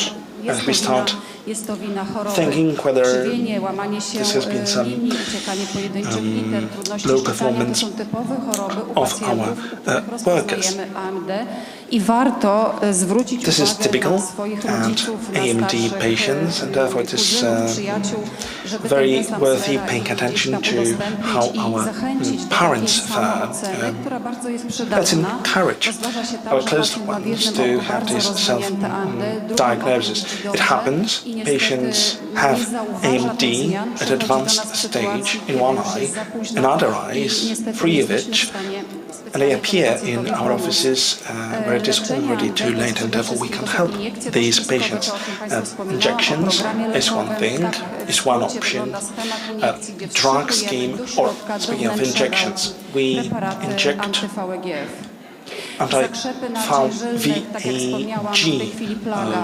substances are injected. I zatory, z którymi również musimy się mierzyć. I czynniki ryzyka dokładnie takie same jak przy AMD, cukrzyca, zaburzenia serca, zapalenie wsierdzia, choroby zapalne atherosclerosis, we've got atrial fibrillation, and other conditions that we consider diseases of affluence, of course, with obesity topping the list. Every 5 seconds we diagnose a new condition. Więc jest to liczba pacjentów przerażająca. Just to tell you how many patients there are in the whole world, and to tell you what kind of problem it is. We diagnose a patient with diabetes every 20 minutes. So it isn't the most positive forecast for the future. There are more and more patients with diabetes, and it is ever more frequent that we do this primary vitrectomy. We now go straight on to this. Beforehand, we were using monitoring and non-invasive treatment forms. Now you've got vitrectomy, and you can treat a patient to a certain degree. It isn't final. This is not to eradicate the disease completely. Uruchomił się film, ale to już trudno, bo i tak jestem po czasie. To, nad czym pracują w tej chwili na świecie, to jest zrobienie vitrektomii hipersonicznej, a więc ultradźwiękowej. Ultrasonic, hypersonic vitrectomy is something that is now being developed. We've got proper equipment in-house, and should this be successful, we hope to be one of the first hospitals in the world to test it. Of course, to the benefit of our patients. Thank you.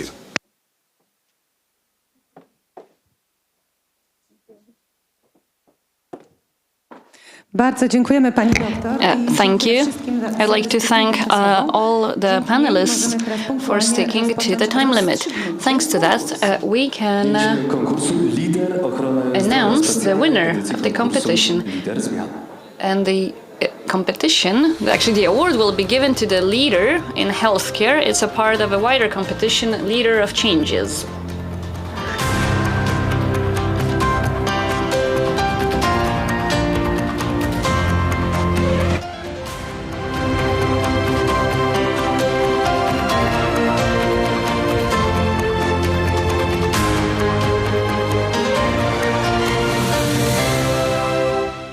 Tak, proszę Państwa, 6 grudnia to dziś. Ladies and gentlemen, Mają Państwo prezent na Mikołajki, rozstrzygnięcie tego it's the 6th of December, so a good day to give gifts. Jak ważne jest zdrowie.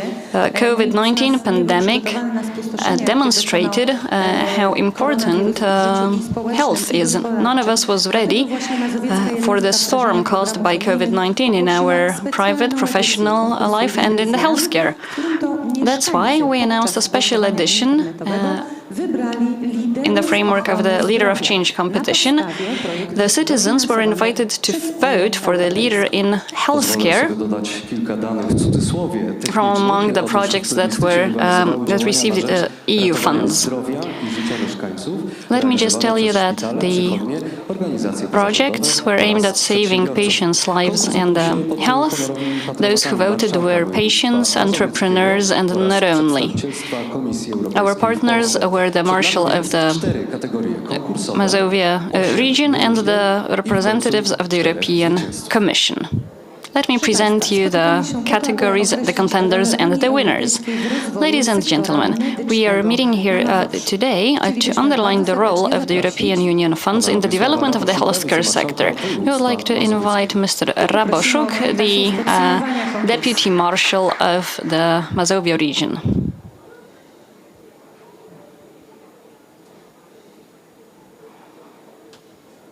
Witam Państwa bardzo serdecznie.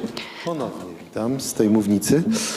It's my pleasure to address you again today. Za chwilę to zostanie uczynione i wręczymy nagrody, wyróżnienia, ale tak naprawdę konkurs jest efektem tego, co nas spotkało, czyli COVID-u. We're about to give awards and special mentions in the competition. This competition was open following the pandemic. COVID, jak pamiętamy, w Polsce zaczęliśmy w tej sprawie działać w marcu 2020 roku. Wtedy In Poland, we introduced the first lockdown in March 2020. Z tą epidemią.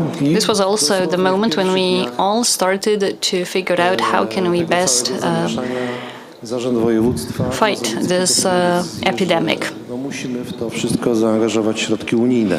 Our region back then decided that we need to use the EU funds to help us manage in that situation. We have established quickly and smoothly contact with the European Commission, and within a few days a special program was launched. More than 70 institutions participated in that project. It included hospitals, and not only from the entire region. And the purpose of the project was to buy personal protection equipment, as well as diagnostic equipment. We also had soft projects, quote unquote, namely medical programs that allowed us to effectively fight the pandemic. A propos tego pierwszego jeszcze projektu, w sumie w tej chwili zaangażowanych jest środków ponad 400 milionów złotych. To jest 400 million zlotys. This is the amount that was allocated to that project. I think it's the largest project carried out in all European regions. There is no project with a greater budget.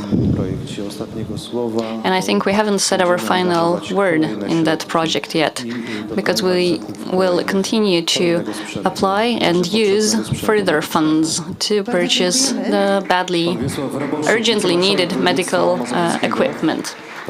Thank you. Wiemy, że nie był to pański debiut podczas 12. edycji Forum Rozwoju Mazowsza. Będzie nam bardzo Mr. Marshall, I know that it's not your first time at this forum, and we'll be honored if you could stay with us on stage. Ladies and gentlemen, let me present you the first category in our competition. The first category, fight against the COVID-19 pandemic.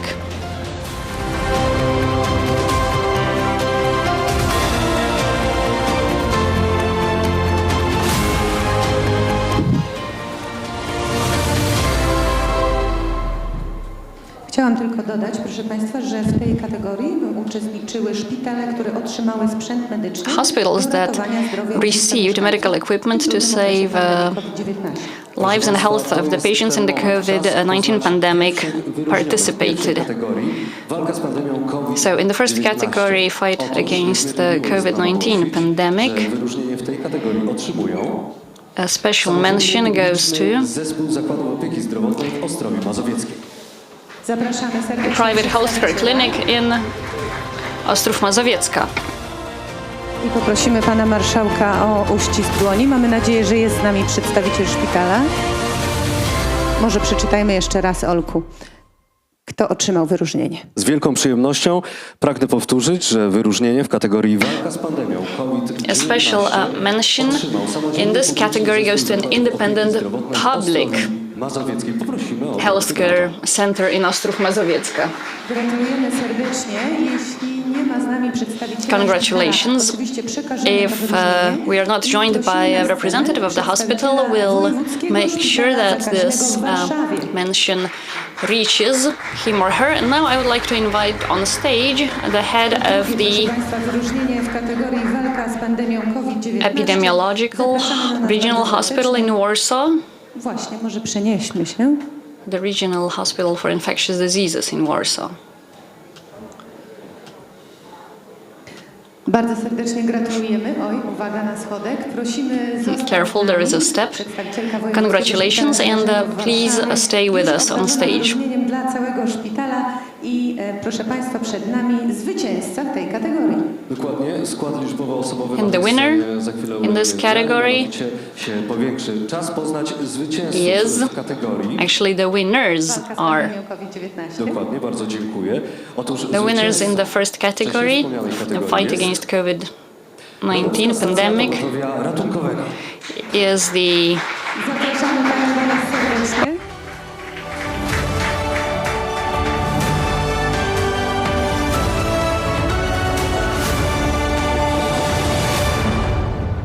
Emergency Rescue Services from a hospital in Radom. Jest otoczony kobietami. Wszystko się zgadza. Panie Marszałku, proszę Państwa, ogromne gratulacje. Radomska Stacja Pogotowia So, a round of applause for Emergency Rescue Services from a hospital in Radom, who are the winner of the first category in that competition. Okay, the photo up. Dziękujemy i gratulujemy Państwu serdecznie. Serdecznie. Pana Marszałka prosimy Behind o us. pozostanie z nami i jednak przeniesiemy się na tak zwaną tabletkę. Jeśli Pan pozwoli, Panie Marszałku, życzenie Pani Reżyser. Zażyjemy trochę ruchu, ale to oczywiście w trosce o zdrowie, o którym mowa. Proszę Państwa, czas poznać wyróżnionych w kategorii drugiej. Let us move on to the second category.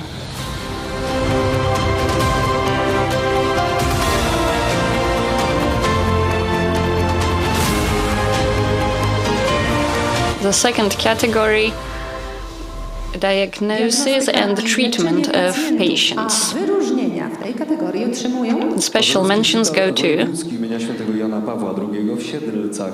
Spółka za projekt koordynowana kompleksowa opieka kardiologiczna w Mazowieckim Szpitalu Hospital in Siedlce. II w Siedlcach. Serdecznie gratuluję.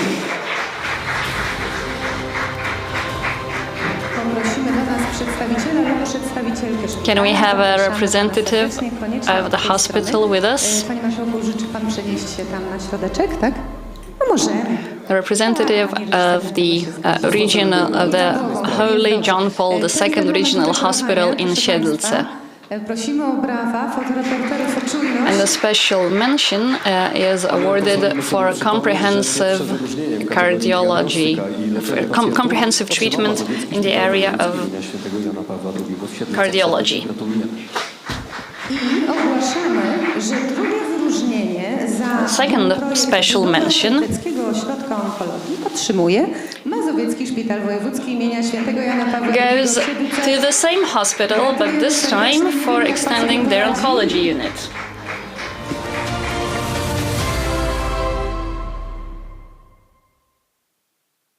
Uśmiech pana marszałka jasno wskazuje, że nie mogło być po prostu inaczej. Byliście Prosimy państwo jeszcze o bez szczery konkurencji. uśmiech. Your smile Gratulujemy serdecznie. is a living proof to the fact that this just couldn't have been otherwise.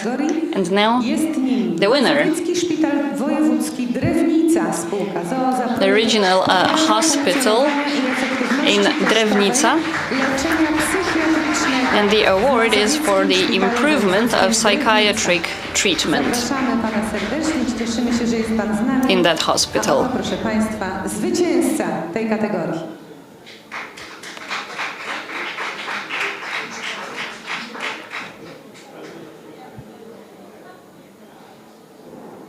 Bardzo ważna kategoria diagnostyka i leczenie pacjentów. This was a very important category, diagnosis and treatment of patients. W tej kategorii. Którzy warto dodać, bardzo dobrze prezentują się w obiektywie naszych fotoreporterów. And the Gratulujemy Państwu serdecznie. winners are very photogenic. Całym szpitalem. Dziękujemy bardzo i dziękujemy Panu Marszałkowi. Przed nami bowiem trzecia kategoria. Thank you, and let's move to the third category. Do kolejnej kategorii, ale zanim tak się stanie, poprosimy już za moment o zabranie głosu i wręczenie wyróżnień panią Elżbietę Szymanik. We would like to invite Elżbieta Szymanik, Mazowieckiej Jednostki Wdrażania Programów Unijnych. Ale najpierw who represents the Mazovia unit for the implementation of the EU funds. But before we hand over to her, let us present the category.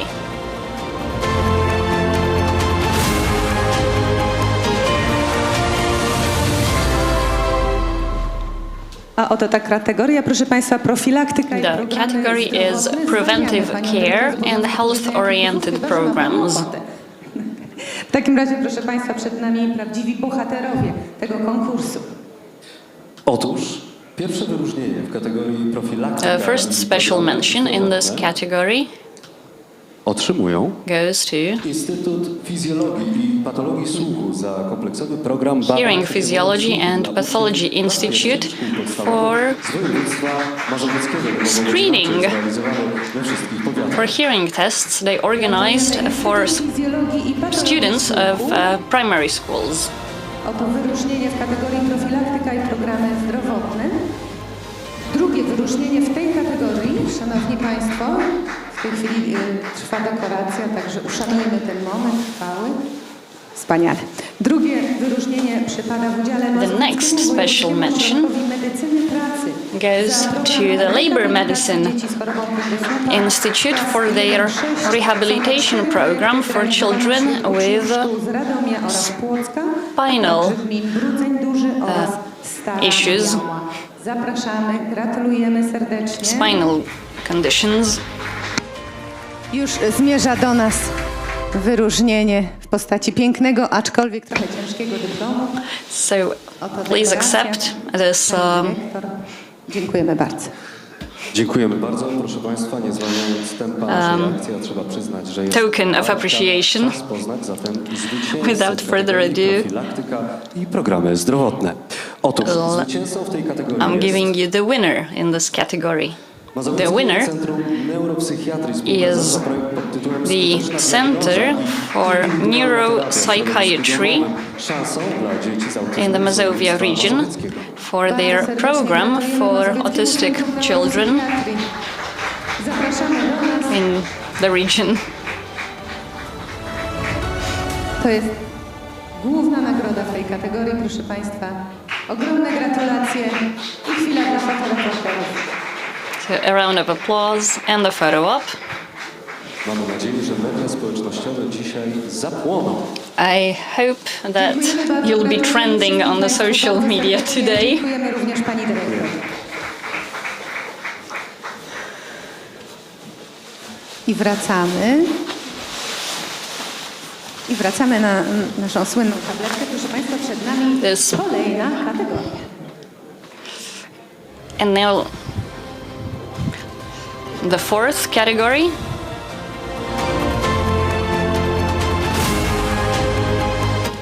Innovations. Innowacje, proszę Państwa, niezwykle ważna kategoria. Zapraszamy This tutaj category panią is Monikę very Dłużnicką, important. zastępcę I would like to dyrektora invite Monika Pracowniczego Dłużnicka, who Funduszu is Rozwoju Regionalnego the Mazowieckiej Jednostki deputy Wdrażania Programów Unijnych. head of Dziękujemy a za asystę. unit Już w tej in chwili the Mazovian ogłaszamy, że Center for wyróżnienie Implementing the tej EU kategorii funds. Uzyskał Mazowiecki Szpital A special mention in this Wojewódzki category imienia Jana Pawła II goes w Siedlcach. to the Holy John Paul II Regional Hospital in Siedlce. Dla mieszkańców subregionu The siedleckiego. special Zapraszamy na mention wszystkie is awarded for the Serdecznie gratulujemy już teraz. creation of a digital platform for communicating with the patients. Ruch sceniczny. Nie wiem, czy nie został on zaczerpnięty z koła fortuny. Odrobinkę. I think that Wyróżnienie, proszę Państwa, Mazowiecki Szpital Wojewódzki w Siedlcach. our movement on scene was inspired by Otóż old school TV jest shows. Live, spółka ZOZA, projekt wielofunkcyjny system Another special mention goes to MetLife zaawansowane technologie ICT. for advanced rehabilitation equipment that uses ICT technologies.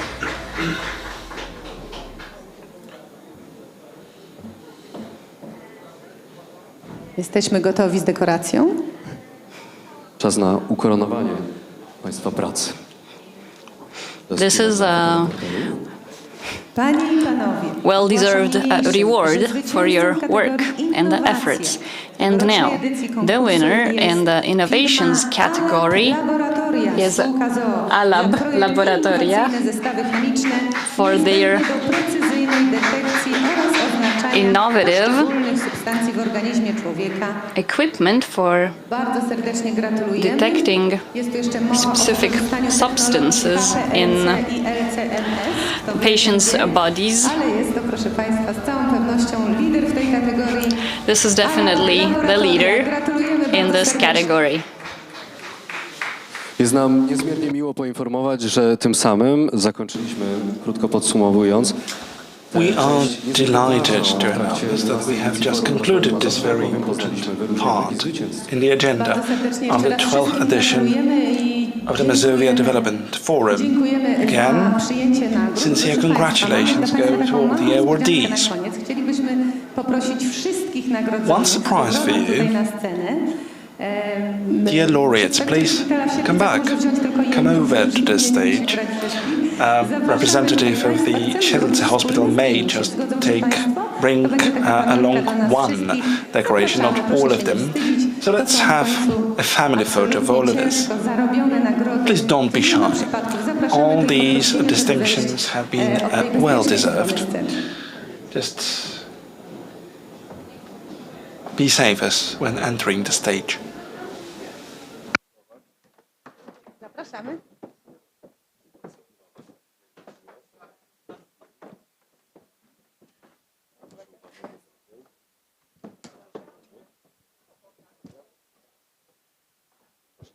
Proszę Państwa, oto są wszyscy laureaci, wyróżnieni And these are all the laureates, all the awardees of our competition, the leader of change in healthcare. Wszyscy Państwo dzierżycie telefony komórkowe w tej chwili w dłoniach, ale kto może, niech jeszcze wyrazi Let us aplauz. give them all a big hand, shall we? Many thanks again for taking part in this competition and for being so active in Dziękujemy Państwu bardzo. using EU funds for your benefit.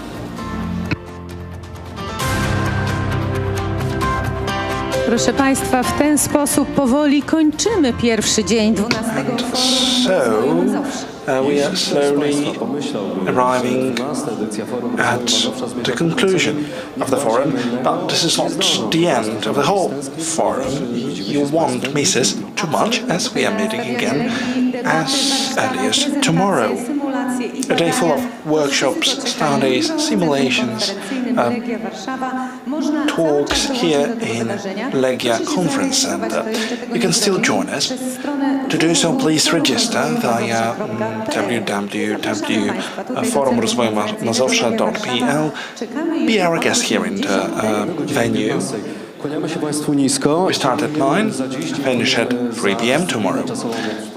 Many thanks for keeping time discipline. I Aleksander Sikora. Do zobaczenia. Let us say goodbye to you. See you tomorrow.